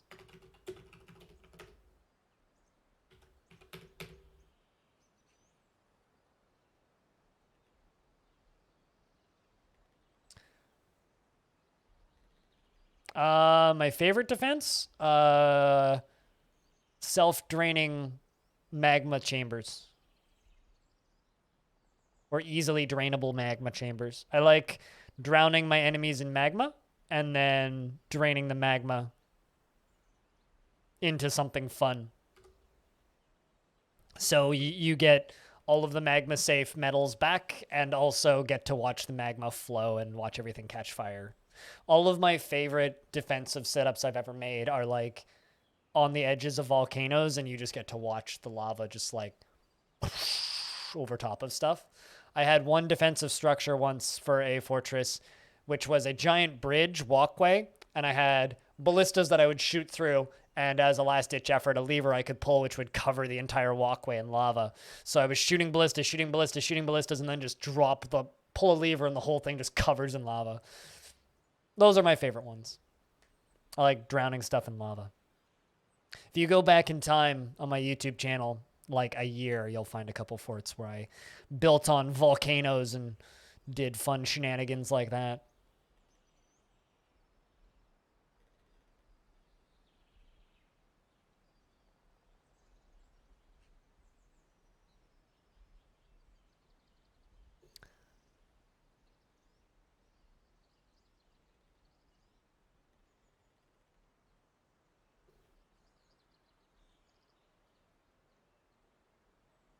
You can get behind a good magma defense. I like a good wall of hot molten rock. Not super big on the minecart shotguns or anything because they seem a little gamey to me. It's like cool uses of physics, but... Oh, another weapon that I made once was a very, very, very, very, very long tube that was 2x2, and it was about 12 Z levels tall, and I'd pump water into the top of it, and I'd fill it up entirely with water, and I would use dumping zones to drop metal balls into it, and then we'd open a floodgate at the bottom, and it would shoot out into my entryway, and the water pressure from the speed of it would slam into the goblins, and they'd slam into the wall on the other side, and they would usually die on the impact. So the first wave of the goblins would get seriously softened by getting crushed with water pressure. That was probably the happiest I've been with a design that I came up with myself. But yeah, I'm a big fan of the maze into lava pit or drop thing into lava pit or anything to do with setting stuff on fire. Yeah, those are my favorite defenses. This fortress, though, just has big ol' tunnel filled with spikes and traps, which are very effective. But we haven't needed them yet. Maybe one day we will. Then, like, you know, I do have 20 of, like, absolute top quality soldiers, so that are fully decked out in all of the gear.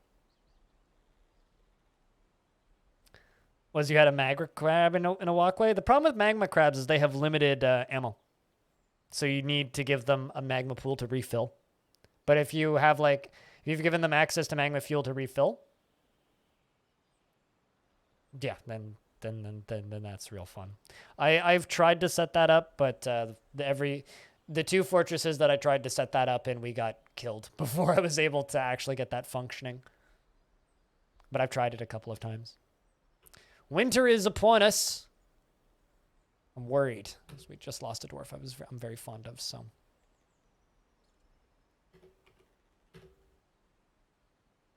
You lost 8 dwarves setting it up. It's not that bad. If you have lots of dwarves, that's fine. All 8 were killed by 1 magma crab. Magma crabs aren't that scary. They're just easily startled.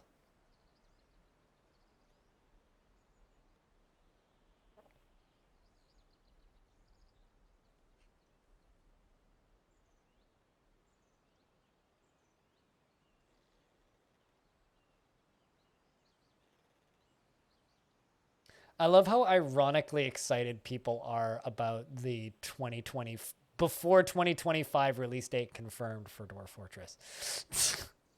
I love how ironically excited people are.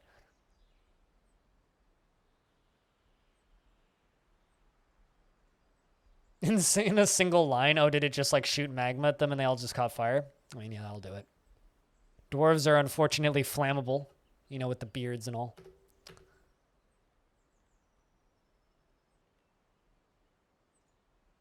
But chat, what's your favorite defense in DF? What's your favorite thing to use as defense?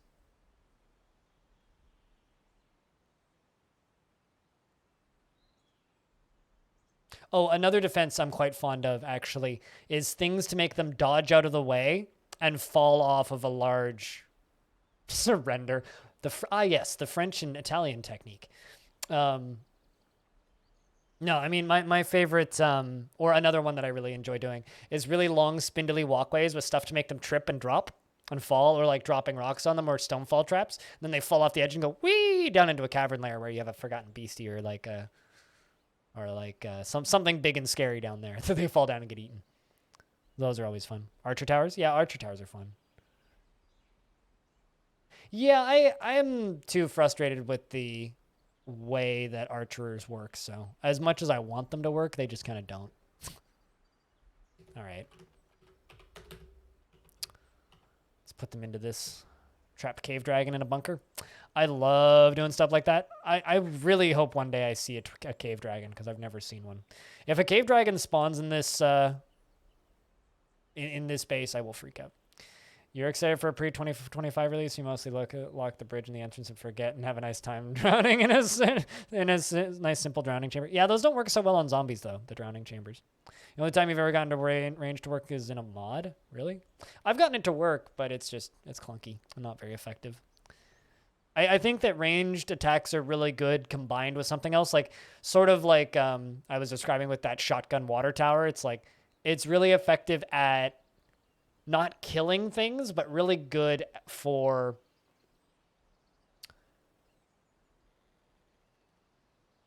softening the first wave. And I think sometimes softening the first wave is all you really need. Also, what mod, Quivenair?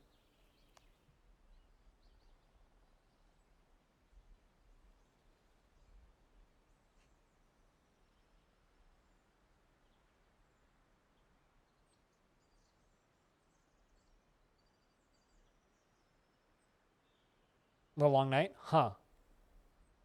Had Shotgun Jovians? That's a mod I've never messed with. I've been meaning to, but I haven't had the opportunity. Or rather, I haven't had the logical reason to yet.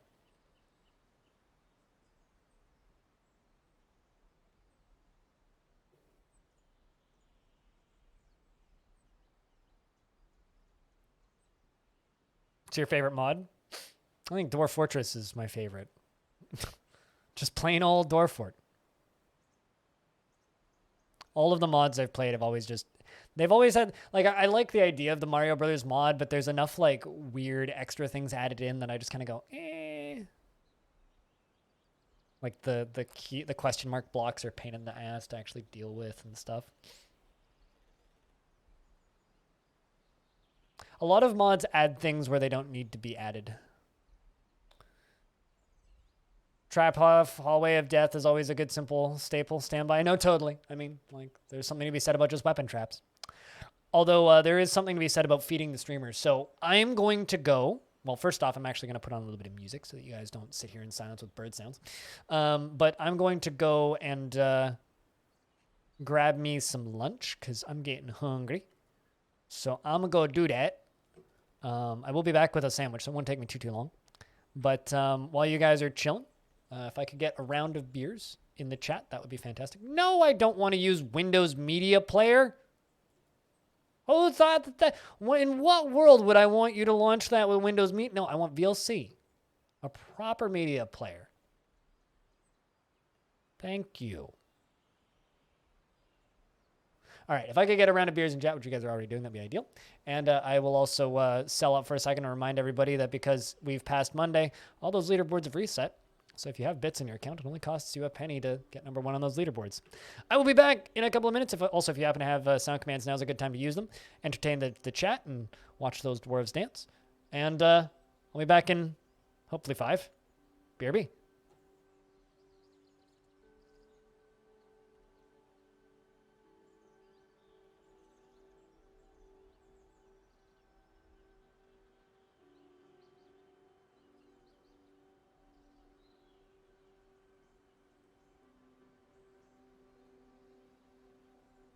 Sandwich!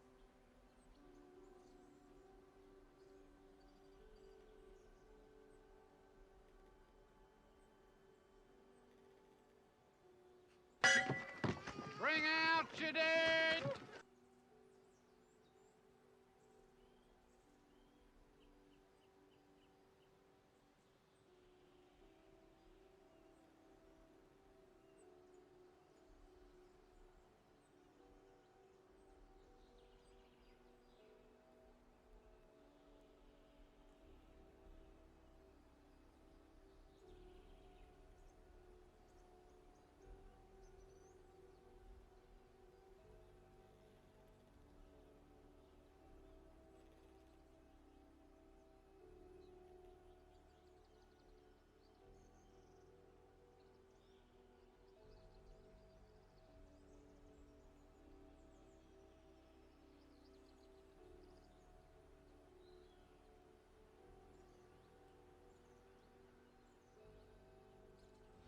tea, Earl Grey, hot.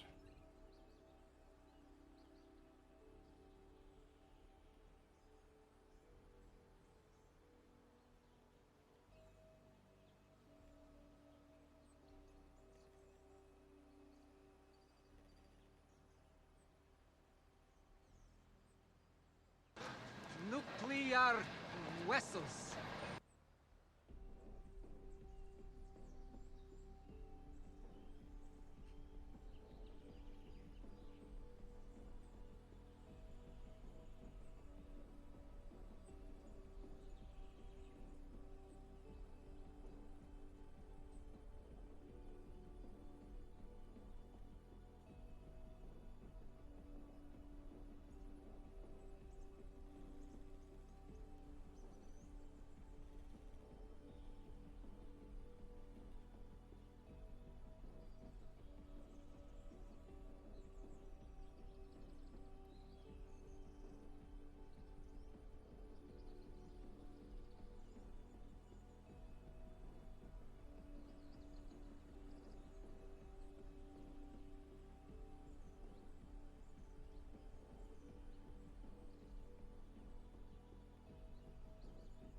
Nuclear vessels is when Chekhov is trying to ask a police officer in the 80s in, I think, New York City about where he can find the nuclear vessels. He's asking for the nuclear vessels because they need to, what was it, steal power from a nuclear power source to be able to power their ship back up to go forwards in time again. Is it San Francisco? I haven't seen that movie in a very long time. But San Francisco sounds right. It's been a very long time since I've seen that movie. But yeah, he's asking for the nuclear vessels in a very bad Russian accent. Thanks for the giggity bits. Cheers. Yeah, it's Star Trek IV: The Journey Home, I think. It's also the best Star Trek movie.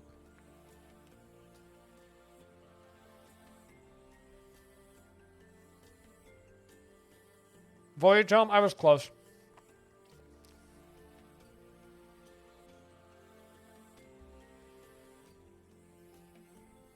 I was close. Yeah, they had to steal plutonium to power their ship back up.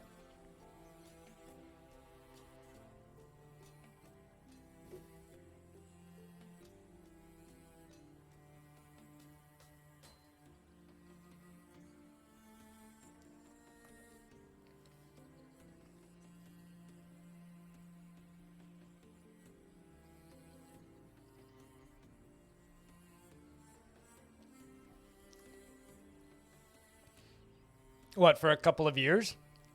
I mean, there was a good while there where there was a lot of new Star Trek movies coming out.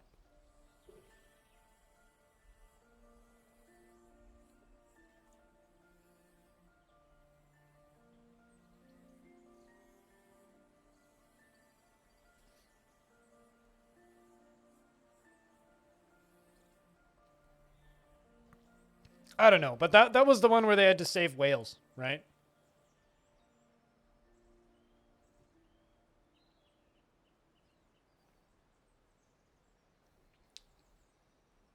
Yeah, my two favorite Star Trek movies are Voyage Home, as I've been corrected on, and First Contact. Those are the two that I remember liking the most. First Contact is a Next Generation movie where they meet the guy who designed the first hyperdrive and makes first contact. And then the other one is whale probe attacks Earth with dubstep cannon. Yes.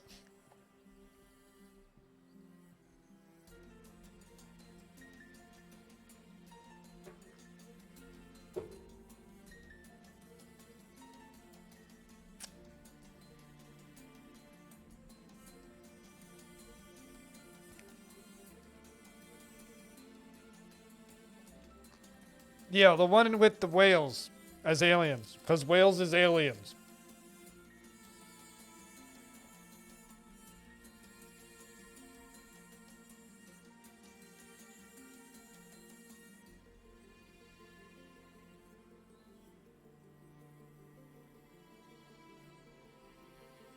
Apparently, I have a Amazon package to go get, so I'm gonna go grab that. Back in a sec.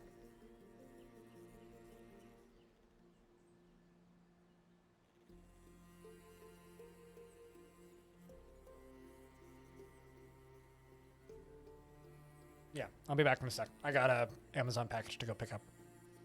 BRB.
All right, I made it back. Okay. Whew. What's new in the fort? Narvicius died. My very long time manager of the fort. We at year 221 midwinter, about to hit 222. That was the most people I've seen in one room in a very long time. To the point where I feel like I need a shower. Amazon's doing a hell of a delivery today. The guy had like a big like plastic bin on a dolly that was just full of shit. Somebody ordered, I think, like 2 kitchens worth of stuff because he had like a bunch of like tabletop mixers and things. But I bought me 2 of these. So that's what I got. 2 of these. So those are going to be my editing drives to store for footage. Because my NVMe is a little full. So I'll open up one of these for funsies. I'll install this shit tonight, though. I'm not going to do that. Definitely not hops. I'm definitely not hot swapping stuff. Get storage. I mean, if I want, like, just hard disk storage, because, like, we were talking about this earlier. Oh, yeah, no, that too. Yeah, that's why I fucking panic bought stuff, because I'm part of the problem, but...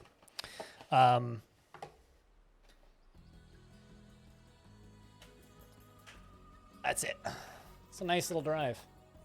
I love the way these solid state drives look. These guys. It's a nice little piece of hardware right there. It's very satisfying. But yeah, that's what I got. I got 2 of those. The other one's on the counter, so. But yeah, if you need to buy storage now, because there's going to be a shortage soon. Thanks, Ethereum. I think it's Ethereum. Can you punch a hole in it and make it double-sided? No. That's not how that works. What? I thought you meant like a screw hole. I was like, what are you talking about?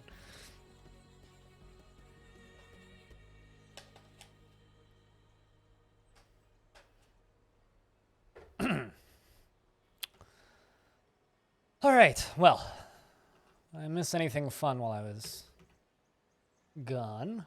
Formal grew to be a child. Does Ethereum take a lot of space? It's something to do with... I only have surface level knowledge here, so if anybody's actually like up to date on this shit, let me know. But TLDR, yes. Or rather, people that are mining stuff are keeping it locally and buying solid state drives to store them. And it's the next thing that's about to start getting hit by the component shortage, because the current component shortage that we have is affecting graphics cards, cars, and a lot of other things that require microchips. But the next things that are about to start going are solid state drives. New coin, proof of storage instead of proof of computation. Oh, so instead of using graphics cards, they're using storage? Oh, right. Okay, I know what you mean now.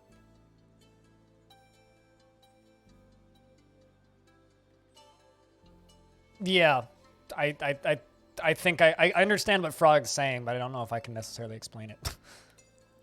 It's like a shit, because it's a shift in the blockchain to be moved away from computer processing power, because the problem with the way cryptocurrencies works is it requires way too much computing power to keep the whole blockchain up and running. So they're trying to find alternatives that don't require blockchain, so they're using storage instead, question mark. I think, am I right there-ish?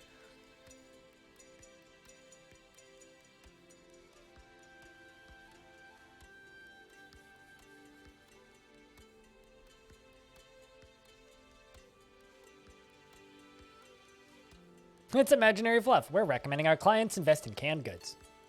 Gremlins 2. Yeah, well, unfortunately, it's imaginary fluff that people are fluffing up very effectively. Out of dumb curiosity, do you know the name of the coin that is based off of storage and not based off of computation? Do you know the name of it, Frog? Or do I need to go Google that? Because I can go Google it because I'm curious, but...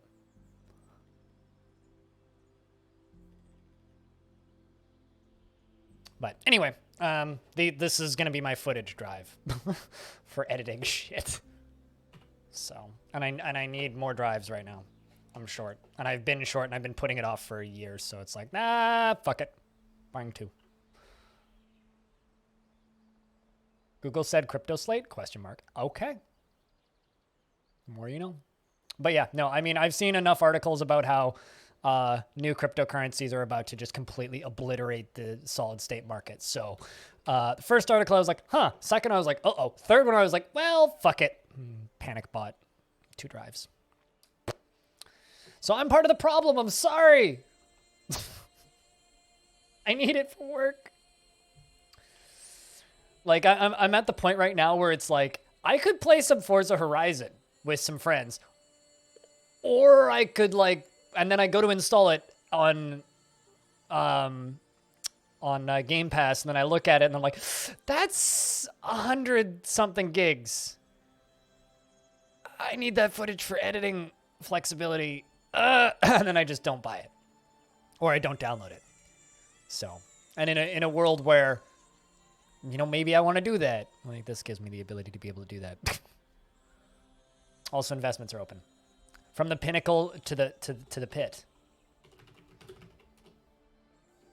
Based in China? Oh, of course. I mean, who cares where it's based? If it's fucking crypto related, it affects all of us. It doesn't fucking matter where it's based.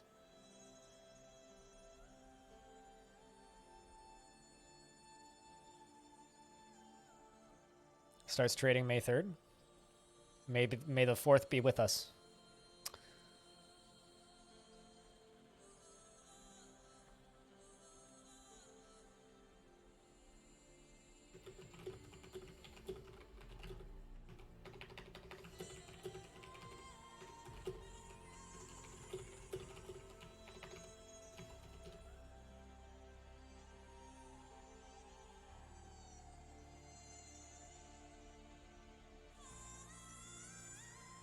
So you can probably still get those.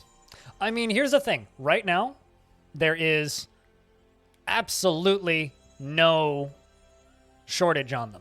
Like, you could just go buy 10 of these off of Amazon right now. I thought about it. So there's no shortage right now. But there's probably about to be. I've heard of Storage and Filecoin. I've heard of both of those. I have not heard of SIA or Chia. That's interesting. I know about STORJ, and I know about Filecoin. Filecoin got weirdly expensive recently. Filecoin went from like $50 to like 300 very recently. But I don't know. I loosely follow it, just kind of the same way that I loosely follow a lot of things.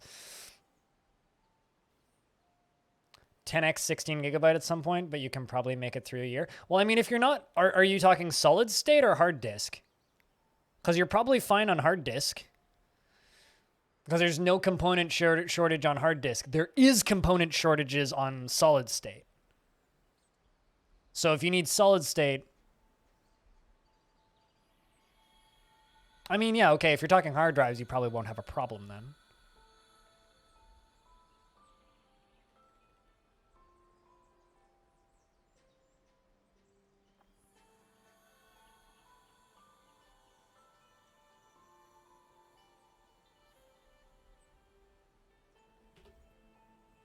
Ballista arrows. Not 34. 3. There we go. If it does, someone is bound to make a bank/data center or something. I don't know. I am currently of the opinion that regardless of how fluffy and stupid crypto is and how dumb it is, I have a feeling it's going to be the equivalent of gold in 100 years. Regardless of whether we like it or not, it's just the route that everybody's just kind of unanimously running in. So the longer the entire species unanimously runs towards something, the more likely it's going to get done. So it's going to happen. Banks are investing in it. Big companies are investing in it. All the tech companies are investing in it. It's here. It's not going anywhere.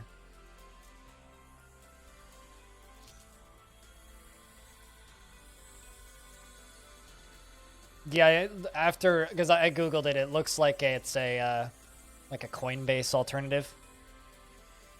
PT Cato. Tyranny of large numbers, yep. Oh, we absolutely need to fix the energy problem. I'm fucking terrified of that shit. At the very least, even people who are into crypto all kind of agree that NFTs are fucking stupid. Like, at least that's one thing we've kind of just, like, agreed as a society, is that NFTs are a scam. It's a good way to launder money, you imagine? Oh, I know people who are illegally buying stuff all like locally to me using crypto without taxes. So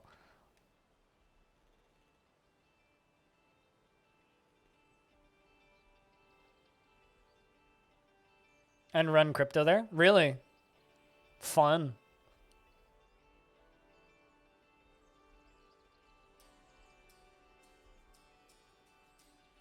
Almost entirely hydro. Same up here.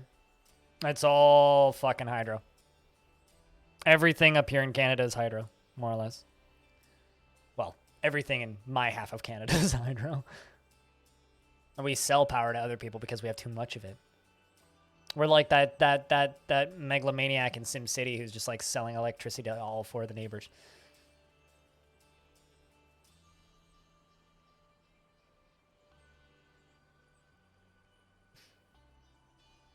I mean, like, I'm not going to lie about it. Like, I have crypto. Not a lot, but a little bit.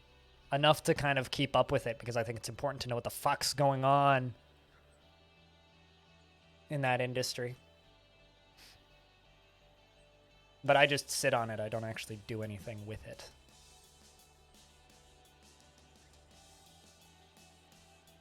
I did sell some Bitcoin at $80,000 though, because someone gave me $100 in Bitcoin in 2017 on Twitch.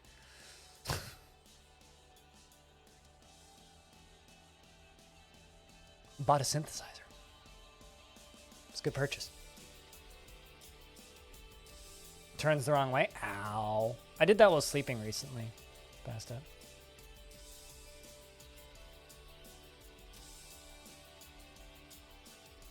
The night after you bought something, it ballooned. I sold it at 80,000 CAD, and currently it's below that, so. Because I sold it like a month ago. A little over a month ago now.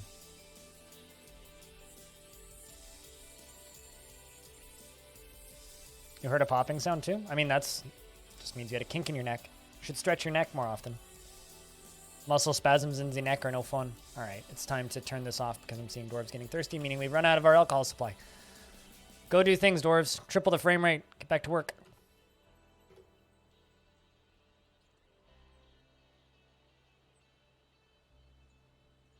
Read movement animal. Wait, what? Movement of animals and the coming troubles. That's a hell of a title. Then you forgot about for years. I know a streamer who was tipped 5 Bitcoin in like 2012 or something, and then forgot it existed, and then in 2017 was informed that Bitcoin was worth $20,000 and he sold it all in 2017 at the peak back in 2017. I bet you he's kicking his foot. I mean, he made a good lump sum of money.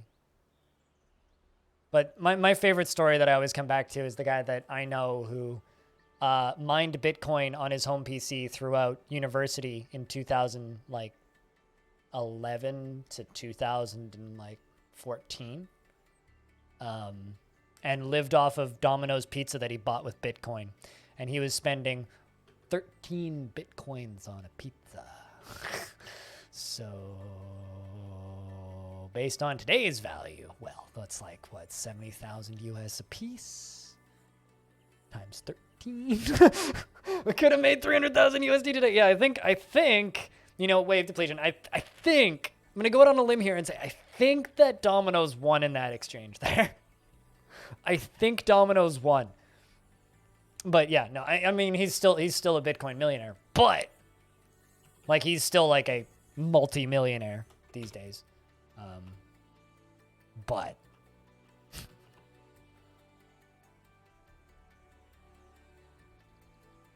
also, he owns something like 6,000 games on Steam because this was also back when Steam accepted Bitcoin. This Does anybody remember when Steam accepted Bitcoin? I'm kind of shocked they stopped accepting Bitcoin, actually.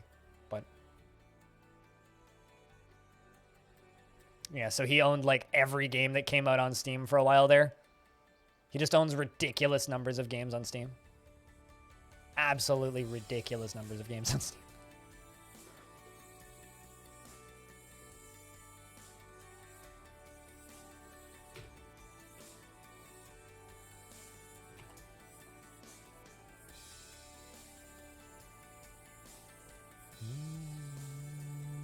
Well, honestly, it would have been less than 300,000 USD. It probably would be closer to like, what, 200,000 USD? Because they'd probably eat 100 grand in taxes. It's like 30%. So it's like, it's investment tax. Like this shit's expensive. I had to explain that to a friend of mine who very recently got into crypto. About like, yo, yeah, you have to pay taxes on this shit. And he's like, what? I have to pay taxes on that? Oh my God, that's theft. I'm like, not really. It's like perfectly legitimate. What are you talking about? It's like, this is the taxes I pay every day. It's just like when people are kind of shocked that I have to pay taxes on the money I make off of Twitch.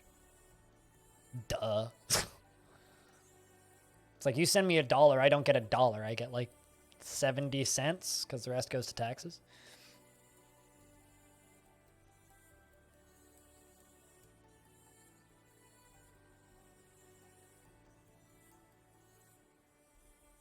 I don't know.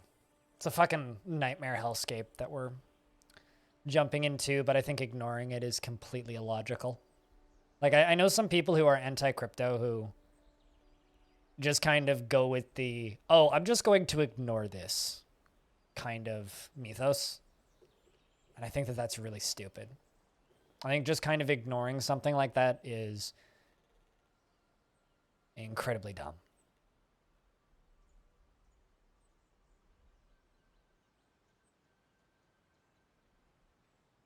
Add game cargo burr.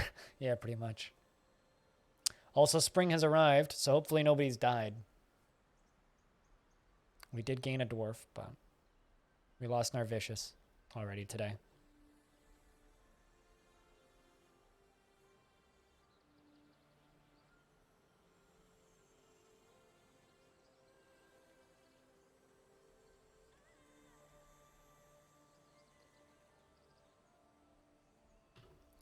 Stone, we've got annual tribute from Basti Jismak. Somebody died.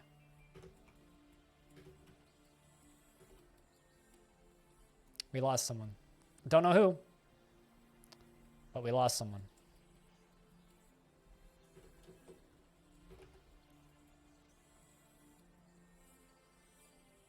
Not sure who. Still not sure who. But we lost someone.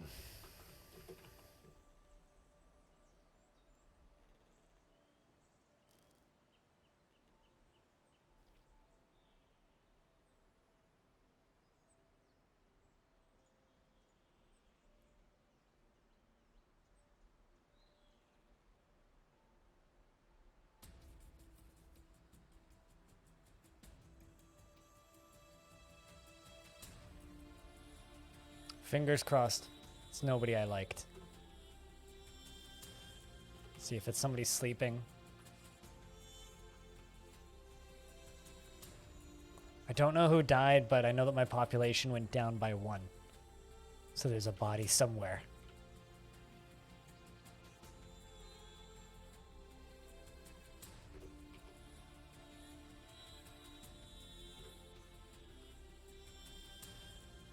Maybe not. Did I miscount? So I'd swear that we had 32 people. Stone, are you here? Because we've got a group of alchemy tribute. If you are not here, or do not say that you are here in the next minute, I will simply screenshot it for you. 5 bilberries, a persimmon wood crutch, an oaken barrel, 10 slug ichor. Partially here. How that works. Vampire hiding in a bedroom? Well, I mean, there is a vampire in the fortress, but he's chained up and locked in the walls, so it's fine. And if there was another vampire, I would know because I don't get migrants, Syndicate. And if a vampire is made, they would have to tantrum and knock over a statue or some other piece of furniture in a temple, and it would give me a big notification if that happened. So no, there can't be a vampire somewhere. Also, that's not how dying of old age works. Dying of old age only happens one day a year, on the 1st of spring. Somebody died of old age.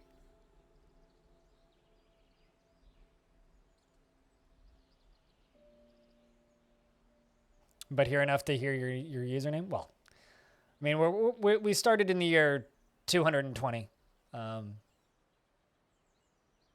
We're in 222, so we've passed a good amount of time today. But we'll probably play out most of this year too. Who did I lose? Unless I just had the numbers wrong. I don't know. Regardless, I should probably get some more coffins filled up.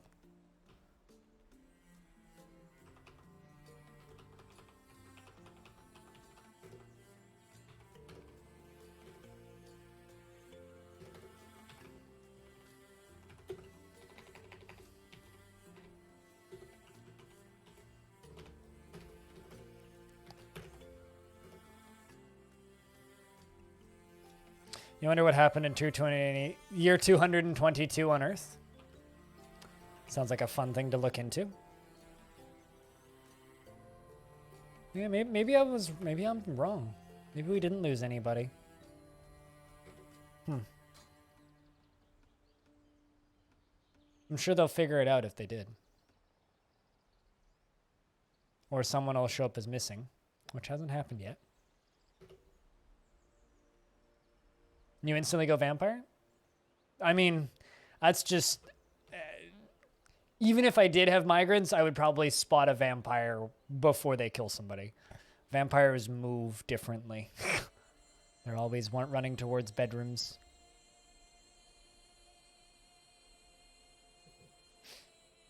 Elegabulbus? That's not a real name. But rip him and his mum in the year 222 Earthling days.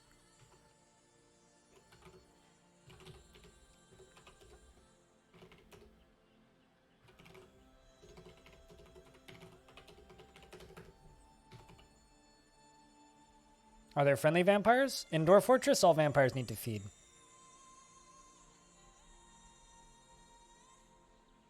So all vampires, in theory, could be friendly because they're just normal people, but they need to feed.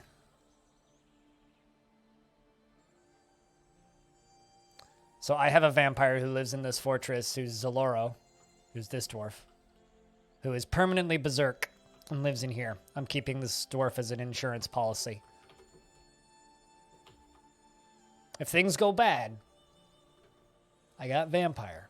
Even though he's permanently berserk, I could install a spike underneath him and do horrible things. Have I tried that? Nope. Although I do have backups. You guys are more than welcome to, because the save is public from year 200.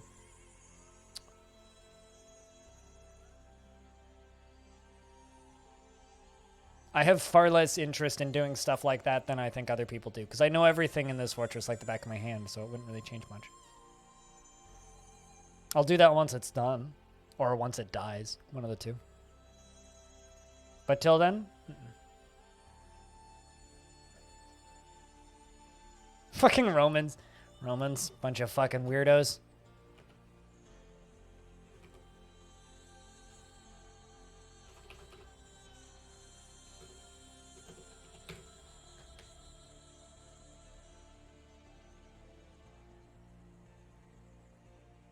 But yeah, if somebody else wants the save to go mess around with it in adventure mode, they're more than welcome, and I'll send it to them. But I don't really want to do that myself.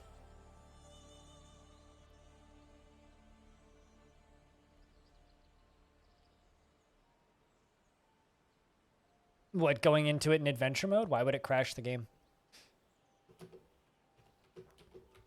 Like, are you saying it would lag the game out?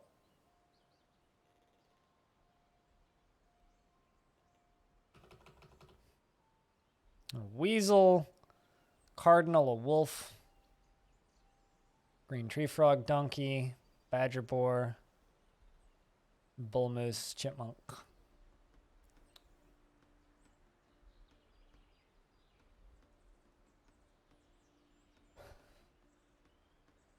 I want to say Stone did some of that stuff. I visited my mountain home in year 100 and a few of the human cities, but not since then. Was that along fortresses? I don't know. I mean, has anybody run a fortress this long on 0.47? 0.4704 specifically?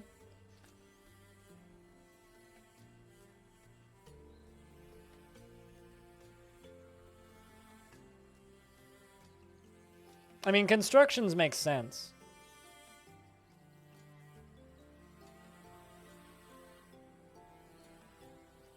You should try it with the more recent save. Just don't see if it crashes. I mean, like I said, I mean, if anybody wants it, I can just...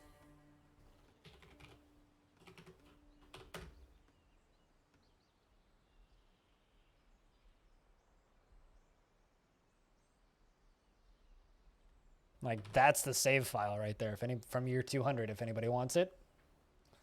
From the 5th of this month. Now we're on the 292. So that's year 205. So it's not actually that far back.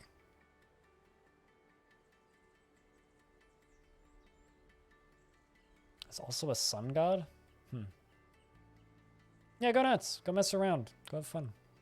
I know, Manufactor and Monkeys, who's now Lizards with Whiskers,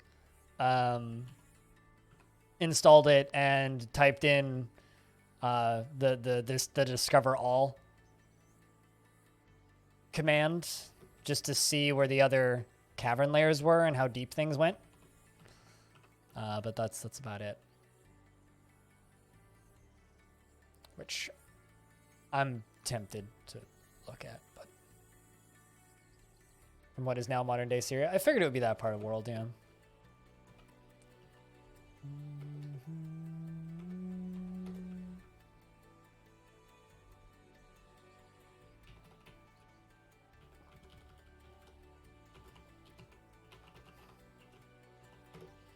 I don't know. I do feel like I've had some better luck than you. Like, I feel like, or not really luck. I feel like the game has been better optimized since Arch Crystal.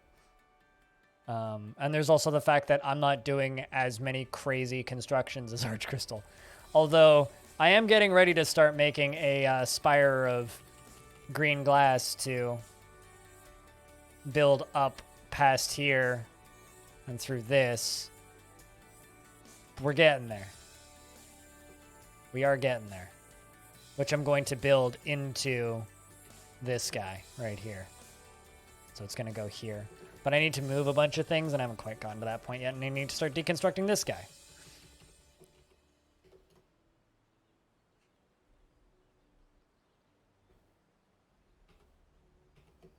I mean, yeah, no, I mean, I've still got, what, like, 150 years until I'm as old as long... I mean, what year did you retire Arch Crystal? Was it 470? It was 4 something. 500? Okay. Well, I mean, I'm almost halfway there then. Almost halfway there.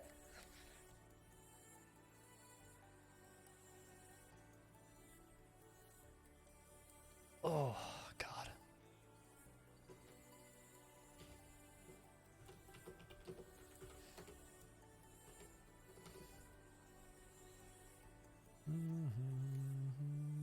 But we're going to start deconstructing this, because this was the old trading depot. We going to start deconstructing this. Very slowly. And also, you know, rip that gym window out. This is where we used to trade. Now we trade in the old tavern down here. But this is going to be a thingy built of glass. So I need to start clearing space, which we should start working on. Ghost has become a brewer. Awesome. Look at all those sheep tallow roasts. Delicious. You can see why he was assassinated. Was the 13-year-old a better king?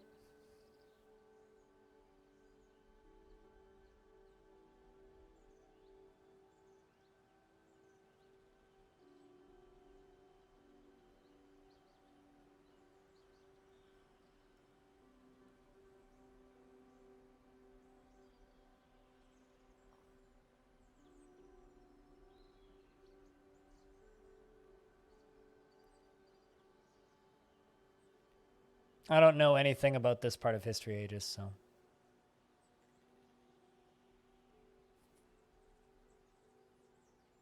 Although I would assume most Roman emperors were probably pieces of shit, so. And I kind of, by default, can't blame anybody for wanting them gone. Imagine being 19 years old and also being an emperor. I know how mature my brain was at 19, and the answer is not particularly. Also, now you're emperor. Have fun.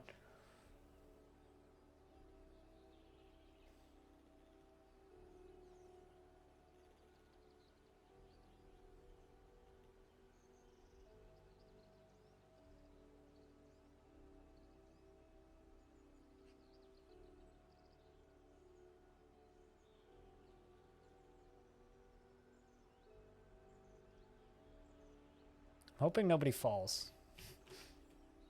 Oh, manager's fighting with my barn owl. Or a barn owl is fighting with my manager.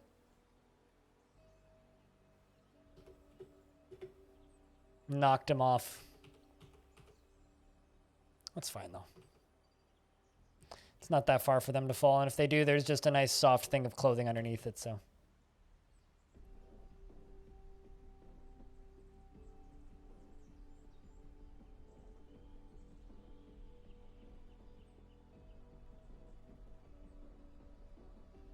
About the next lad's 13-year reign was the longest in decades. 13 years. Oh boy.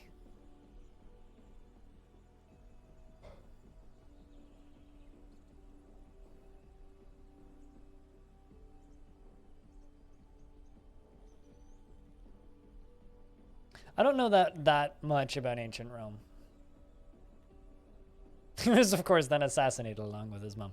I mean, life was short back then, so they had to make the most of it, you know? They had to make the most of it.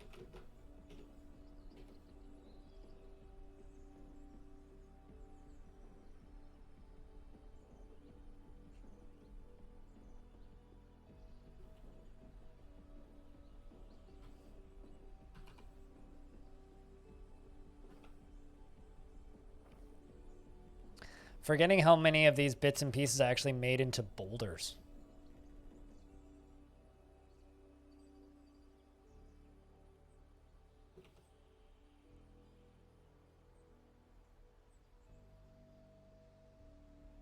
Kind of surprised nobody's fallen yet. Kind of surprised nobody's fallen yet. Well, except for the mayor, but that's fine. I'm seeing dwarves standing on things that are getting deconstructed. This is fine. Defcom, are you gonna fall? It's only 2 Z levels. It'll be okay.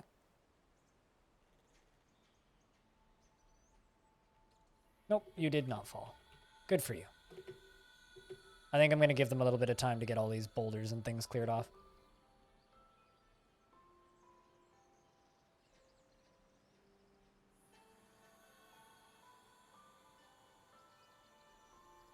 Modern politics would be more interesting? Terrifying is the word I would use. Maybe not interesting.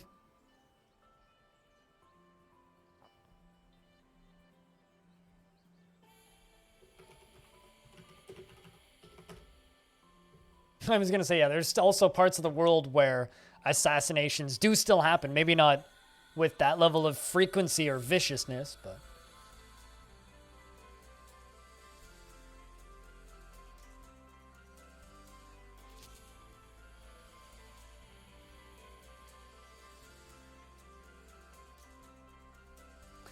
I made a mistake, chat. I opened up Twitter, and the first thing I see... And I'm signing out from Twitter now. Because I left Twitter logged in.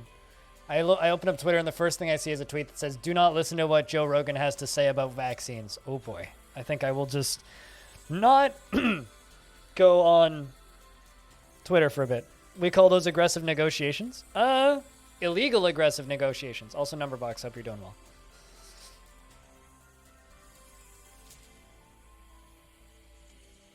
Yep, and that's enough Twitter. Yep. Joe Rogan is running in the direction of becoming the next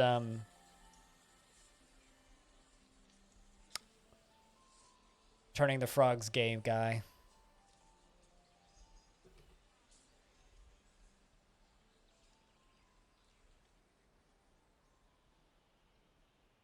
How about myself? I'm doing pretty good. I've got good days and bad days. Today's pretty okay. I got no real complaints. Chat, how are we doing today? You guys doing right? You guys functioning? I hope so. Rogan went way down the tubes. I never really listened to or gave a shit about any of the stuff he did. And then randomly, like, seemingly everybody cared.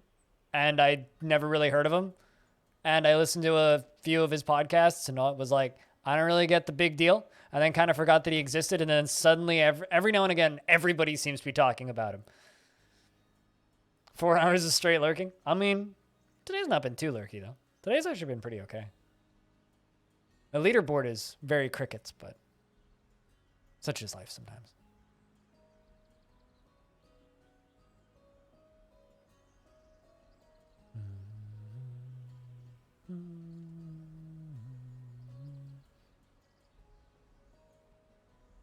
Prepared cow eye roast. Delicious. 13 cow eye servings of cow eye roast. I guess cow eye roast would be pretty large for a dwarf. What does my mayor want?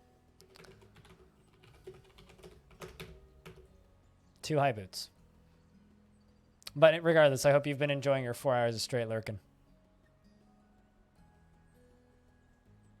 Meaning you missed at least 2 hours of the stream in there somewhere.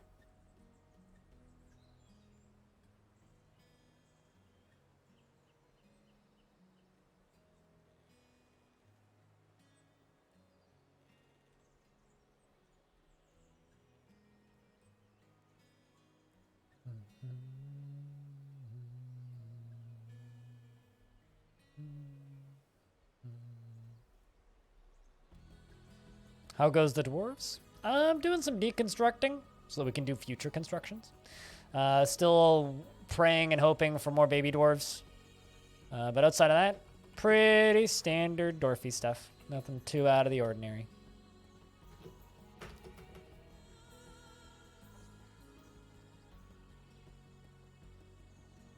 Painting some minis. Seems pretty chill. What minis?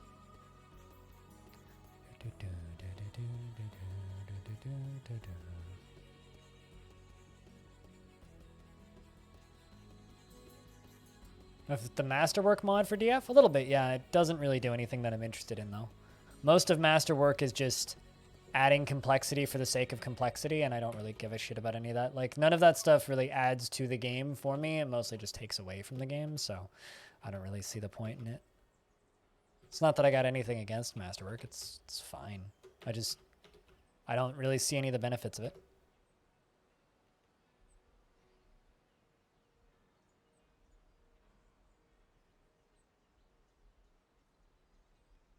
Mostly just because they look cool? Okay. Do you play the game, or is it just painting the minis for the sake of painting the minis?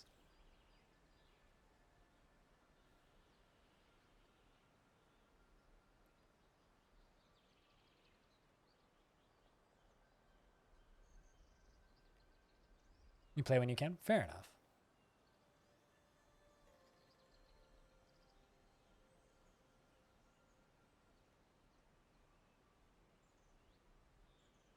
But yeah, we're doing a little bit of deconstruction so I can do future constructions. Because I've talked to people about building a big old tube, which is what we're working on. Which is going to be fun working our way down into the cavern layer, because at some point I'm going to need to kill all the forgotten beasts in the cavern layer. And probably just going to use drawbridges. Drawbridge traps, most likely.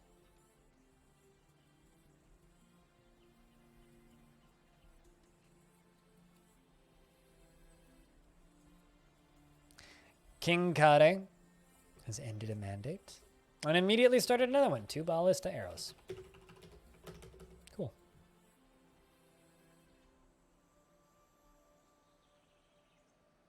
But next week we'll be playing the Star. Let's see. I'm much more, or rather, when it comes to DF mods, I'm interested in like theme overhaul mods. Like I like that Mario mod, and I like stuff like that.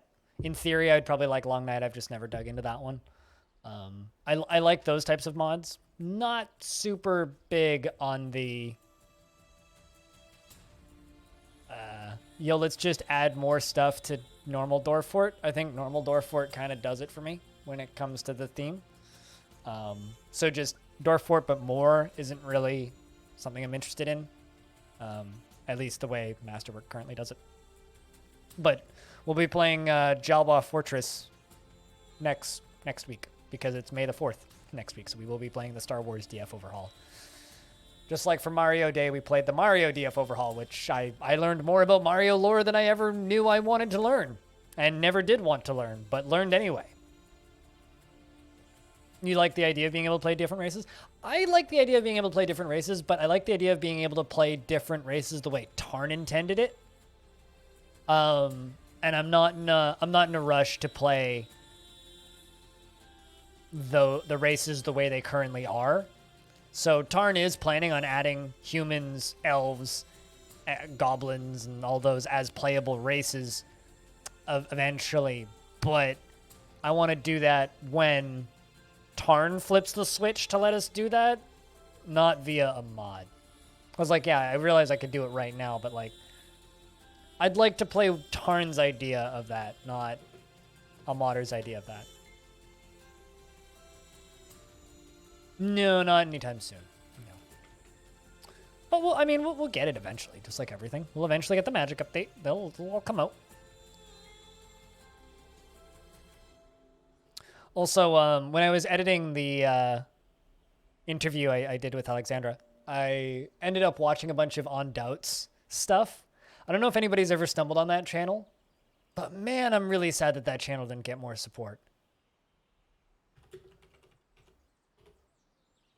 I don't know if anybody's ever stumbled on this channel, but this channel, On Doubt, it's just a whole bunch of like game developers doing little short talks, and they did probably some of the best Dwarf Fortress documentary style content out there in this video, and like the different videos that Tarn did with them, and they have a short video with Zach as well. And a bunch of like great little quotes. But like this channel never took off and never really got any kind of support, and it just kind of stopped 2 years ago. Makes me so sad because this was a really good channel. But me giving them $5 a month plus 3 other people giving them $5 a month doesn't really cut the bills, I don't think.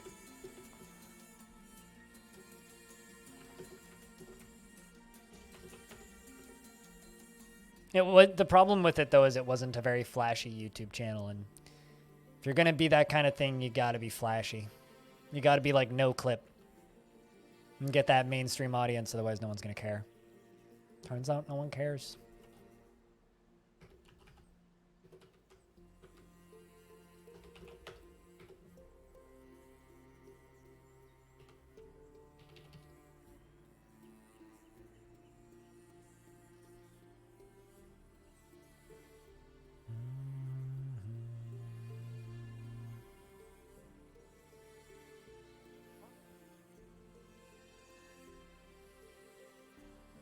That being said, some of the best videos with Tarn on YouTube are on that channel.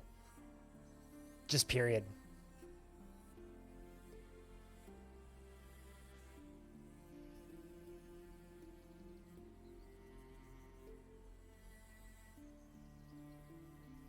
Must suck that content creators must eat.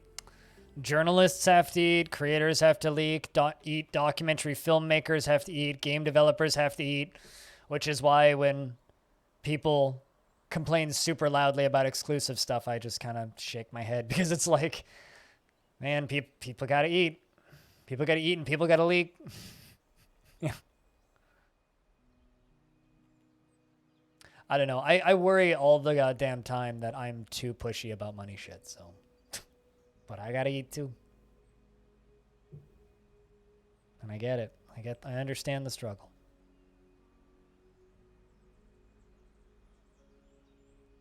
sucks that we gotta eat, but it's the truth.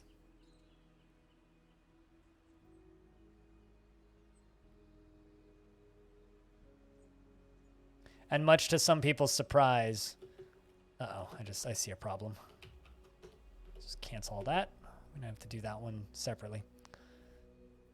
Much to some people's surprise, no, I don't get any support from Twitch whatsoever. Not whatsoever. Which sometimes surprises people.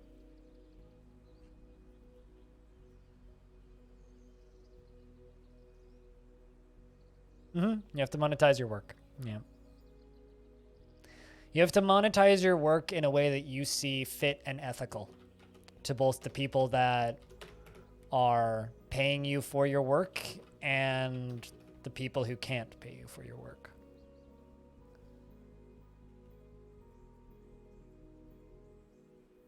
What if eating just became recreational in the future, like your nutritional needs were all automated?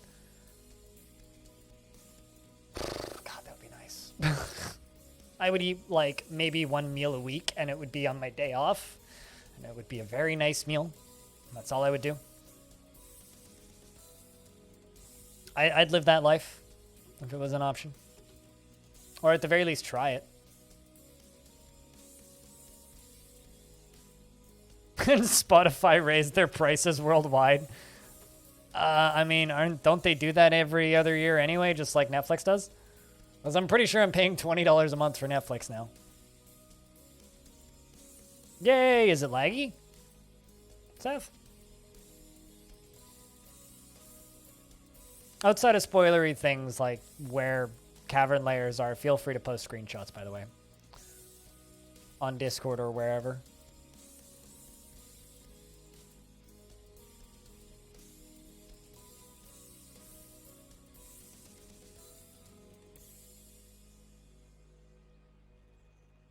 Although I would definitely miss out on many excuses to go for a walk.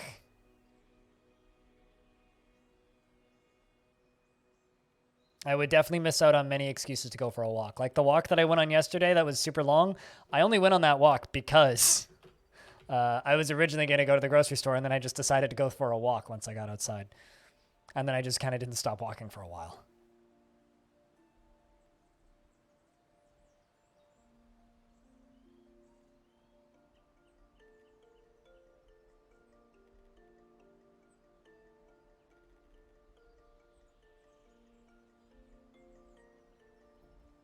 And then there's me going, $40? That's so fucking cheap.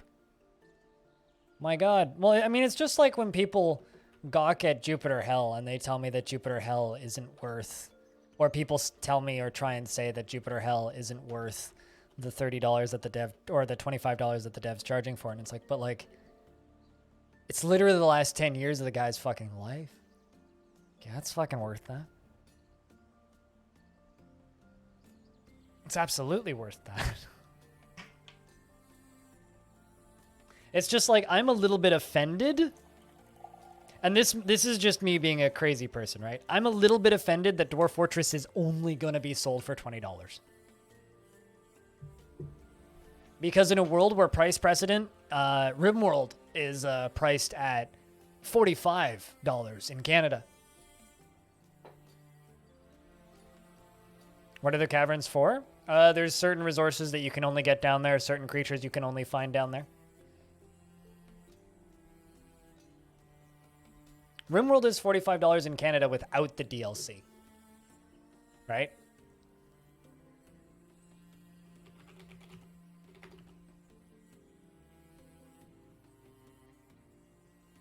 Actually, no, he changed the price. It's cheaper now. It's $39.99 in Canada. It was $45.99. But maybe he changed the price when... perhaps he changed the price when the DLC came out. But yeah, and then royalties $22.79, which is not fucking worth it, by the way. It's awful fucking value for your money on that. I got RimWorld for $15 when I bought it. I bought RimWorld for $15, which was totally worth it, by the way. Bought it from their website for $15. What? A section of cavern has collapsed? Chimp was found dead? Motherfucker. How much of that caved in? What the fuck caved in? Must have been 2 pieces of flooring. Fuck, man. Damn it.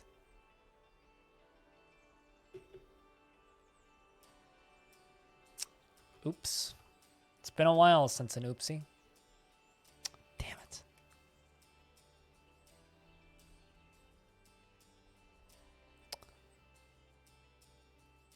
I thought I'd pulled all the floors in, but I guess I didn't.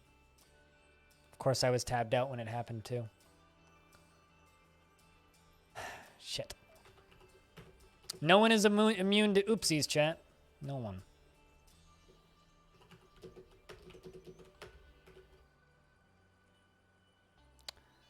F's in chat for chimp.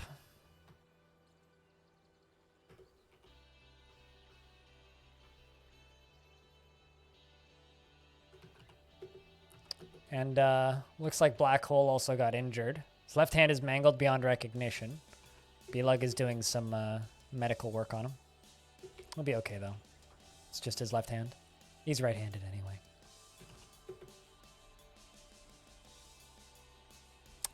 Damn it. May you find place in Great Tavern one day? Yeah. Yeah, that.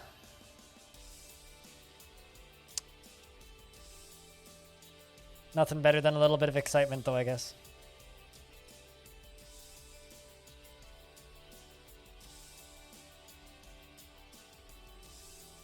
Place his hand with hook. I think his hand will probably just heal up.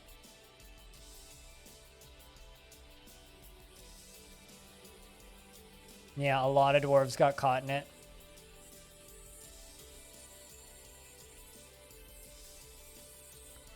Yeah, looks like he literally just like fell or had a piece of flooring fall on him and it crushed him. He was mangled beyond recognition.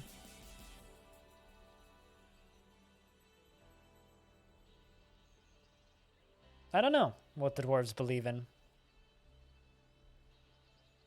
They don't worship any gods of rebirth. They do worship a god of vomit and death, though. So maybe it's more of a dark ideal of death. Horrified after seeing Chimp die. Grieved after somebody's death. Man. That was actually like a genuine oopsie, too. It's been a while since I've done an oopsie in this fort. Was like, gotta amputate? I mean, we'll find out.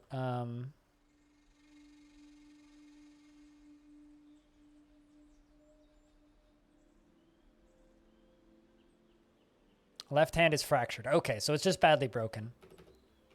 But he's already up and walking. Doesn't even have any stitches. Just some plaster for a cast. So yeah, no, I'd say this dwarf's already running around and is just fine. Slight blink from the injury. Man, it's just the left hand. We'll be fine. It'll heal up like new in no time.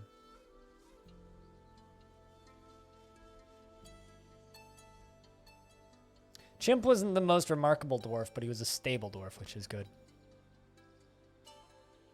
Which sucks.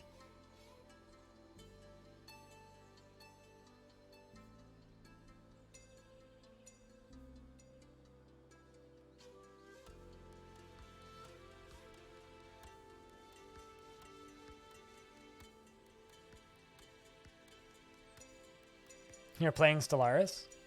I've heard good things and mixed things about the most recent addition to Stellaris. People seem to either absolutely love it, or if they like playing the game competitively, they absolutely hate it, which I think is kind of funny.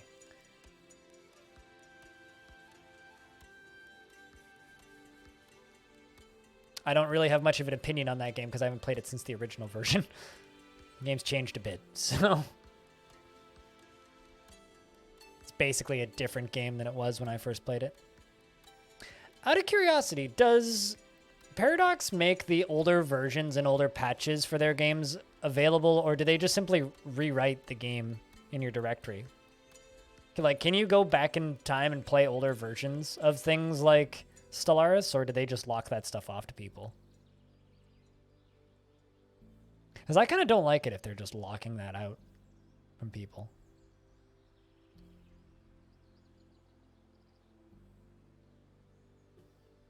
Just from a preservation standpoint.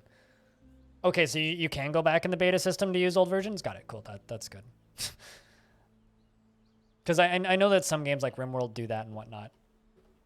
Okay, cool. That's good. I never really thought about it before, but it only just dawned on me. I'm like, man, the game that I played when I think of Stellaris is completely different than what people are playing now. Human Caravan has arrived. That's good. I'm glad to hear that's just there strictly from preservation point of view.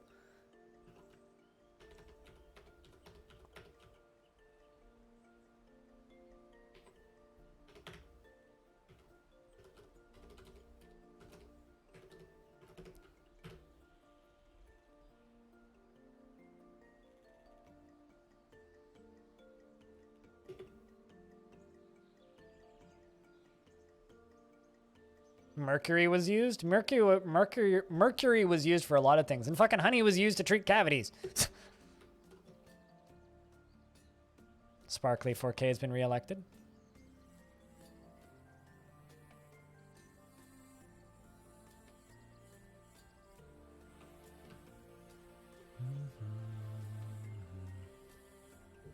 You can't go back to 1.0. Oh, really?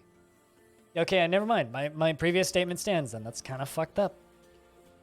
That is actually kind of fucked up. Like, I got no real problem with their, like, yo, we're going to give you a fuckload of DLC business model. Like, I don't actually mind their business model all that much, but not a huge fan of that. Hode has returned to us. On behalf of the Merchants Guild, let me extend greetings to your people. There is much to discuss. The world is the same as ever. What requests do you have of our merchants? Gold.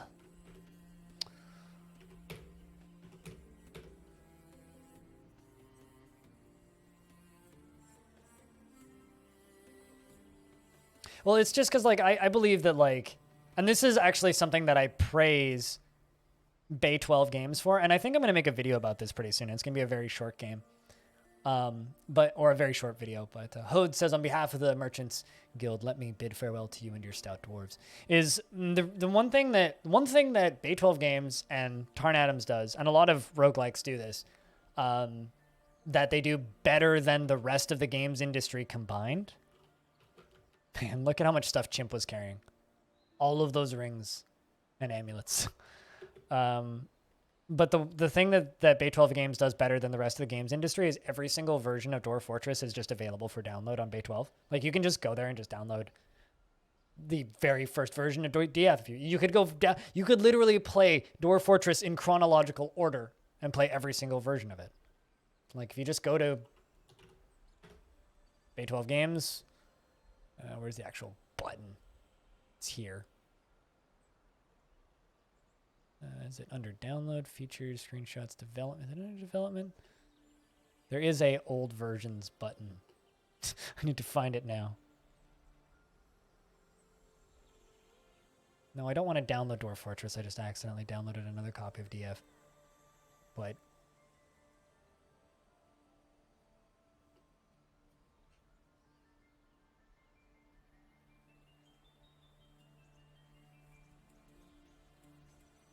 I know it's here.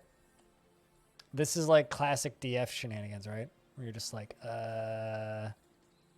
nope, that's the forums. That's wild that they make you go through all of that, though.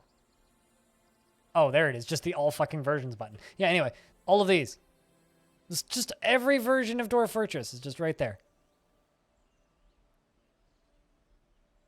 This is the coolest thing that they do, that every single game should do better. Like, anybody who's working on any sort of game should have an archive of this. And in my opinion, it should be available to anybody who buys it.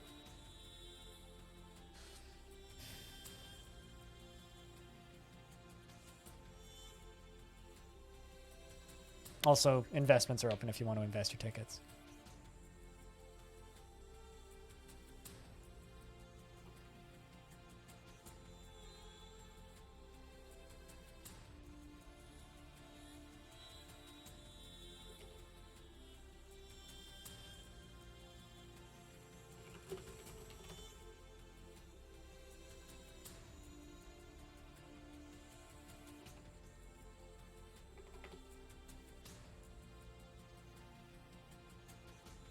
think it's because prior to 1.0, the game was not cross-platform compatible, so to avoid ignorant bug reports, they might only immediately show the oldest version, or the newest oldest versions. Possible?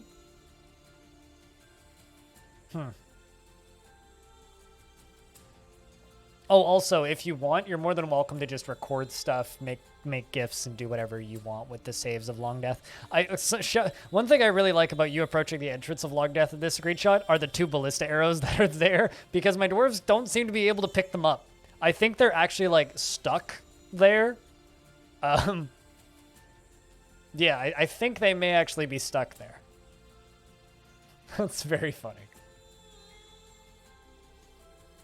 You should try and let the Minotaur out. Or release the Ettins. Or the Forgotten Beast in my basement made of glass. I could show you where the levers are if you want.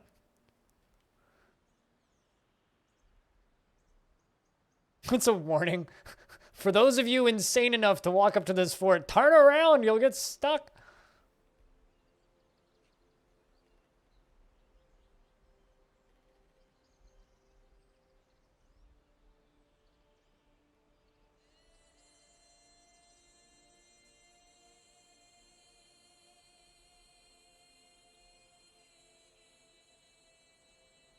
But rather pointless otherwise?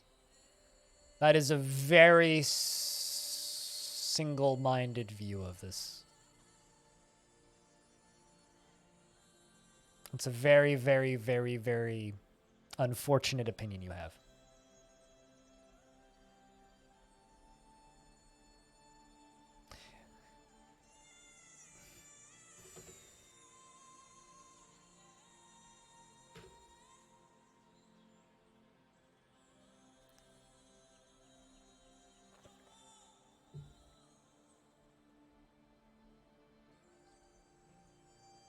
The fact that you described it as a running game, live service game, frequently patched game, whatever you want to call it, means we need to do a better job archiving this stuff. People might not care right now, but that's not the point.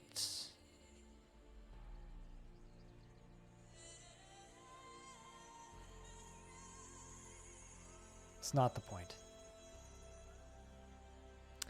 That's okay. You can disagree with me. I'm not going to argue. I don't have the energy today. Some days I do. Some days I don't. Today I don't.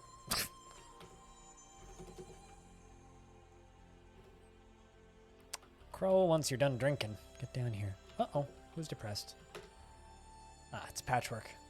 Sometimes I just don't like somebody. I know that feeling, Patchwork. I can relate to that.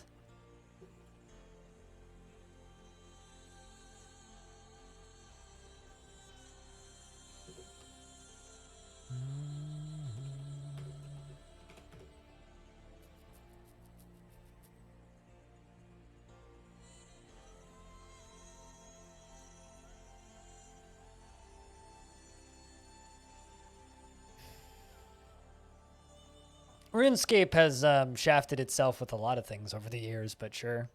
I mean, to give you an idea, I think like Jagex is a perfectly good example of this. There is a lot of games that I loved playing at one point in time that are very difficult to find online because they shut down FunOrb. None of those games are available. I can't go download and play that Worms clone I spent way too many hours playing. Maybe there's somewhere I could go find it on a nefarious website, but I can't get it through official sources, which sucks. But I don't know. I'm not going to argue this. Some people realize the importance of preservation of history, and some people don't.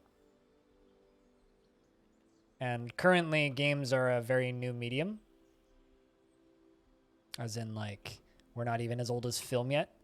People didn't realize that it was important to archive and keep copies of old film. Now look at all of the issues that we have finding old movies, keeping track of stuff, making that stuff available for either academic or other purposes. Now we just have no access to it because a lot of that stuff is just gone. Which is worst possible outcome. Video games are going to be the exact same way. Especially when it comes to more popular releases. I'm looking at you, Destiny. Removing content with no real indication of when they will be back. You have zero clue what Fun Orb or Arcanists are? Fun Orb was a games website in the era of Flash games where they were trying to sell a sort of mini games website, but I actually just like, it was more of just like, here's a big website full of games that we've made, and it was packed in with your RuneScape subscription. So if you were paying for RuneScape, you'd just get access to Fun Orb. Otherwise, you could play Fun Orb, but you'd get ads. So it was either get a bunch of ads and play these fun little games, or cheers, Seth, and have fun. Either you play on Fun Orb with ads or without ads. So I got to play a bunch of Fun Orb with ads, and it was a lot of stuff like just, they had a Worms clone, they had a bunch of arcade game clones, a bunch of like top-down games, a couple platformers, some single-player stuff, a bunch of multiplayer stuff, some co-op stuff, some other cool little games. There was a little tower defense strategy game that I played with friends. There was like Arcanists, which was basically just Worms. Like it was straight up just Worms at the end of the day. Both of those were a lot of fun. A lot of good memories playing stuff on that. Legends of something, I don't know. It was a long time ago, but yeah, I mean, like that whole site's just gone. And like I said, there's probably some sort of nefarious way to find that stuff, but it might as well not exist.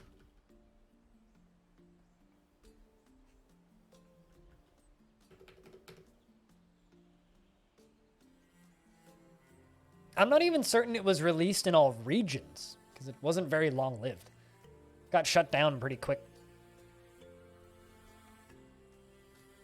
And besides, the beginning of this whole discussion just kind of started off with not trying to argue that, like, the reasoning for it. It's just purely one of the best things that Dwarf Fortress does that more studios should mimic is the availability of every single version of the game, regardless of if people actually download it or use it.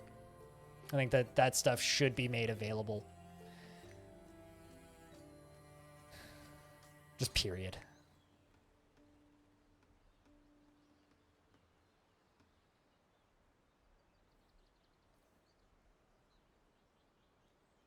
You always see them mentioned on the old school RuneScape Reddit? Yeah, do you?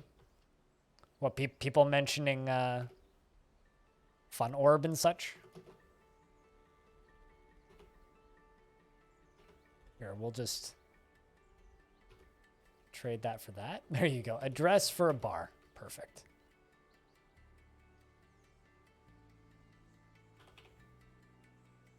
I never thought I'd be telling people Jagex history, but here we are.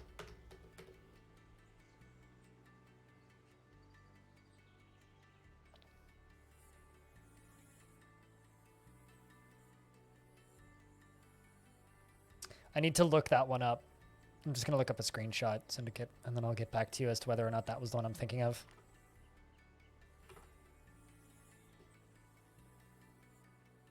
It was like Mini Clip. Yeah, or Armor Games are like one of those. It was a lot like those.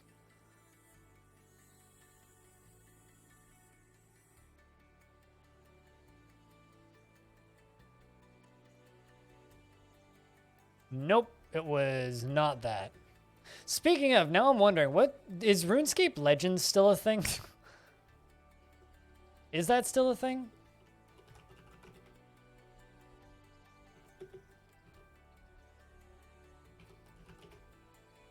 I don't think so. Did they also shut down RuneScape Legends? What the fuck? That is playable? Really now? Huh. Yeah, apparently they just straight up got rid of RuneScape Legends. What?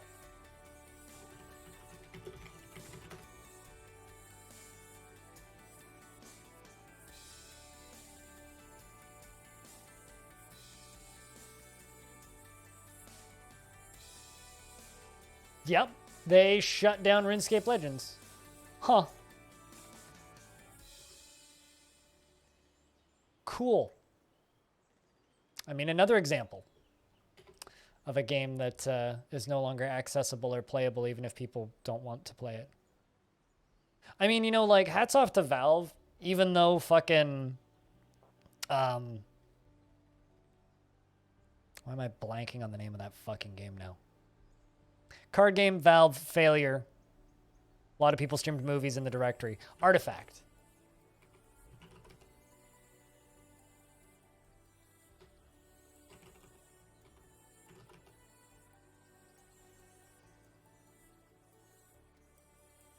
Like, Artifact is trash, right? And wasn't very good. Nobody liked it.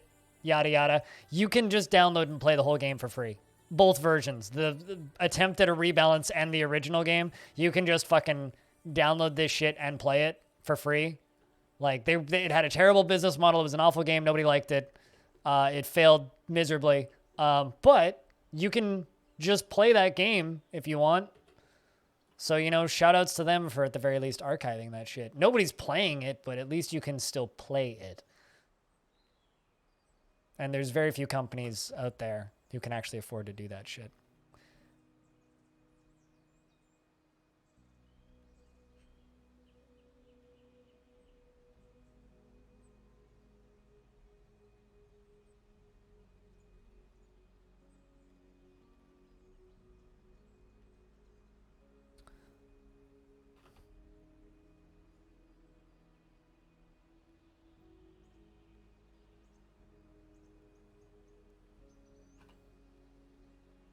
Pondering surgeries.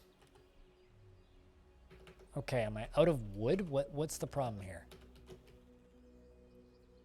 What am I out of? I'm out of something. Not out of wood, probably out of ballista heads.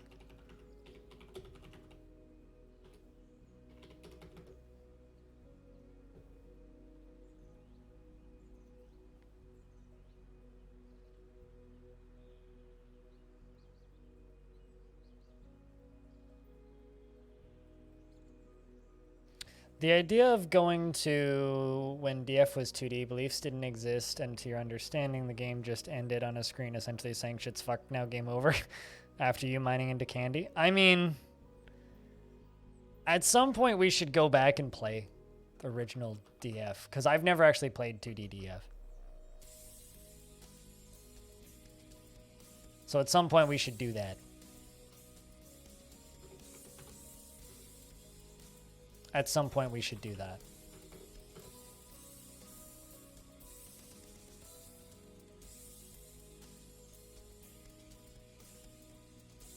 Like the actual classic DF.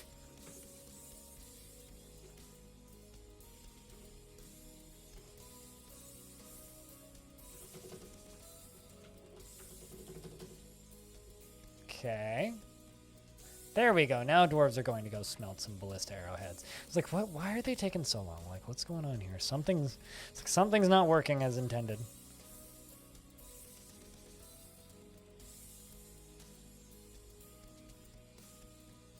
Into midsummer.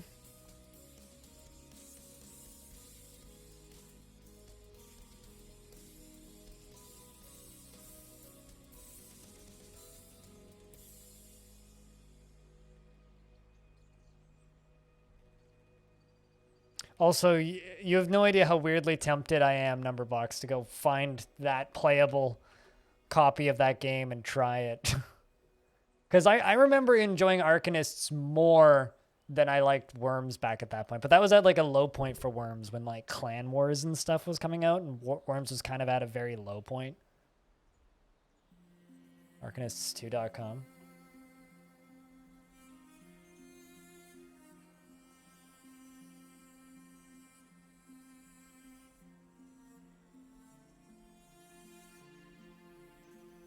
I like, you can tell it's a recent thing because like they just straight up have like links to people who make YouTube videos and stuff out of it. Are content creators. Oh man, they hold like little tournaments and shit. Fuck yeah, man.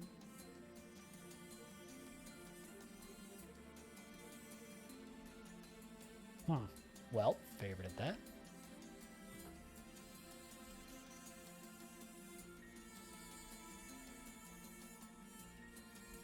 Linking that somewhere where I can find it.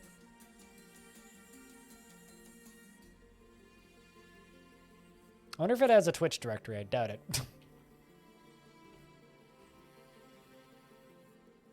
There we go. Got those ballista arrows getting assembled now.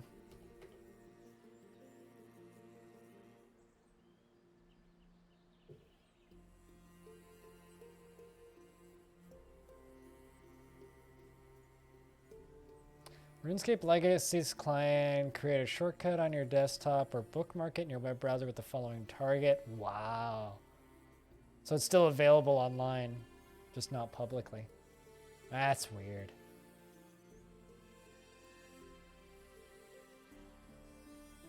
That is so strange.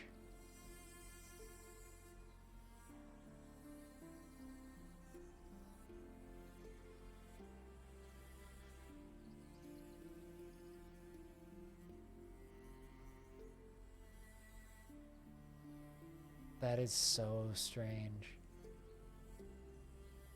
I'm just watching this GIF of the guy making the shortcut for it.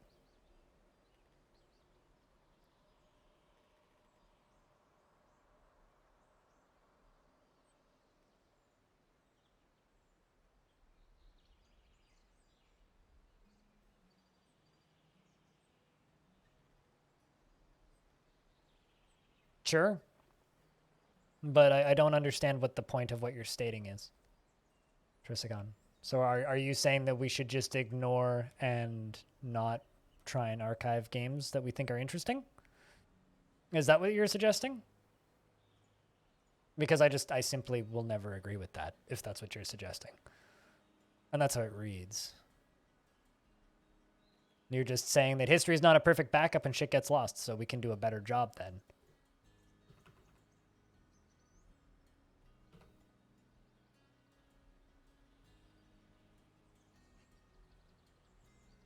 And especially popular games. Popular games should have accessible archives available for people. But like I said, I really don't want to argue this. I'm more just talking about Arcanists too at this point, because I think that shit's interesting. But I do not want to have this argument with you, Trisagon. So if you want to disagree with me, you're totally entitled to that, but I do not want to have this argument.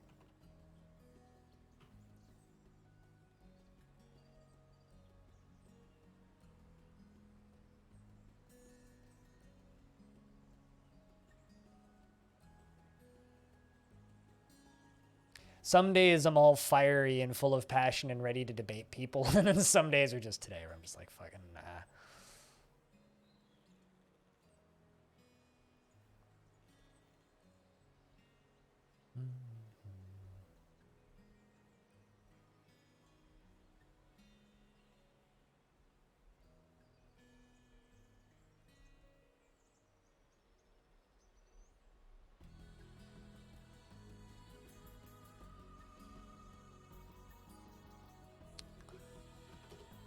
Sweet. One should always respect the law. No longer depressed. Wizard was a mythical creature at one point? What? Define mythical in that instance.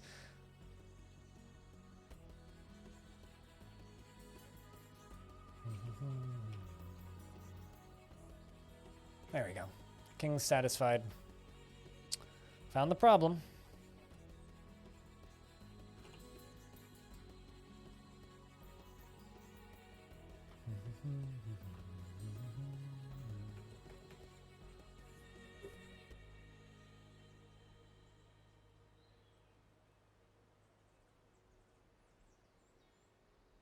I mean, haven't Chimera always been mythical? I'm confused here.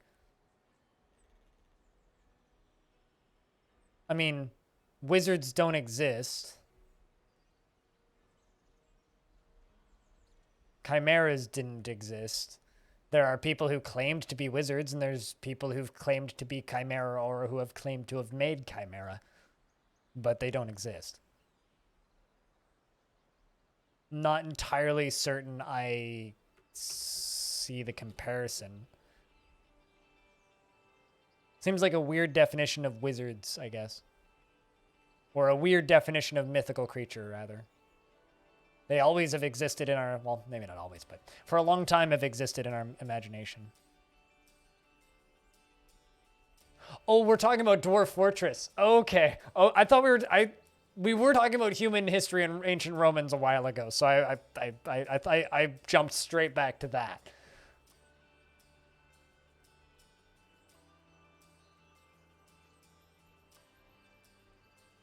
My bad. Sorry.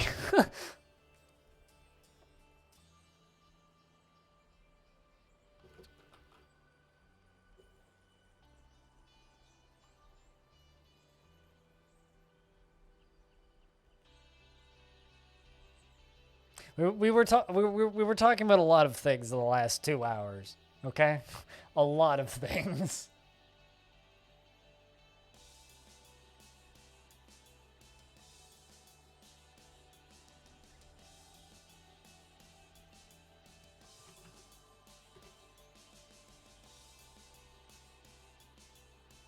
But you're not wrong. We were indeed talking about old DF.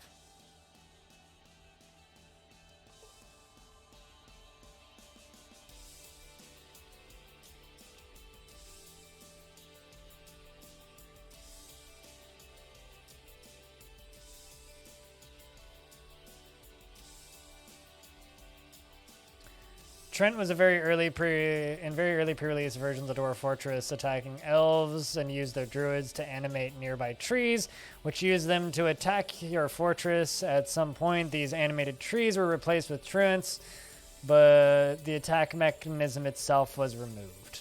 RIP, I've always wanted that to be a feature, which is funny. They've already done it. Does anyone in chat know if Lazy Noob Pack is still available? It's been so many years. Yeah, there's an updated version of Lazy Noob Pack. Why do you want it, though? You don't need it. Just be a proactive beginner instead of a lazy noob. Hey. But yeah, no, it's it's available and still updated, yes. You like being a lazy noob? Can't find it anywhere? I mean, I don't use it myself, so I don't look for it. Hold on. I know they renamed it. Let me, Does anybody have a link for a current version? Otherwise, I'm going to go pester Clino.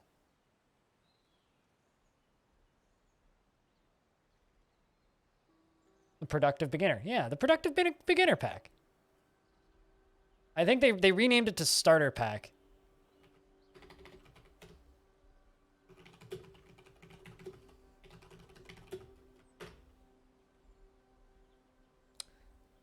But is this it?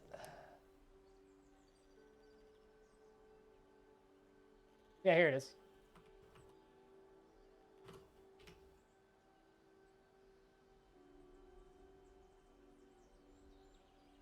Yeah, it's just called Starter Pack now because Lazy Noob is derogatory. But yeah, it's updated for most recent version. 47.05.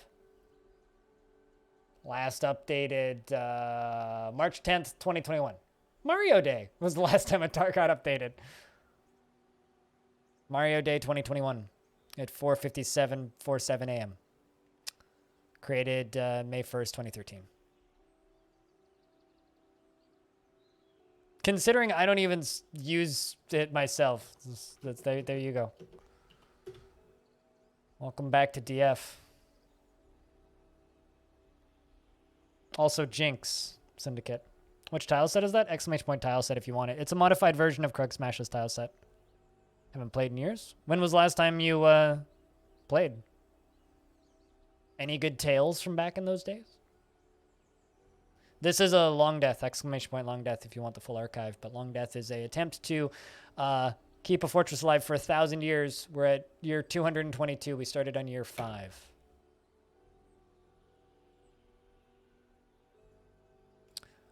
Centaur, Chimera, Griffin, Mermaid, Trent, and Wizard. And I think mermaids are the only ones actually in the game. currently. Like 3 years ago? All right. I mean, you picked a good time to get back in. Because the most recent patch did a big balance pass on stress. Yeah, mer people made it. Also, Stone, I'm sorry. 20 red beans! I can make a red bean paste! The mammoths count? Well, I mean, mammoths are pretty mythical. Mythical? That's, wow. Mythical.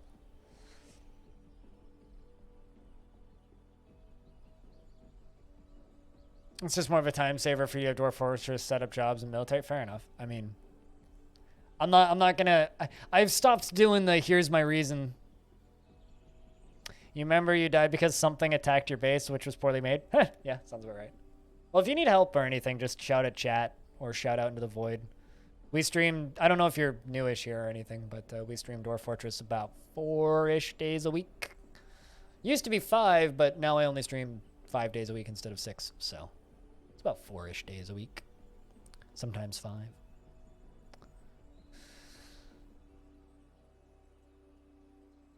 In the most, one of the more recent big updates, we got a rework of how Legends interacts with each other.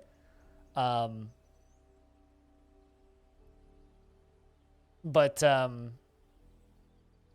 they also exist as were creatures, Stone. They also exist as were creatures. Billy Goat and an alpaca? My God. Stone, did you get that? I don't know if you've looked at this, but there you go. Okay, you did. But anyway, if I haven't checked it out, please don't tell me to check out CDDA. Don't be another one of those. Please, just I've already had this discussion today. That's it. I don't want to do that again. I don't like open world survival crafty games. I can't do it. I do not like that game loop. That and a bored shitless of zombies, but that's besides the point.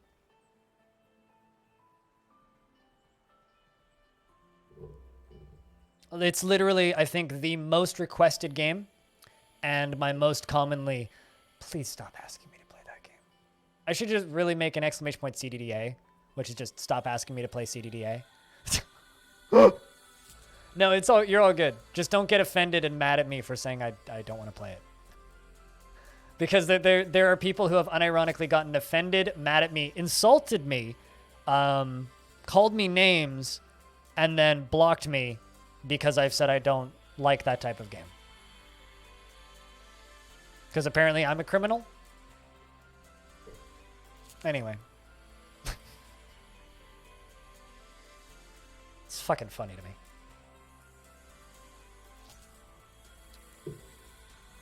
No, I'd rather play any other big open world roguelike. I think the problem is you just saw me playing something like it. I mean, I don't play anything that's remotely like it.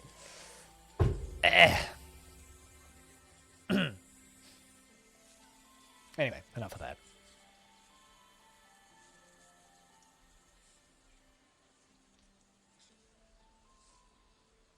Everybody always recommends it, though.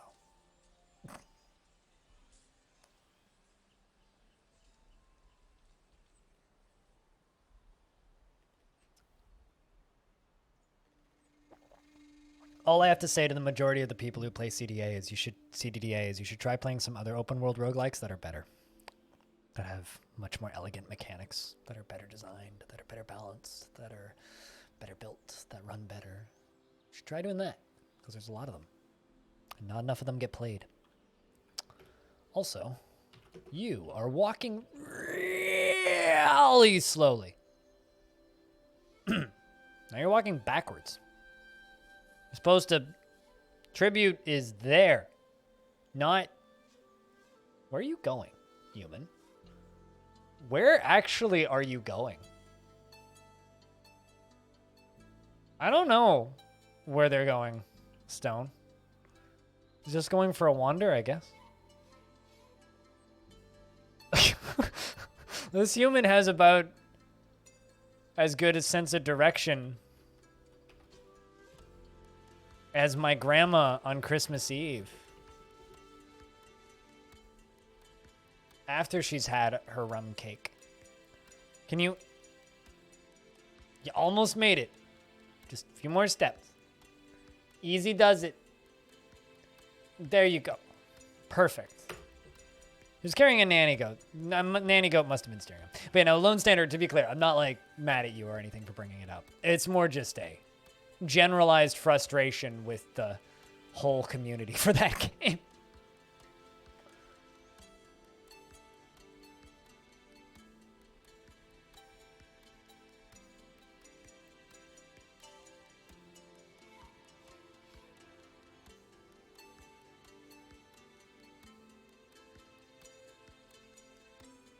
Let me know when you got it, Stone, and I'll close it. They brought us a billy goat. Or the council brought us a billy goat, and they brought us a nanny goat in a Nicolas cage.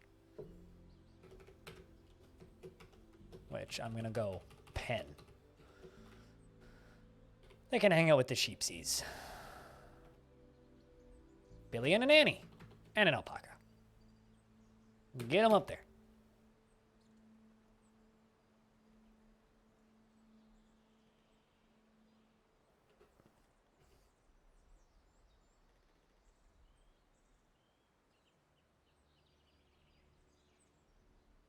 And here come the dwarves, just in time to trade. It's been busy here.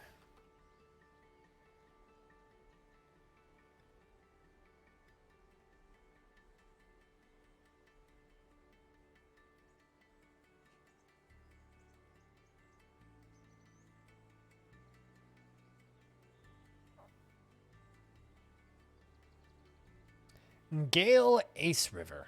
Very good name for a merchant with no sense of direction. I mean, it's a pity his name was in north, south, east, west. Ficod says, I'm your liaison from the mountain homes. Let's discuss your situation. We've updated your maps. What requests do you have of our merchants? Just the usuals. Fancy metals. Brass, bronze, electrum, rose gold, sterling silver.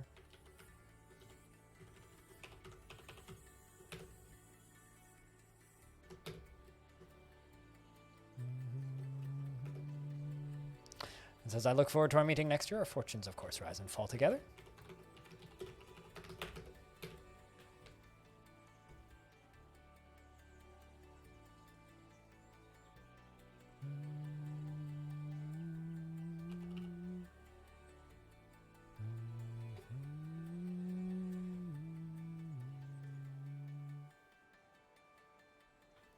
Uh-oh. Looks like my wolves made more babies. I'm gonna have to slaughter those pretty soon.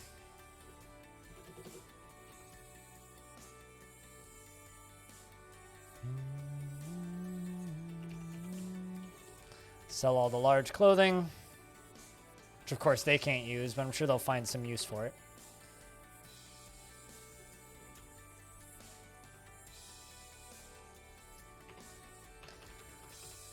Man, if I could do this all again, I would not make any bins out of wood. Just wouldn't.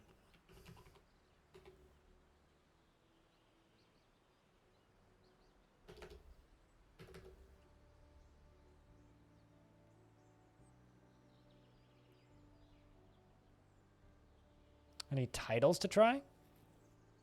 Well, I mean, like, you're just asking for game recommendations?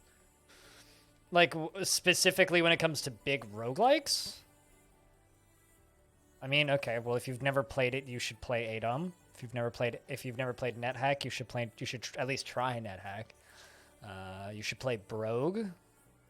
If you like weird experiments that aren't really playable, you should play Ultima Recchio Regum.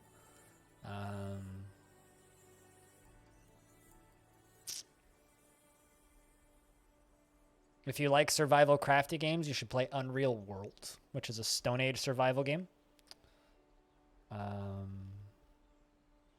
Cogmind is an obvious one, which is on Steam. You've got me on the spot now. I don't know. The one I always come back to is more people should try Brogue, which is a very elegant game. More people should play more Angband variants. More people should play original ADOM. More people should play Alonia, which is the really stupid big roguelike that I will actually get into one day.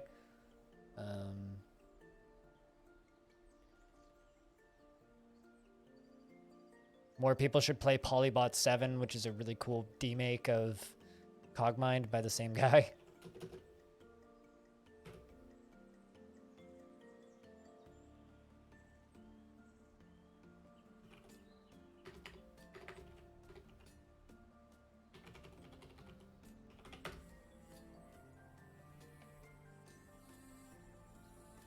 More people should play Powder. More people should play Syl. More people should play Ivan. More people should play Infra Arcana. A lot of these are much smaller games than like Cataclysm. I think it's probably just Ancient Domains of Mystery is the big one. And Unreal World, if you like those types of games. Alona Plus.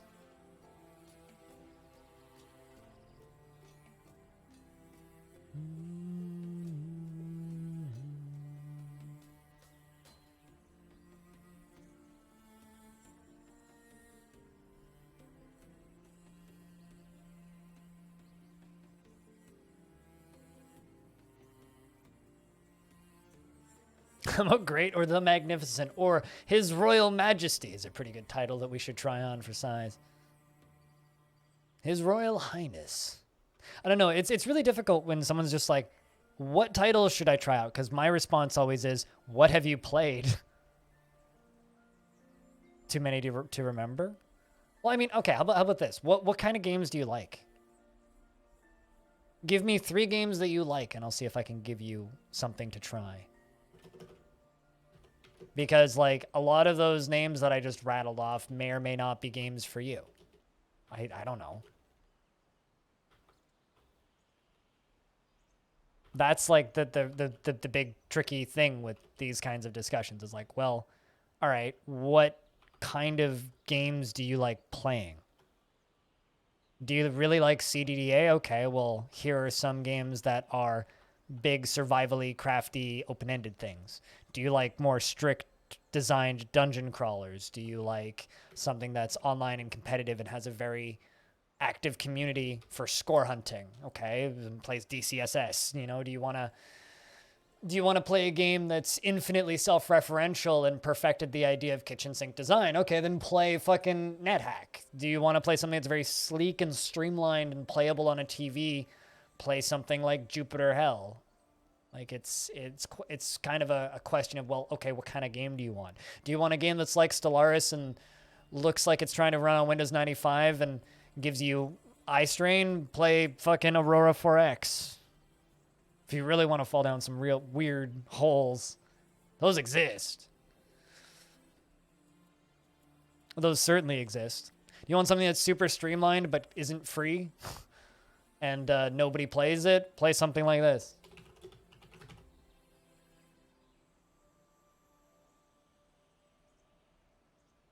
If I can get it to load. I was just going to pop Lost Flame up on the screen, but now Steam's not working, so.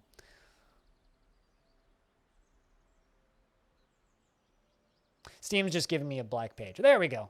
Or you could buy something like this. You know, this game's $15. Very few people play it. Most of the people who do watch this stream. But it's a Dark Souls-inspired game. It's very much just a strict dungeon crawler that's relatively consistent in its content, but layouts always change. And it's a really neat little game. It's got multi-tile enemies with big attack patterns and shit. It's pretty fucking cool. If you like dungeon crawlers, that's a good one. You love Eye Strain? Have you ever seen Aurora 4X? It's funny because people tell me that Dwarf Fortress makes their eyes bleed. It's like, I take your Dwarf Fortress and raise you Aurora 4X because, good lord.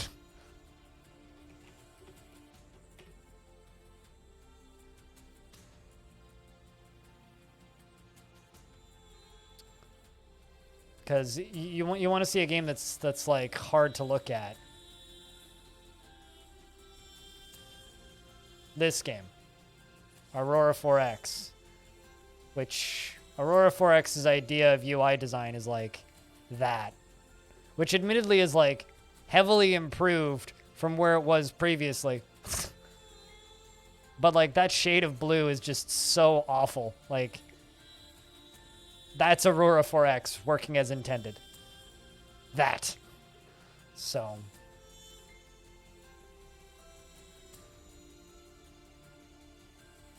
this is Aurora 4X. It's funny because like people are just like complaining about Dwarf Fortress's UI design. I'll take DF's UI design any day over that. Like that shade of green combined with that shade of blue combined with that Windows 1995 ass window layouts. You know, fuck that. That's some stock exchange software from 2006. Also, it's probably the best Space 4X game ever made. So there's that. What is that? That's Aurora 4X. Spelled Aurora as in Aurora Borealis. 4X as in the number 4 and the letter X. It's a Space 4X that is totally free. But the difference between that game and most modern 4X games, or rather, the difference between that game and most games that are like, you know, single developer kind of making a game for themselves is this guy doesn't actually give a shit if you play it. And the only reason it's available is because a friend of him pestered him to make it available. So it's literally just a software dev started making a game for himself like 20 years ago and just kind of never stopped working on it. And then after like 10 years of working on this thing for himself, he released it and you could just go play it if you want. So it's kind of like a more insane version of what Tarn Adams is doing, where he's like quietly trucking along, making a living. Like this guy's got a day job, doesn't get paid to work on this game. He just works on this game because it's his game that he plays. He just makes a game for himself. So it's kind of a weird situation like that. But you want to play a really in-depth Space 4X, play Aurora 4X. You might need to change the color tinting on your monitor, though, because that green, Jesus Christ, that green. I want 3 ballista arrows.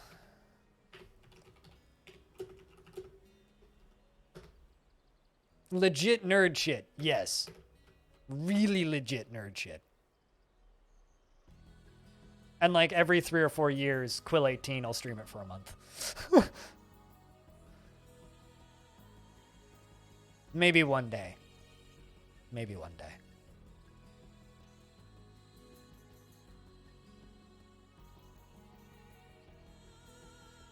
But here, I'll get you guys a link for anybody who wants it. For Aurora 4X. It's literally just like, you know, the classic, it's a forum. And the images don't load properly.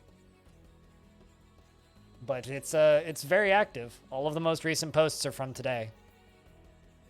So. And every now and again, there are people who will beg me to play this. And I will be honest, this game scares me so much more than...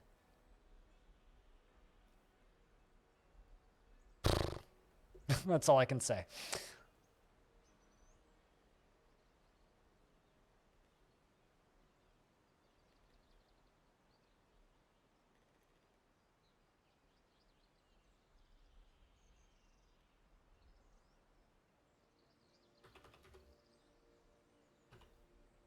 You're still irritated about it's still infuriating, but it's still infuriating. Cheap paintbrushes get this little hook on the end as they get older, which makes them impossible to use. Shit. Lost Flame is a legit good game. The issue that I will put forward if you are interested in buying it, though, it's a hobbyist developer who only works on it in the evenings and weekends. isn't making much money off of it, so he doesn't have that much immediate desire to work on it, from what I can tell. So it only gets patches like every 6 months.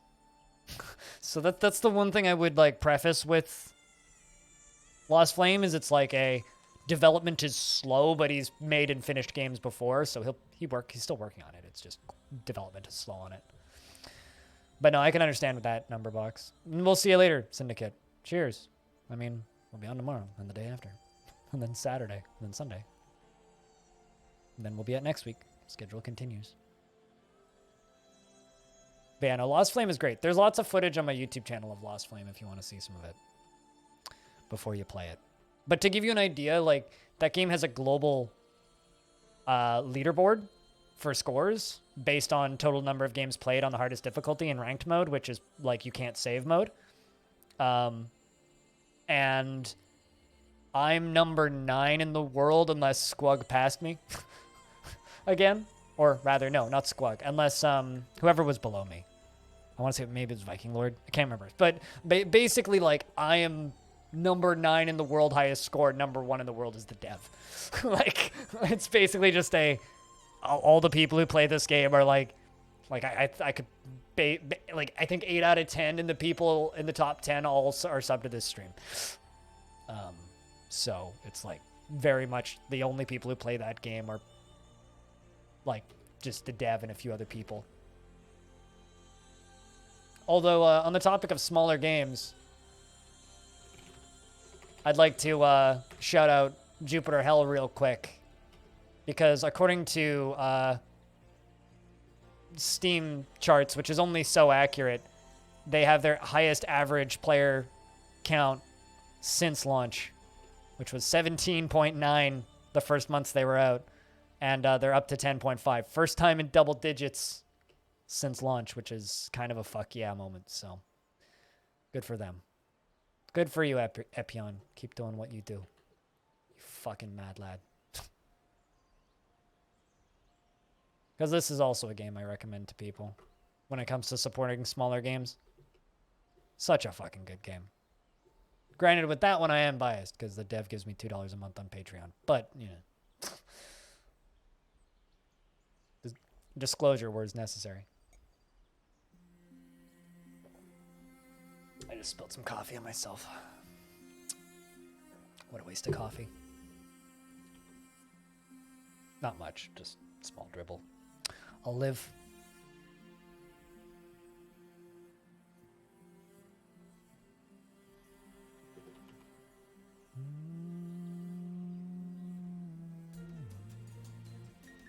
Another game that I really hope gets some updates is there was a game from 7 Day RL. Let's see if it's actually gotten any updates.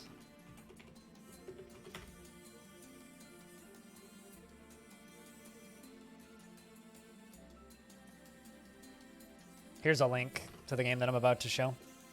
But this thing, Star Guy, IV, Star Guy 5. It's very simple little roguelike, but was made for 7 Day RL. Easily my favorite from this current 7 Day RL. I doubt it'll ever get any updates, but it's surprisingly polished for a game that was made in 7 days and shockingly fun. I put like 2 hours into it, and it's free. So just go because it was made for a game jam. So just go download it and try it. The little @ symbol with the 2 guns is pretty good. Like, it's got a good look to it. It's got great music. It's got good style, fun progression, totally playable from end to end. The end area gets a little long, but fun as hell little thing for what it is.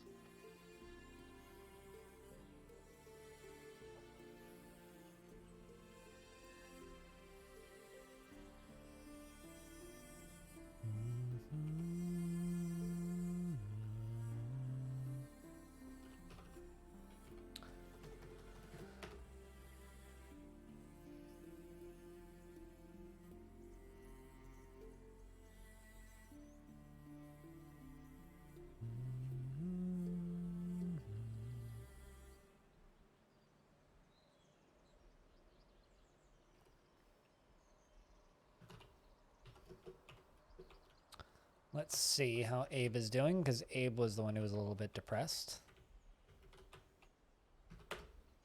Still frustrated. I could use a really good meal. How frustrating. This dwarf has like really weird demands for foods, right? Turkey, beet, plants, and pendant amaranth beer. Well, I have turkey meat, or had turkey meat. Oh my god. We're the child of Danks. I haven't seen Danks in a while. I hope Danks is doing well. This happens to me because of the names of the dwarves. Like, people won't tune in for a while to the streams, and I'll be like, man, I hope X person is doing well. It's like I haven't seen Candle Pixie in a while. Banana Unlimited, I haven't seen in a minute. Danks, I haven't seen in a minute. Hope they're all doing well.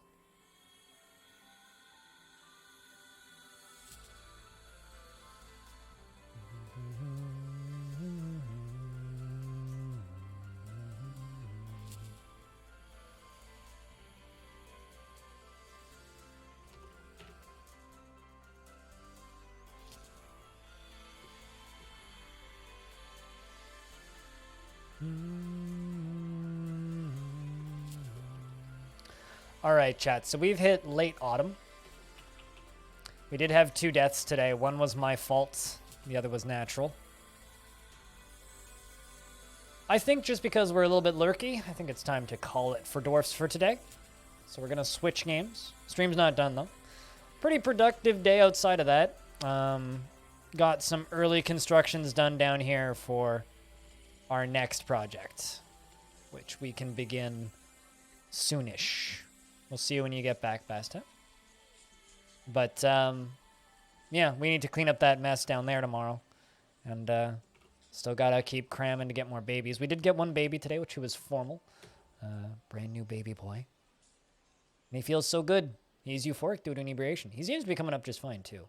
Very much enjoys that puzzle box, and he loves his waterfall.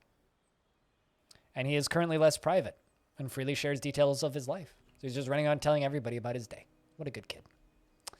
But I think that we're going to leave Longdeath here as it sits for the day. And we're going to go play some Sproggy Wood. So I'm done with Dwarfs for the day because we've been playing Dwarfs for like almost 6 hours. A bit over that, actually. We're going to go play Sproggy Wood, which is the other game by Freehold Games, the people who made Caves of Cud. So we're going to go play some of that because it's a game I started playing the other day, and it's currently on sale conveniently, which I didn't know was going to happen, but it's currently on sale for $1.50. So if you got $1.49 lying around on your Steam wallet and you want to